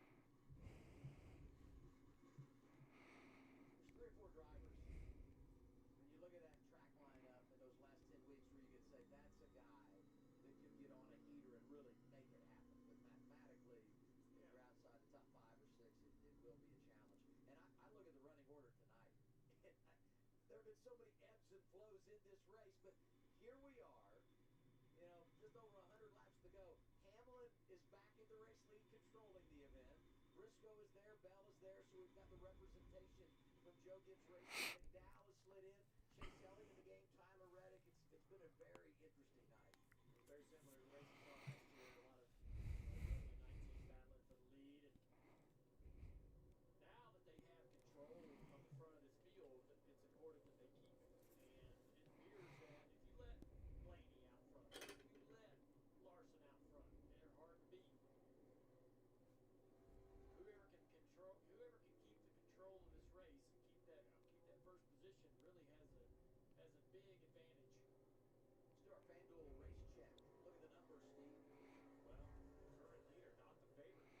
Hmm. It's the favorite, a little over 3.5 times. Bell is the favorite, Bell back there in 4th is but yeah, Bell is the favorite to win this. Then you have Hamlin, Chase Elliott. But he's back in 4th right now. We'll just point out that if you like to, take a gamble, there's some names up there that aren't even in that top 5, right? A Blaney or a Busher or a Jones, but makes sense to me. I have to agree. I think Bell and Hamlin should be the favorites. Marty.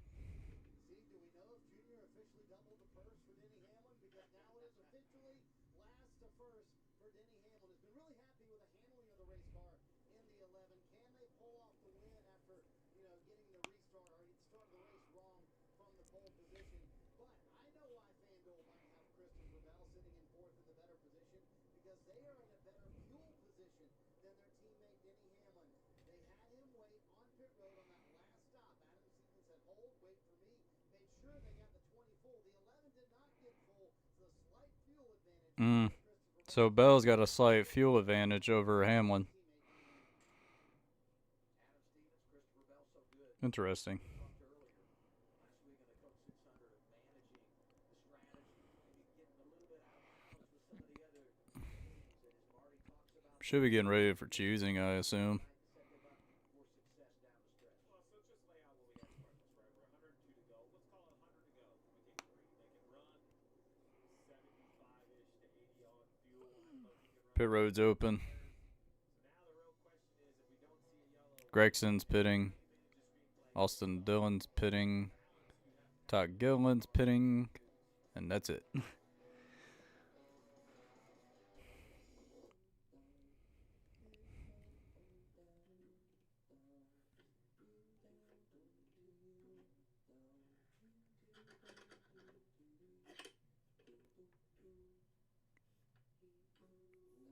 I don't know what this. I don't know what this is. It's like a ring with technology or something. I don't know. I have no idea what that is. You fought against the odds in every inch of every race. With endless determination and grit. All of your hard work and dedication have brought you to where you are today. Keep moving forward. Talk to your doctor about Breztri. 3 medicines in 1 inhaler. Learn more at breztree.com. Run ultra fast? You need an advanced dynamic system.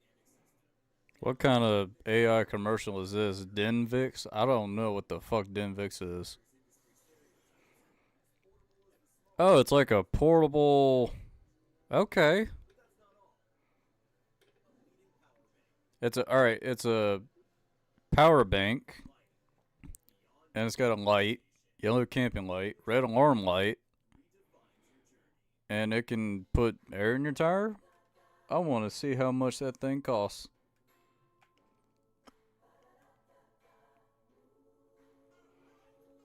Alright, I'm going on Amazon.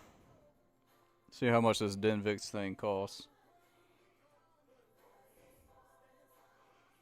I think it's 90 bucks. Then you got like the second generation that's like 110 bucks. Then you got one that's like 200 bucks.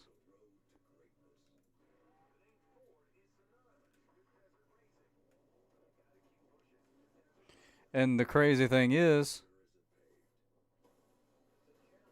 the website for Denvix don't even work. That's pretty insane. That's crazy. But we're getting ready for the restart. And maybe Hamlin will learn his lesson not to jump the restart. And here we go, going through the gears.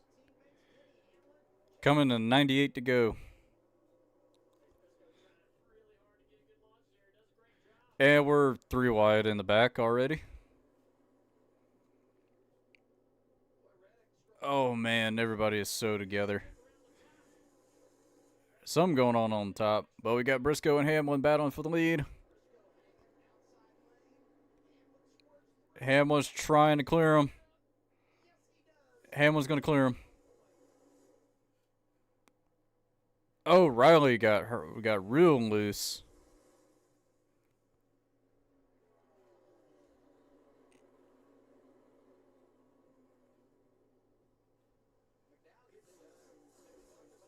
We got McDowell and Bell battling for third.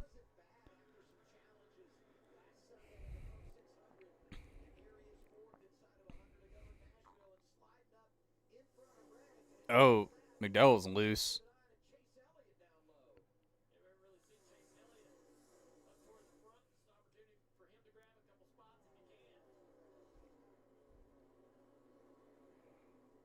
Got freaking oh, we got a collision. Oh, cars are going. Oh, and it's got Bowman. Damn.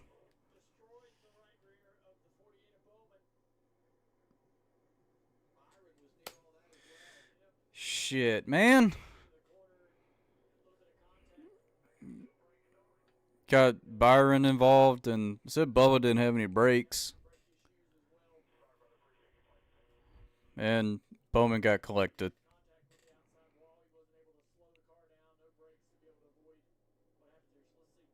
See what happened.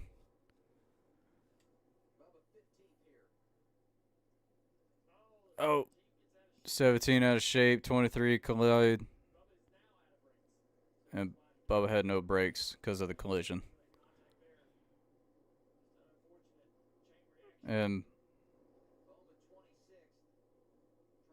nowhere to go.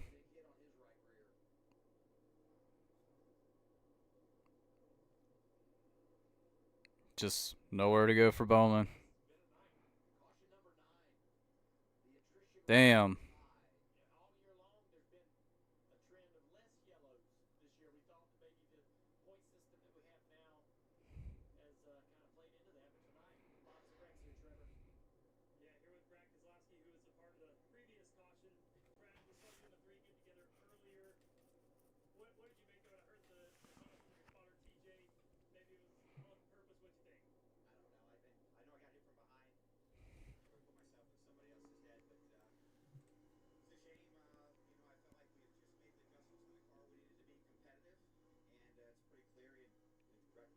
after seeing that replay. So turnabout's fair play. All right, Brad Keselowski, guys. Good. Brad feels pretty confident about that. I mean, the 3 does go to him down on the apron, but I don't know. I just the throttle. First DNF this season. That's pretty insane. Austin Dillon's point of view, and I'm sure we'll get to hear that. And just to lay all the evidence out there, he can see the replay. He can't hear it. Front stretch. Yep. What I've learned is the drivers know we can look at all the stuff we want, but Brad and Austin Dillon are the two that know the best. Like, Yeah, and you know what, Steve? On Monday, if not sooner, somebody's going to put that SMG on the internet for all of us. oh yeah, we'll have that on the ride home. We'll have that in the rental car heading to the airport. I mean, that's going to be. Heck, matter of fact, it might be on there before the race is over. We still got 95 to go. And as Paul Harvey would say, now you know Yeah. the rest. And look, Dang. the only thing I'll tell you is, the water coolers can be busy on Monday because you can talk about that or the other 9,000 things that have happened through this race. There's more than enough conversation. Our last 3. That's frustrating. 2 laps and 3 laps. Under yellow for a nice time tonight. A few good ones involved here.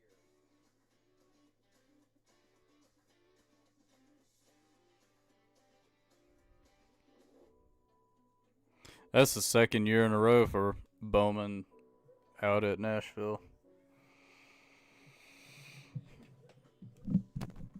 Yeah, my microphone decided to fall on me.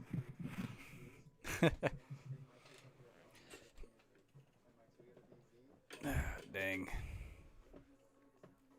Imagine what you could do with an all-electric vehicle that gets you. Let's go places. That car is really dragging too. I got somebody for that. I think Bowman's still in the car. Might be, I don't know. I got somebody for that. You guys got somebody for Peyronie's disease? There's hope for the estimated 1 in 10 men who may have Peyronie's disease, or PD. A urology specialist who treats PD can help you create a plan, including non-surgical options. Find somebody today at gogetsomebody.com. Got a Chili's commercial.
Byron's in the garage too. Which is good. Because Lewis and Clark over there sure aren't gonna. That's unfortunate. 2 laps to go. Pit lane opens here, and All right, we got Busher pitting. And looks like Suarez is pitting. Got Cody Ware. Yeah, they had to go back to the garages over, replace a toe link and rear upper, but the bigger problem was they just didn't have the balance they needed all night. He had nothing in the car he needed. It wouldn't turn, and so they were racing kind of mid-pack, and that's part of the reason they got collected and part of that mess. thank you, Kim. We'll get in a quick break before we return to the green flag. Driving here with Bubba Wallace, a part of caution number 9 at Nashville.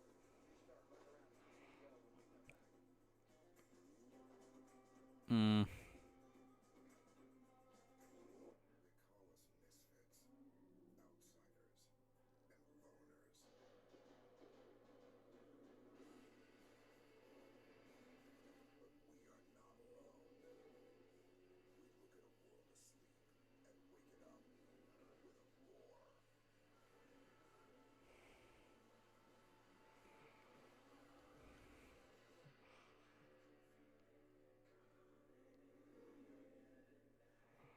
Probably after this, I'm going to work out. T-Mobile, bet you I can. Well, you better pick it up because T-Mobile now has the fastest 5G home internet. Watch this. I'm okay. T-Mobile now has the fastest 5G home internet, just $35 a month. Introducing Subway's new fresh value menu. 15 different protein pack choices, all for under $5. With new 6-inch deli face, $3.99. Protein pockets, $3.99. And a 6-inch sub of the day, $4.99. Always freshly made, always available every single day. You play by the rules. Then things happen. Prices keep climbing. Every month, a new expense. And the debt adds up. So, how do you face it? It starts with a call and a plan. At National Debt Relief, we'll negotiate with your creditors so you pay less than you owe. And just like that, you're back on track. When debt happens, we're here to help you take action. And this is where your new chapter begins. Call or visit nationaldebtrelief.com to get started. It starts with self-discipline. Feel I can feel good about. I'm gonna need it. I'm training for life. From after-school pickups to meal prep to a 12-hour night shift. I don't have time to get ready. I've got skating. Down patrol starts. I wish we could use the rear suspension for Byron's car. Just take it off and put it on the 48. I've got a goal to hit and a deck to conquer. A party to be the life of and all the essential energy I need to do it. Every day, there are heroes among us. Men and women who serve something bigger than themselves. They sacrifice. They inspire. We got Hayek Motorsports looking inside of William Byron's car. Huh. Now make a better interaction. Interesting. Go to the NASCAR Heroes Pass and give them a lifetime of NASCAR. Visit NASCAR.com/salutes to nominate a hero today. Back in Nashville, let's do our credit one thing. Awards to watch. Yeah, I'm sticking with my guy here, Chase Briscoe, started 31st. Sticking with Briscoe. 15th in points, needs a great night. Led 51 laps last year. I thought he'd be fast tonight. I'm not getting out of the mode either. It was Christopher Bell at the beginning of the show. I'm sticking with him now. Running third, was running great earlier, went from second to 30th with a bad stop back on lap 76. He has recovered. He's all the way up to third position. I know he's winless this year. It could change tonight, Adam. Chase Elliott not winless. A pair of victories for NASCAR's most popular driver. One here in 2022. Qualifying rained out, started 29th, but he's up in 6th position for the restart. But here we go for the restart. Briscoe again. Let's see if we can get a little green flag rhythm here. Heading toward the fourth quarter of the race. A little different day. Wait till later in the restart zone. We'll see if that pays benefits for the 11. Big push by the 20. Huge push. And he's going to clear easily. And Chase Elliott in the middle. Got 3 of the Joe Gibbs cars running 1 through 3. Oh my goodness, they're 3 wide. They're very aggressive on the door.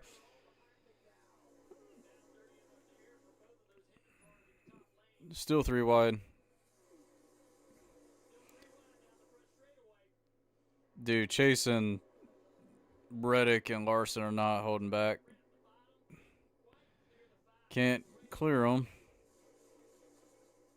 That's going to get Larson side by side. Now he's going to make it a 3 wide again in turn 3. Will it stick? Reddick had to back out. Chase Elliott made it stick. Oh, we got a wreck. And there's John Hunter Nemechek and Todd Gilliland. These guys will not stop wrecking.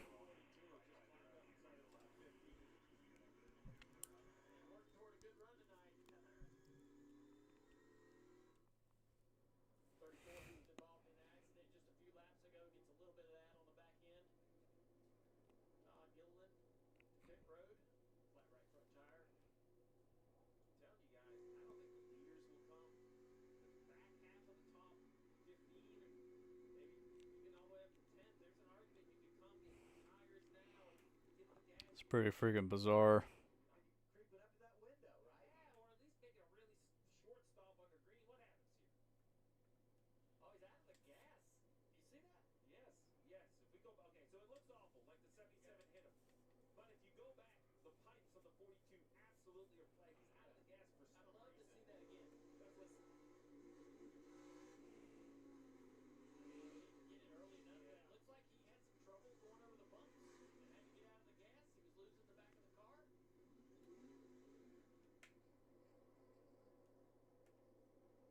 Right there, that bump right there. He jumps out of the gas. He's about to Oh, spin out. So he's starting to Hosevar car. got an Nemechek. Gets out of the gas. You see the fire out of the pipes. That's Got some damage on Hearst. Josh Berry got damage. you hate this for Nemechek. Steve talked about the fact that they had made up some ground. His teammate Eric Jones having such a good night inside the top 10.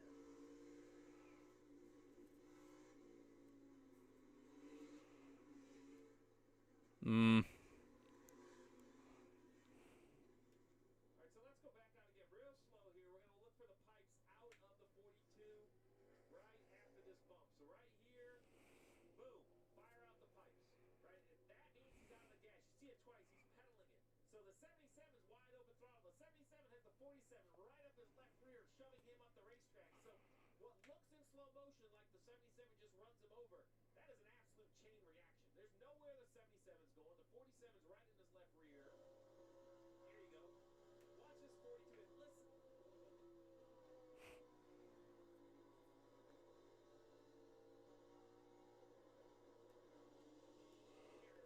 Mm. But I agree with you. That first shot, he gets over the bumps. Yeah. And that thing fires out the pipes. I've been reading on the 42's radio. He's not screaming about getting run over or anything. And I would, back to the drivers know best. I think he knows he had to dump the throttle.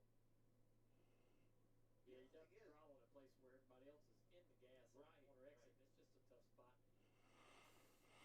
Well, but it happens again right after a restart when all these drivers are bunched together and going after positions, and that's been the reason we can't get a run going. Is somebody has an issue on a restart and we're all gathered up and nowhere to go. So we showed slow Yeah. motion, we showed the pipe. Let's show slow speed. You know, it's a miracle that Cindric is still racing. All right. No, he still got into him. That's like going down the interstate, the car in front of you checks up, you're too close, you run him over. The 77 just can't leave him as much room as you think. Oh yeah, it's clear to me right there that the bump, that bump is a challenge.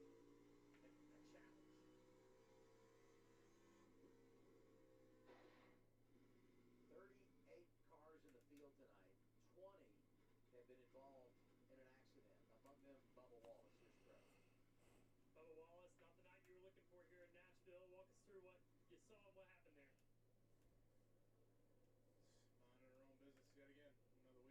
Another week that our team doesn't get the finish that we deserve, and so I'm tired, man. It's hard to be in the same boat constantly every week, and you gotta figure out how to put it behind you and show up. I somehow become the bad guy days following this, so I gotta figure out how to be better and learn from it. But say it's really freaking hard when you're driving your best and trying to just make progress throughout the race, and you get wiped out. So on to Michigan. Thanks, Bubba. Hard day for Bubba here. You can see the frustration now. He's fallen down now to 15th Yeah. in the chase standings. At one time had a lot of breathing room. Now not a lot of cushion. Got Blaney pitting. Blaney among those making a stop. Kim? Yeah, and strategy call, Vegas shaping up their next stop. They will put right side tires on. They're going to put 2 on the 12. That's just a unique looking car. Hit with 83 to go. It's a unique looking paint scheme. They did put on 4 tires with the fewer cars. Yeah, you know what? I am actually surprised they did not put 4 tires on Blaney. Very much time on them. They have maybe 10 green flag laps, so they figured there's no reason to. What this will probably do is now they need. So let's talk about their options. Now, because they need less fuel, that allows 2 tires perhaps to be a call on a green flag pit stop. If you need fuel enough that, you have to wait there anyway, you might as well put 4 tires on. Now, I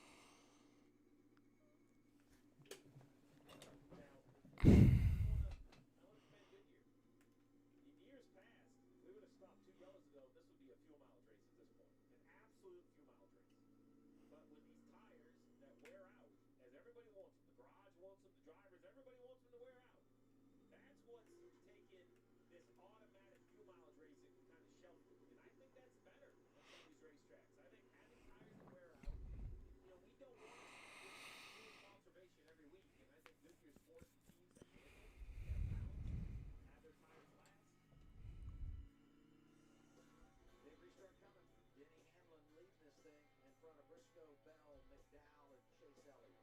watching NASCAR on Prime.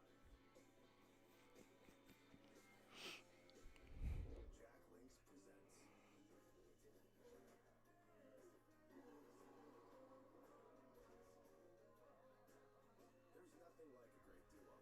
Two flavors, one bag. Jack Links Duos. Christopher David Bell. He's 4 years old. What have you started? Christopher Bell is taking the lead.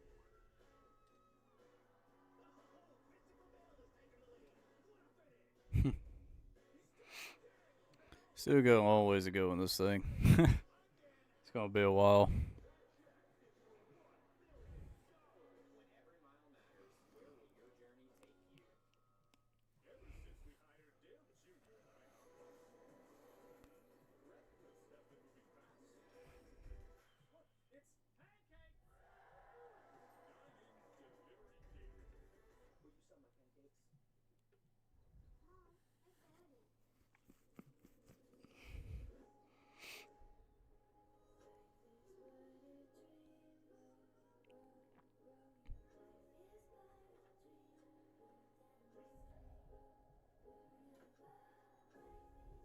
I got it.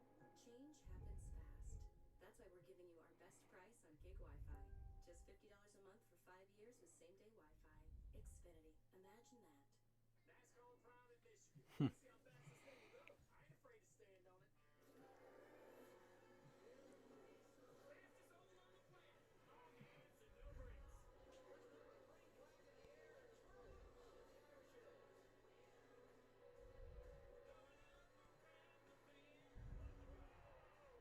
Come on! It's NASCAR on Prime. Stream Michigan next Sunday. NASCAR is on Prime.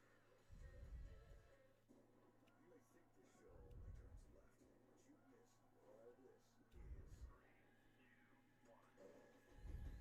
2, 1. The show wherever our cars roam. Just waiting for this restart. It's taking its time, for real. Thrill the track? We'll race it. Make it difficult? We'll find a way. 80 laps remain.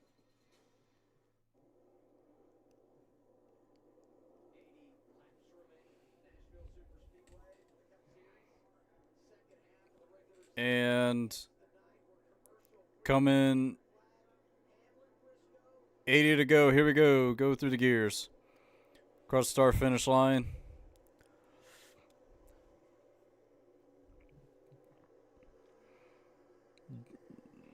Hamlin gets away. And oh my goodness.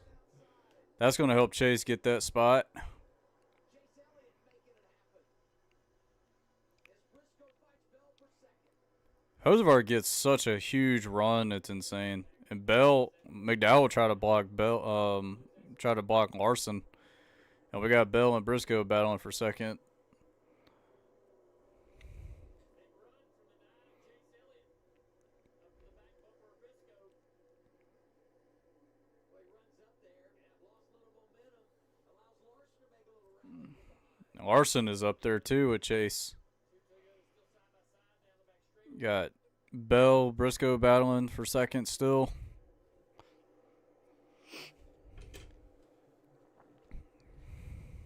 Jeez, man, we got a hell of a battle going on. Down the front straightaway. Christopher Bell trying to side draft a little bit here. See Bell wraps tight around the bottom into throttle. Still even. Off of 2. Such a dogfight for track position. Toyota 1, 2, 3, but the manufacturer has never won in Nashville. Oh, that was tight between Bell and Briscoe for second. Scout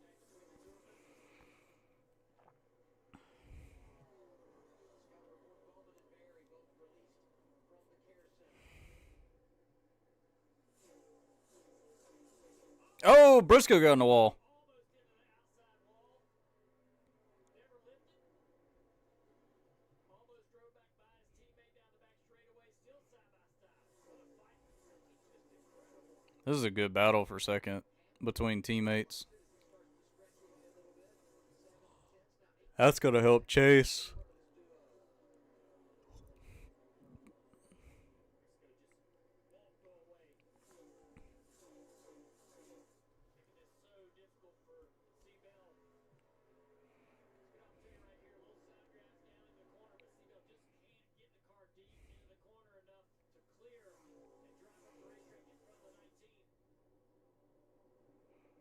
Yeah, these two are not letting off.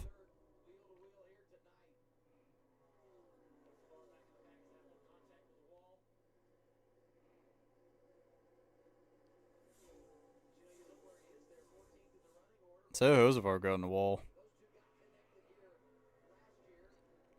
Eric Jones and Josevar. Big wiggle.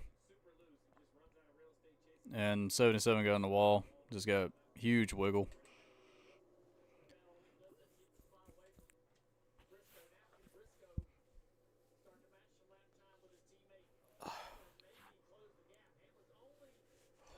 Oh, 66.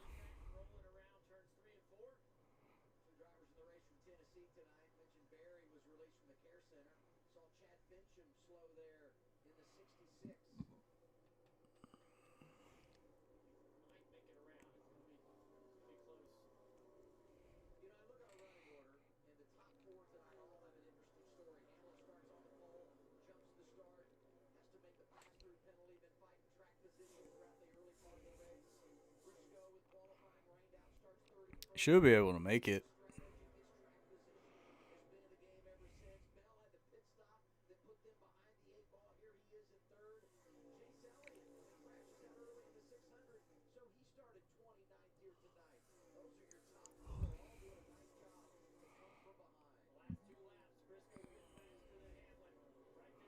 Yeah, said Briscoe is a little bit faster than Hamlin.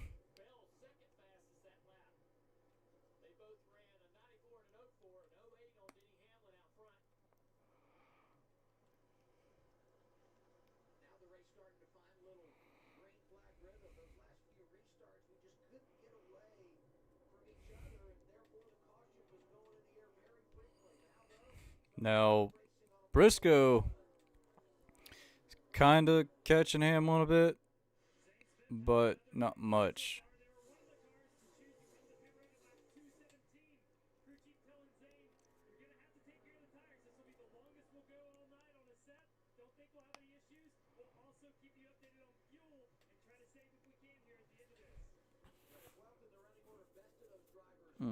Speedy Cash. You know, I never really know what that is.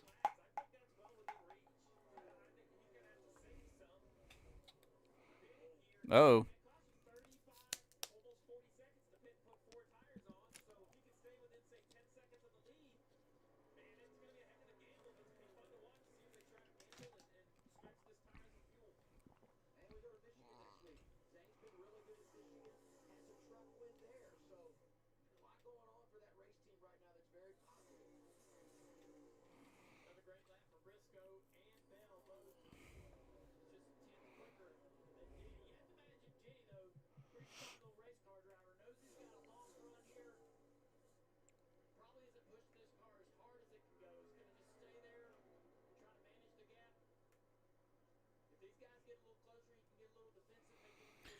Yeah, a little bit defensive.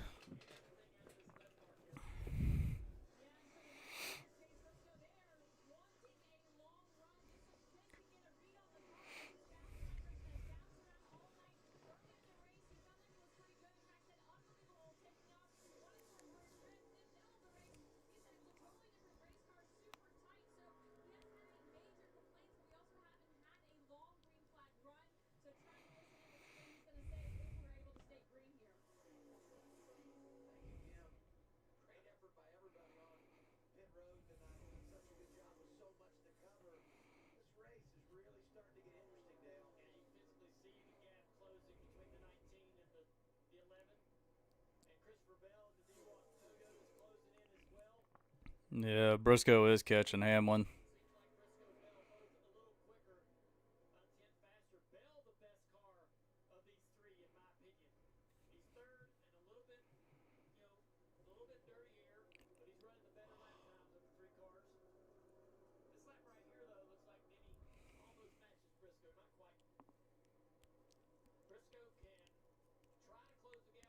I think Bell, like I said at the beginning, I think Bell is going to have the better car.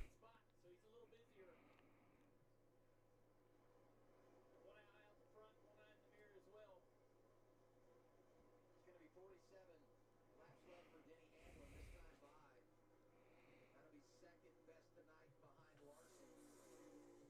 And the way it's trending, he'll pass Larson on this run, which is remarkable when you think Oh, Bell. the way the night has gone for Hamlin. And so he's finding himself flirting with different lines and trying to make something happen from third. There goes the bottom of the racetrack right there, but the 19's in that line as well, so he shot up the racetrack. Let's kind of regroup. Kim, what you got on the 19? Yeah, finally got a read on the car from Chase Briscoe. It's about the braking, just saying the pedal's going really long. They're trying to get him to adjust his brake virus. Uh-oh. Briscoe is having a brake problem. It's going to be a long break. Dale, you walk the garage, you see the noses of those Toyotas. It seemed like those were the team that had a little split. We saw a lot of opening on some Toyotas, closed on others. Yeah, the 20, the 11 had a little more change, or a lot more change. The 19 was open, Mm. the 45. 20 is, like I said, I think Bell's got the better car. He definitely has the better car than the 19 and 11. They're not the same. They don't run the same brake pads, same calipers. They all have a little bit of a different package that they prefer. Reminds me a little bit, last week Briscoe productive in the early stages, involved in that crash in the final stage, but he did get 24 stage points last week. He's picked up stage Briscoe's there. now, just hoping to be able to finish the deal. There. 19 drives right up to the back bumper of Denny Hamlin. Denny just kind of rolling around the bottom.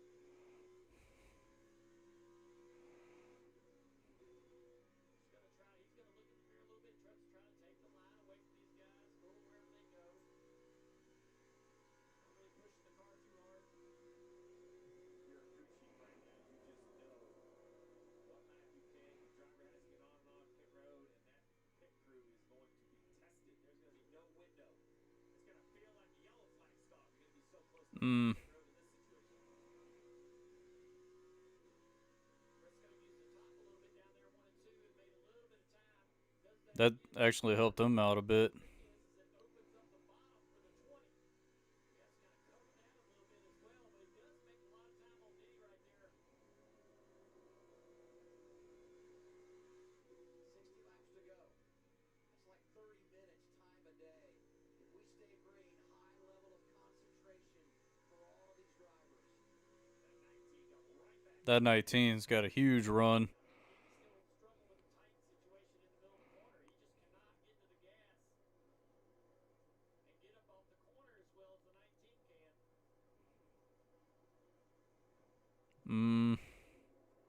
Only about a car length. Chase Elliott, back there in third, just over a second behind this trio of drivers from Joe Gibbs Racing. There you see the 9. What's up there, Trevor? Yeah, Chase Elliott now in Gus's lane probably uses the least words of any team on their radios all day long. Chase has been really Briscoe's going to get a huge run. free here, a little tight there, but very small changes on that 9, and it's coming to life. The darker and cooler it gets out here, guys. And he's picked up some stage points tonight. Jumped 1 spot in the Chase standings, 4th right now. Is Chase Elliott. Oh, the 19's going to get tight right here behind the 11. Good run for the 20 off the top. I think consideration to come to pit road's only about 10 or 12 laps away. If you're going to It's almost time for green pit stops. remember, these were not brand new tires at the start.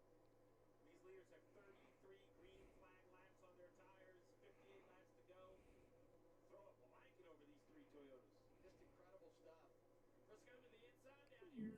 Briscoe to the inside. Oh, he clipped the apron a bit. Now the 20 on the outside. And when he couldn't make the move, Bell takes advantage, trying to get second away from his teammate. Briscoe's going to side draft down here, but Denny's going to be in front of the 19. That takes some air away, so that should give the spot space for Bell. It does. Here comes Team Bell. Here comes Bell. With the better race car of the 3, can he get by this 11 and take the lead before the cycle begins?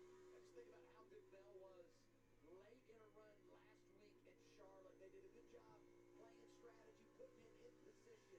Bell around Briscoe, and now thinking about Hamlin for the lead. He's going to have to close up the whole racetrack down here. Goes to the bottom. Oh, there's a lap car. Oh, lap car. That's going to be difficult for Christopher Bell. Nope. Gets around Hamlin. Going to get by him from the outside. And Bell is going to clear the 11. I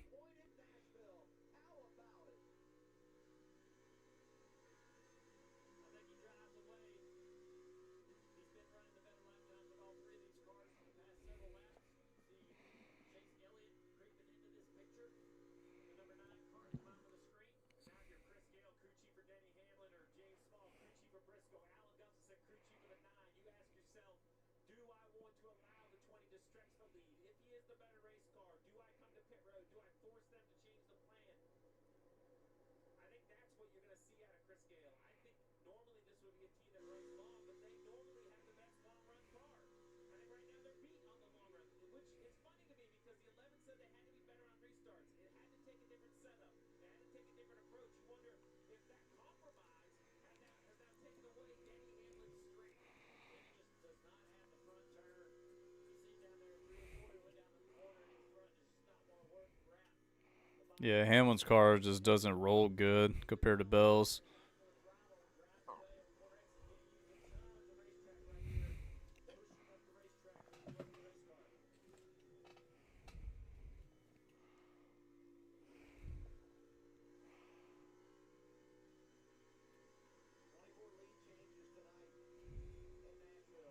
So much about the ebbs and flows in this race.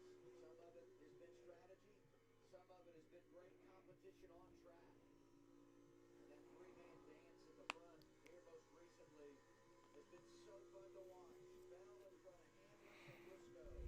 And now we look at our burn bar presented by Red Bull, Steve. Well, we got that update from Trevor Bayne about the 38 of Zane Smith, last on pit road at 2:17.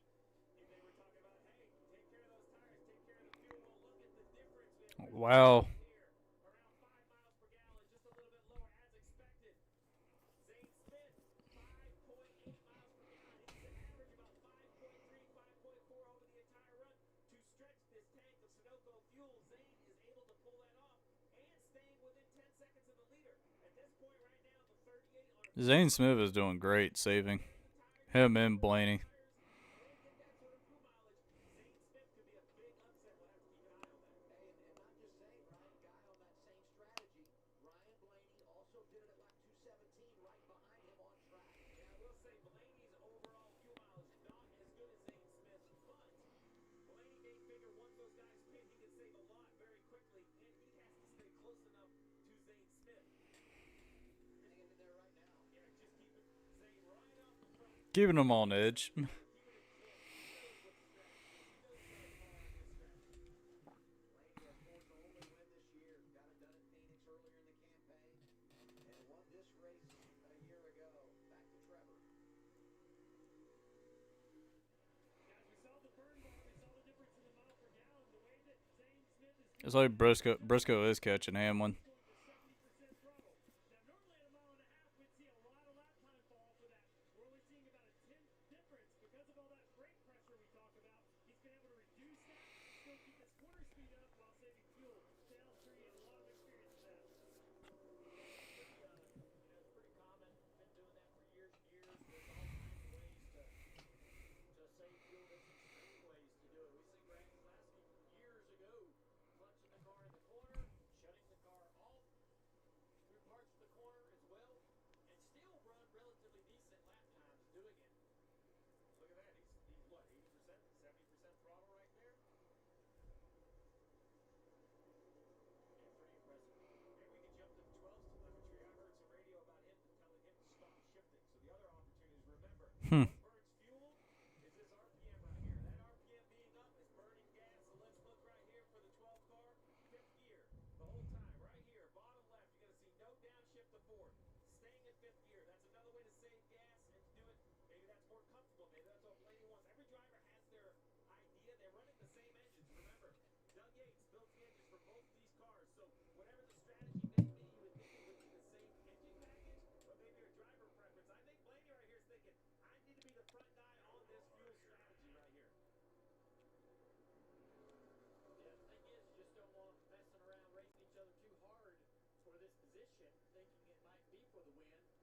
actually not save the fuel, they actually need to save the Blaney went to fourth gear. So you have like two races going on. Top of the screen, you have Bell leading, Hamlin second, Briscoe third. These cars must pit. Absolutely. I think we're only a lap or two away from coming to pit road. Bottom of the screen, Zane Smith in the 38, 12 of Ryan Blaney. These guys are trying to save fuel. What we understand or we believe their strategy is to stretch this all the way to the finish. We will see if that strategy works. Marty, Denny Hamlin in the 11 running second. Trying to hang on to second. And Hamlin's got the fastest lap right now. Issues for Denny Hamlin. Too tight right there in the center of the corner. Needs the car to turn better. And then when he gets off of the corner exit right here, way too free for Denny Hamlin. Marty, the guys were dead on. As soon as the 12 caught the 38, you could see on telemetry on SMT, he went back to run a wide open, started doing everything he could to stay in front of that 12 car. Crew chief still telling him, though, you're right on target for fuel mileage, guys.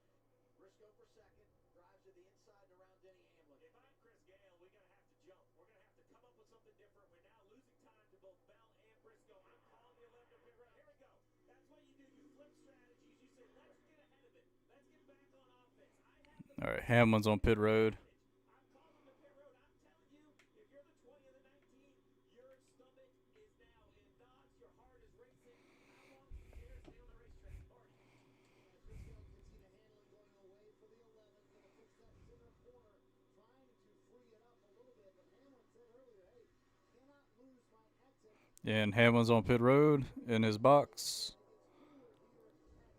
disadvantage is normal track.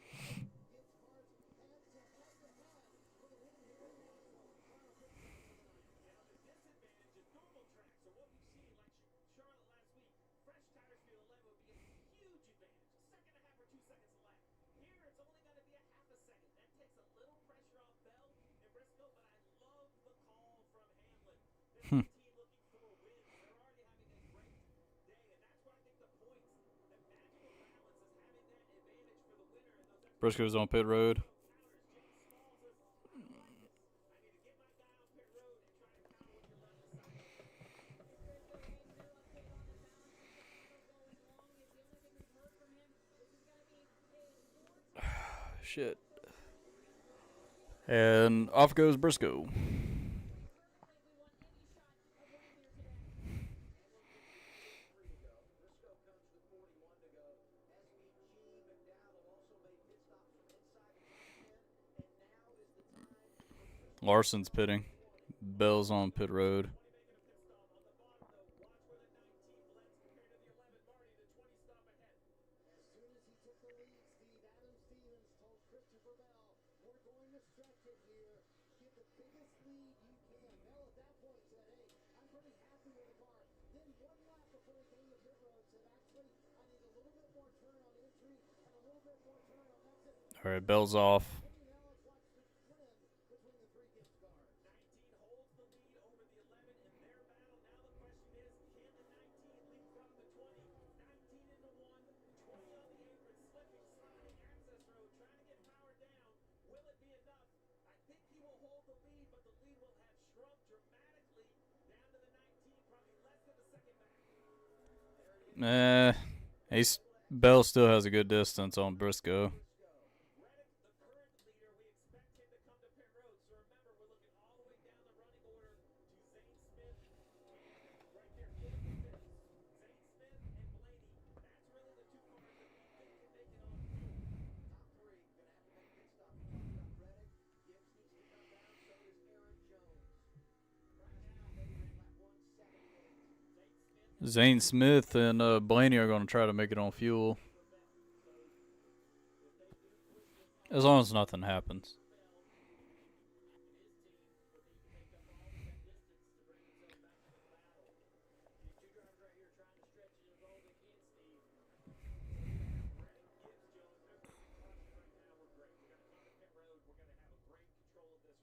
Let's look at the bottom. This looks backwards. Right down here, you're thinking the 20's leading the 38. Think the opposite. The 38 is leading the 20. To your point, Dale, almost an entire lap. The 38 is out there. He has to stretch his fuel, stretch his tires, and keep Ryan Blaney behind him. Bell, he is basically on the pedal now. On the loud pedal. Go as fast as you can. 37 to go. See if you can push the 38 into an issue. Right now, Christopher Bell, 6 tenths of give us the play-by-play. All right, well, Hamlin jumped the restart on but anyway, you got Reddick and Gibbs, Jones, Zane Smith, Blaney, Hurst, Gregson, Busher, Suarez, and Nemechek. But the kicker is Zane Smith and Blaney are trying to make it on fuel. And Bell is pretty much the one with the best car, and he's almost a lap down to be exact. But Briscoe and Hamlin, they have like the second and third best car. I think Hamlin's got the third best car. Briscoe's got the second best car. But right now Bell is just gonna have to keep hauling ass right now. Because, we still got Reddick and Gibbs and Jones. They still need a pit. But like I said, Zane Smith and Blaney are going to try to make it on fuel. Which, it's a huge, huge gamble. Because everybody's have done their green flag pit stops. Except for Zane Smith and Blaney. And it's risking it because of their tires are really going to be worn out and brake rotors.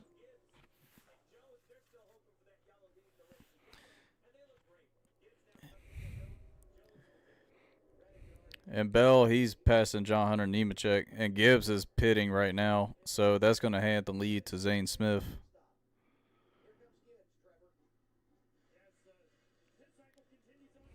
Well, Jones is leading right now still.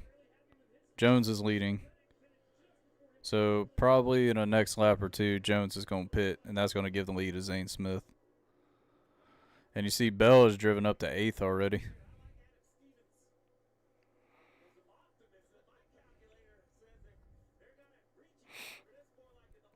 And Ty Gibbs is off pit road. Trying to get back up in the speed. I see Zane Smith getting by. Okay.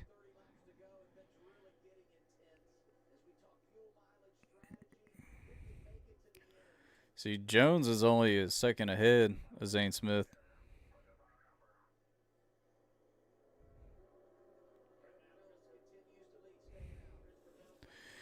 Chase is going to need a miracle.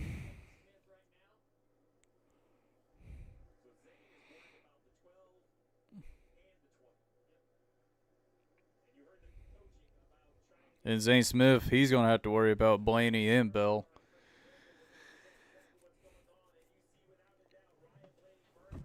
You see, Blaney, he's burning more fuel than Zane. Jones is on pit road, so Zane Smith is the leader.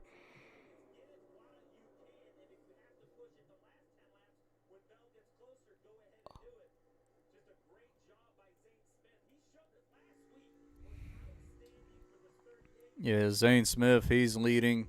And you got Blaney, Hurst, Busher, Suarez, Jones, Bell, Briscoe, Hamlin, and Nemechek right now. But once Jones get back on track, he might still be able to drive up back in the top 10 if this race keeps going green. We only got 29 to go.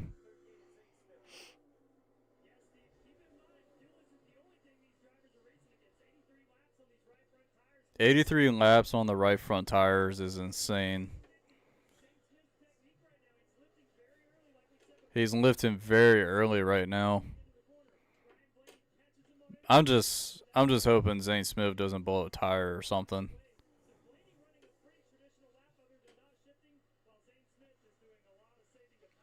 Yeah, it's going to be very close.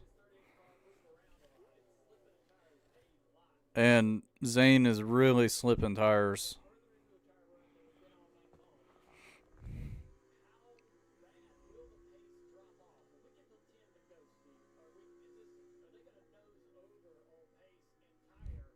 Larson is 10th. Chase Elliott is 9th.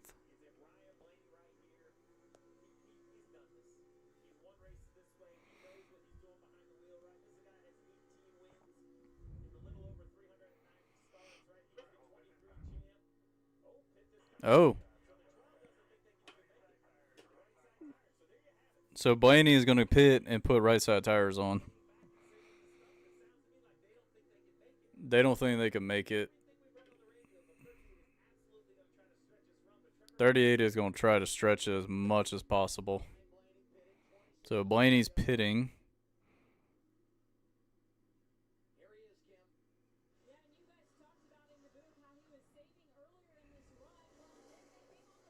It's a huge gamble.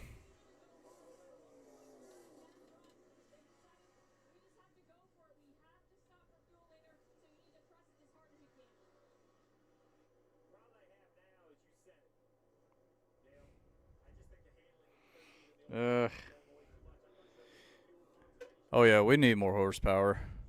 I want more horsepower. Last lap. Yeah, you see Zane is losing. He's losing a second per lap.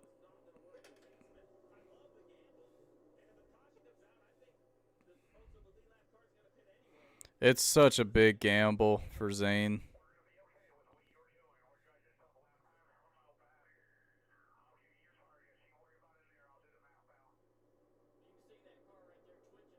Yeah, Zane is twitching. That's not good.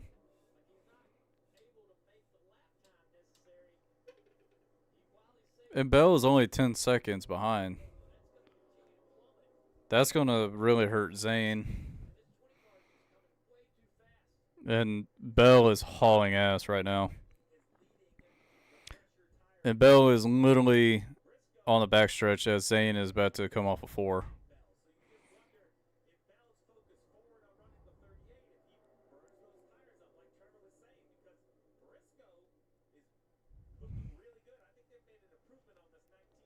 I said Briscoe's got a really fast car too. They made an adjustment on it.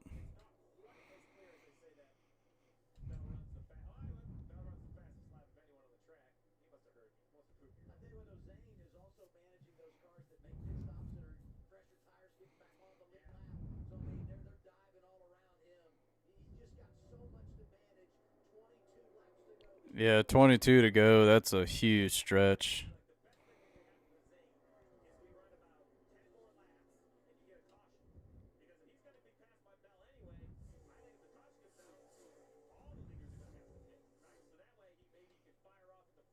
Yeah, it's such a, like I said, it's such a big gamble for Zane Smith. I love the strategy, but will it work? That's the question.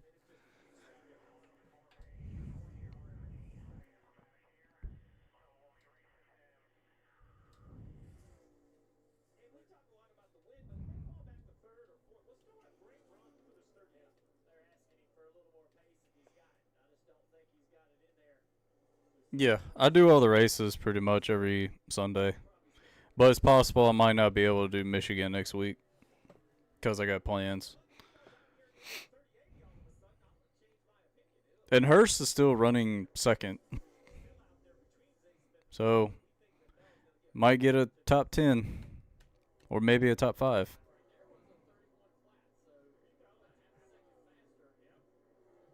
And there's Bell. He's 5 seconds behind. He's still got lap cars. Still got cars ahead to pass.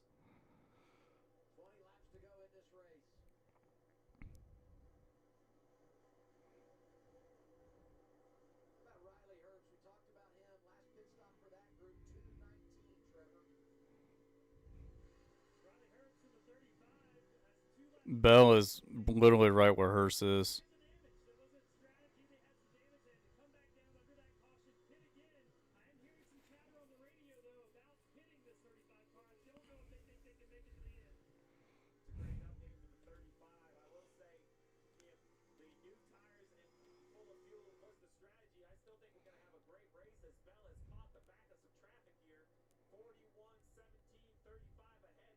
Bell. Oh, 35 is pitting. Dang, that was close. 18. We got 18 to go. It shows the lap counter.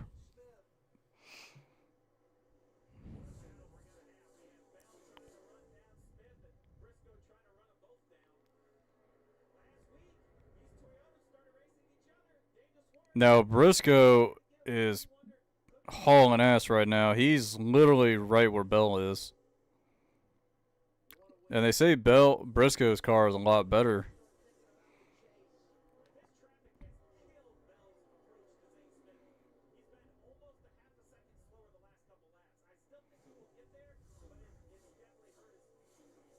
It's going to be very close.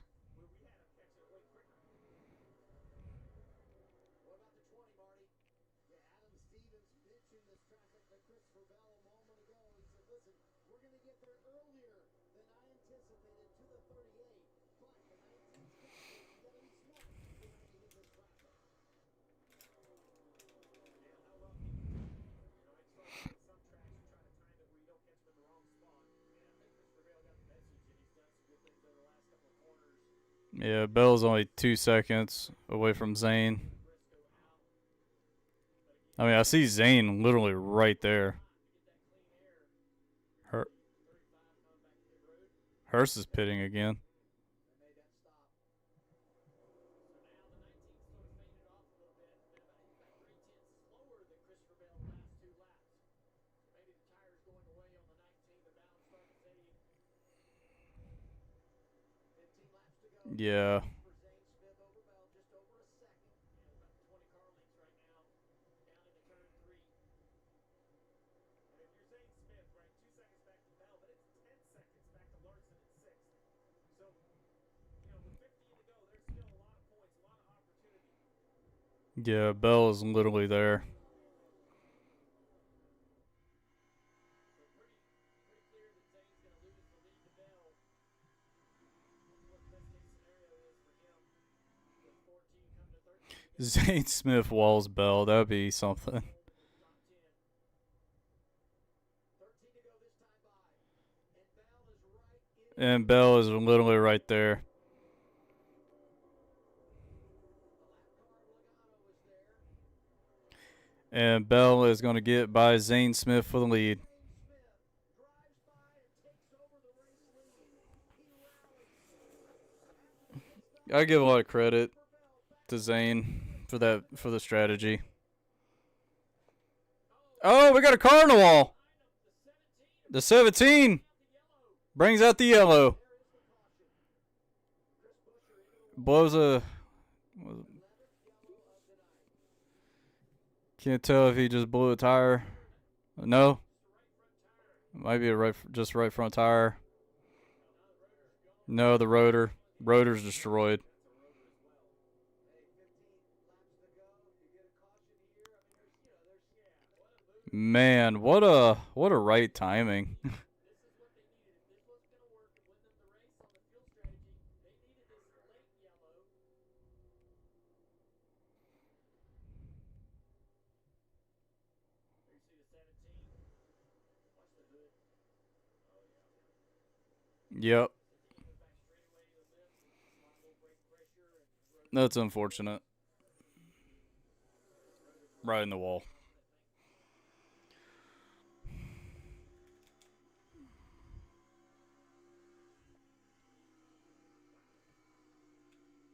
I said 15 to go, 12 to go, 15 on the lead lap here. Well, so now there's 3 choices. Stay out. Zane Smith is not staying out on these old tires, so he's pitting for sure. So what does Bell do on 4?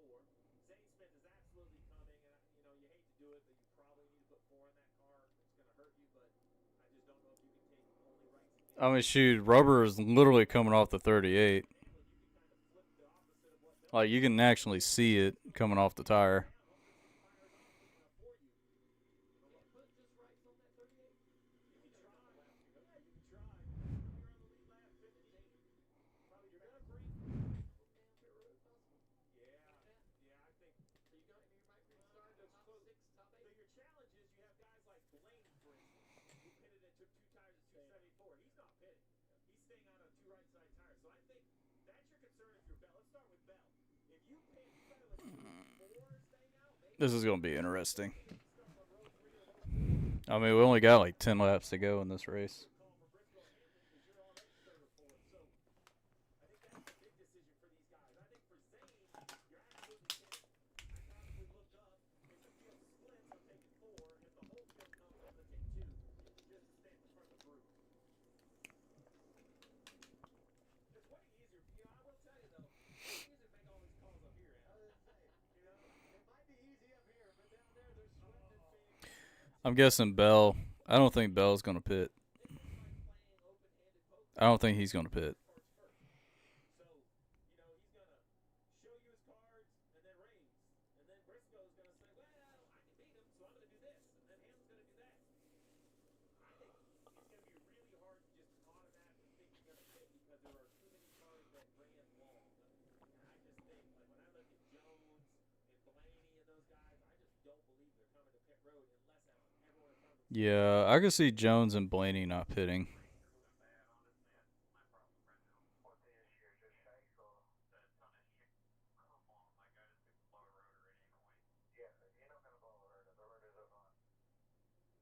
So he has great shake. James Small feels very confident in his system. I like James Small's confidence, and when he's very confident, he curses like a sailor. Because they're too cool, right? And he's confident they're going to make it to the finish line. So what's different, right? We saw I do miss Cole Pern.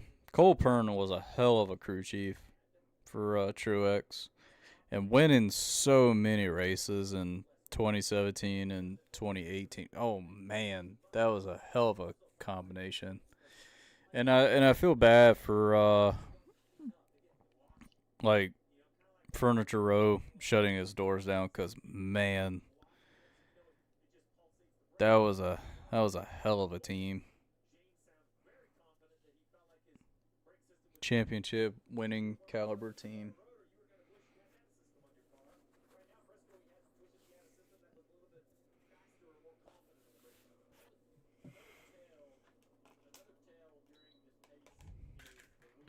Whew. Almost knocked the phone down.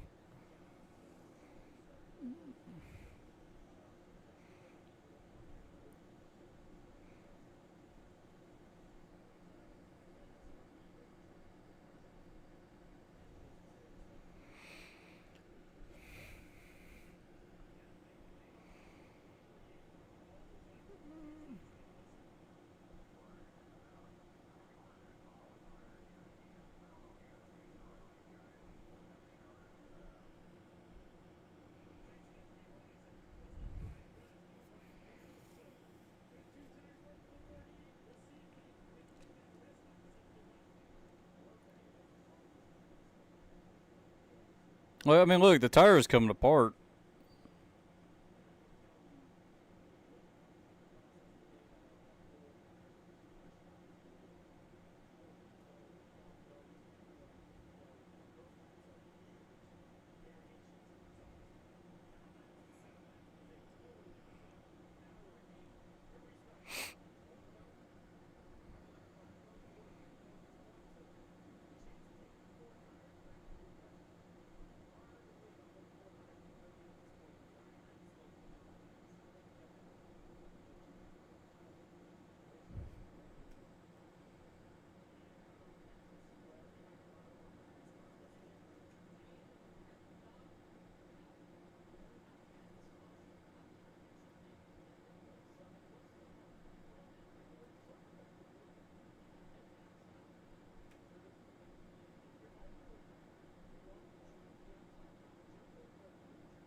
Getting ready for pit stops. Briscoe's coming in. Nope. Briscoe faked it. Everybody faked it. A lot of people are faking it.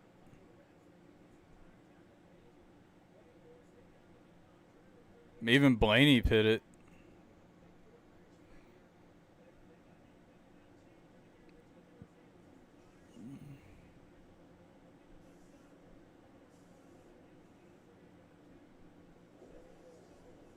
He stalled it. But he shouldn't be able to. He shouldn't lose a spot at least. 9 drivers stayed out. Yeah, I figured they would have stayed out.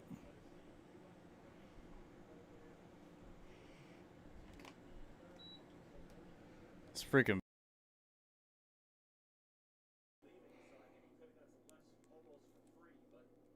Either good, and it's easy to pick on the little things that have gone wrong, but that 38 has managed one heck of a race so far. Going to be 16 cars on the lead lap. Joey Logano gets the free pass. He's back on the lead lap. And remember, 2 years ago, he won that wild race here at Nashville.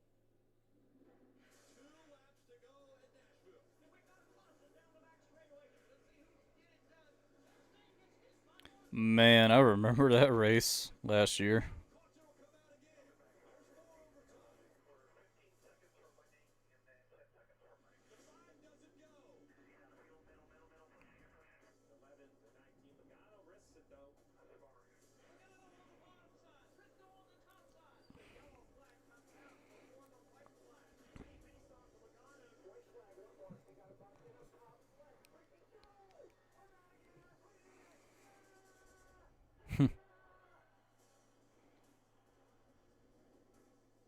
You talk about working overtime, 5 overtimes 2 years ago, 31 extra laps. How will it play out here tonight?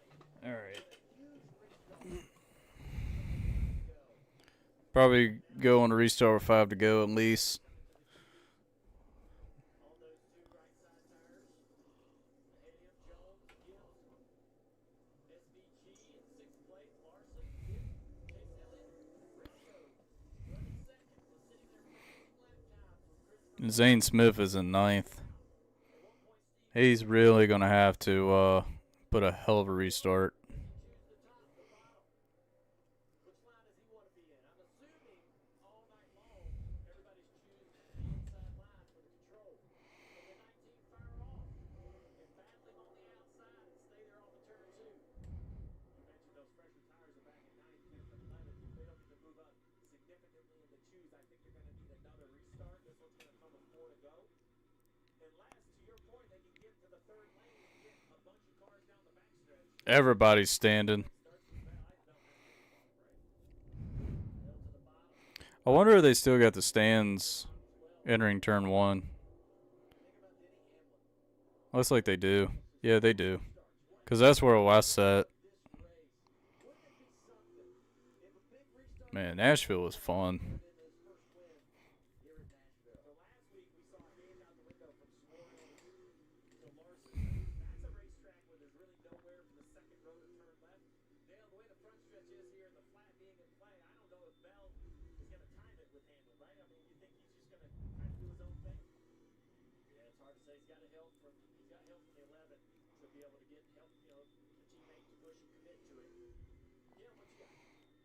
Yeah, a little hand slapping on the 19 from crew chief James Small. We saw Chase Briscoe stay out, but before that he faked the field and ducked in like he was going to come out. James said, you got to stop doing that. Chase saying, I'm sorry. Then James refocusing each starter saying, do what you've done on every single restart.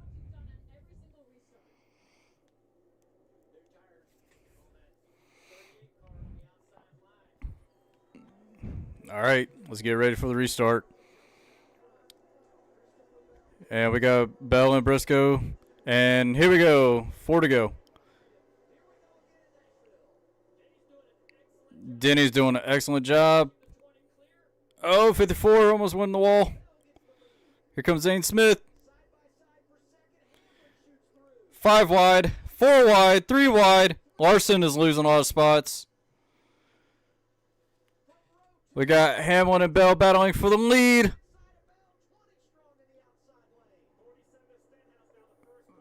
Oh, man.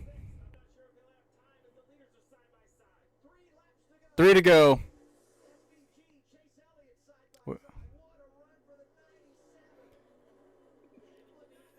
Hamlin and Bell are battling. They're going to get tight. More contact. Here comes Briscoe.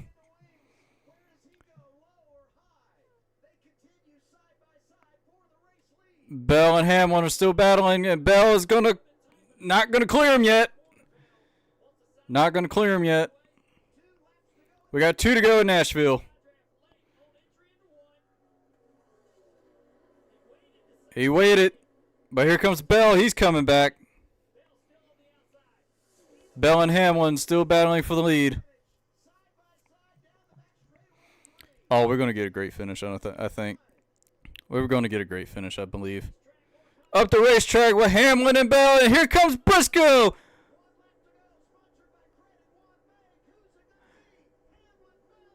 Briscoe and Bell are battling. Going into turn 1. Bell's going to send it. That's going to take a line away. That's going to help Hamlin. Hamlin takes the lead.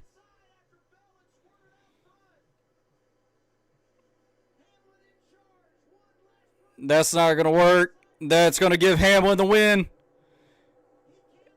Alpha 4, Hamlin is going to get that guitar and wins Nashville.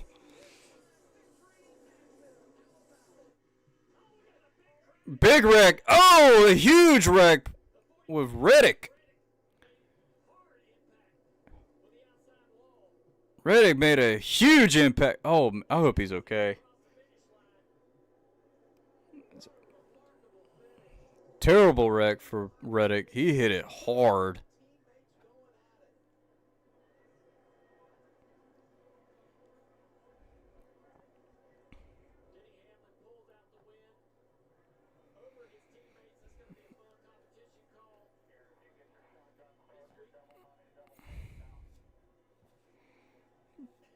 Freaking amazing by Hamlin.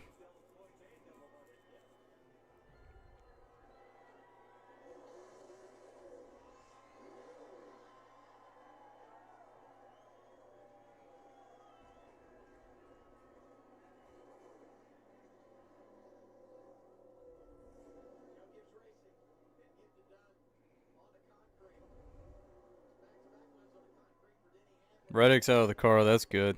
I want to see the crash that took place. Chase was sliding too.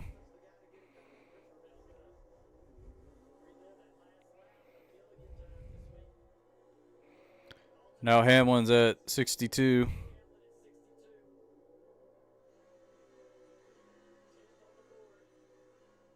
10th on the board.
Ricky Stenhouse got a top 5.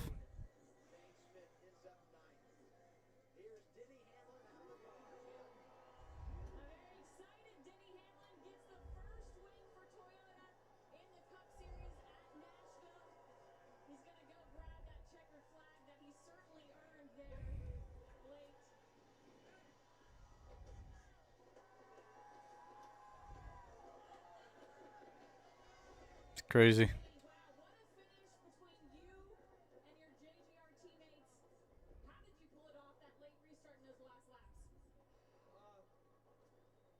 Well, I think the 20 and the 19 were battling so hard in that first corner. Just let me get into the inside of the 20 in the first corner there after the restart, and from there it's just side by side with the 20, and he drove in so deep on that last one that his teammate barely cleared it. But man, an unbelievable day. Starting first, going to last, and back to first. I was going to ask about jumping to start at the beginning of the race. A, did you agree with the call? And then B, how did you know just that you needed the patience to get through this entire race after that? Oh, I definitely jumped the start. No doubt about that. But yeah, just looking back on it, just didn't wait quite long enough. But I want to say hi to Mari and Trish from Progressive and his whole team. Sport Clips, Martha's retiring, so happy retirement to Martha. And Jordan Brand, Yahoo, National Debt Relief, King's Hawaiian, Bob's Discount Furniture. Just thanks all the sponsors that I've got. It's just been amazing. And thank you to this sellout crowd. Appreciate y'all sticking around. It's been an honor. How does it feel to be the first Toyota driver in the Cup Series to win here? It's amazing. There you have it, Denny Hamlin, a winner here at Nashville Superspeedway.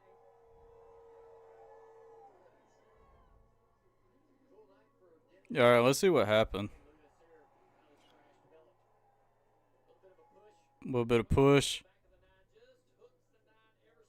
Oh, the 12. 9 gets hooked.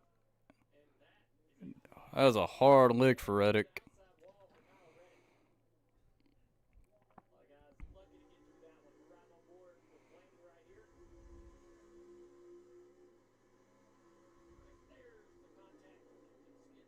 Yep, it got Chase, and Chase got turned and got into Reddick. Reddick was innocent.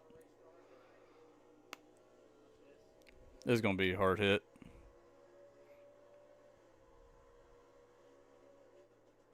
Bam.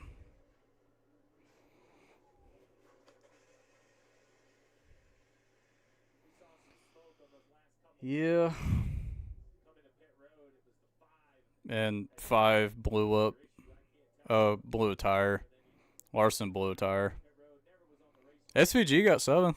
That's cool. All right.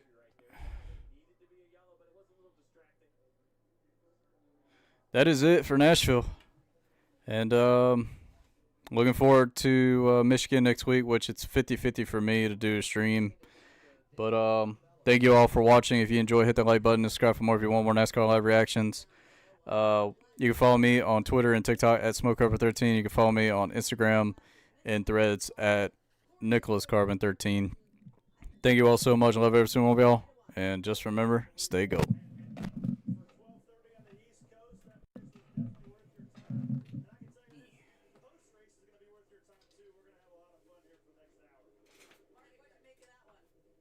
Standing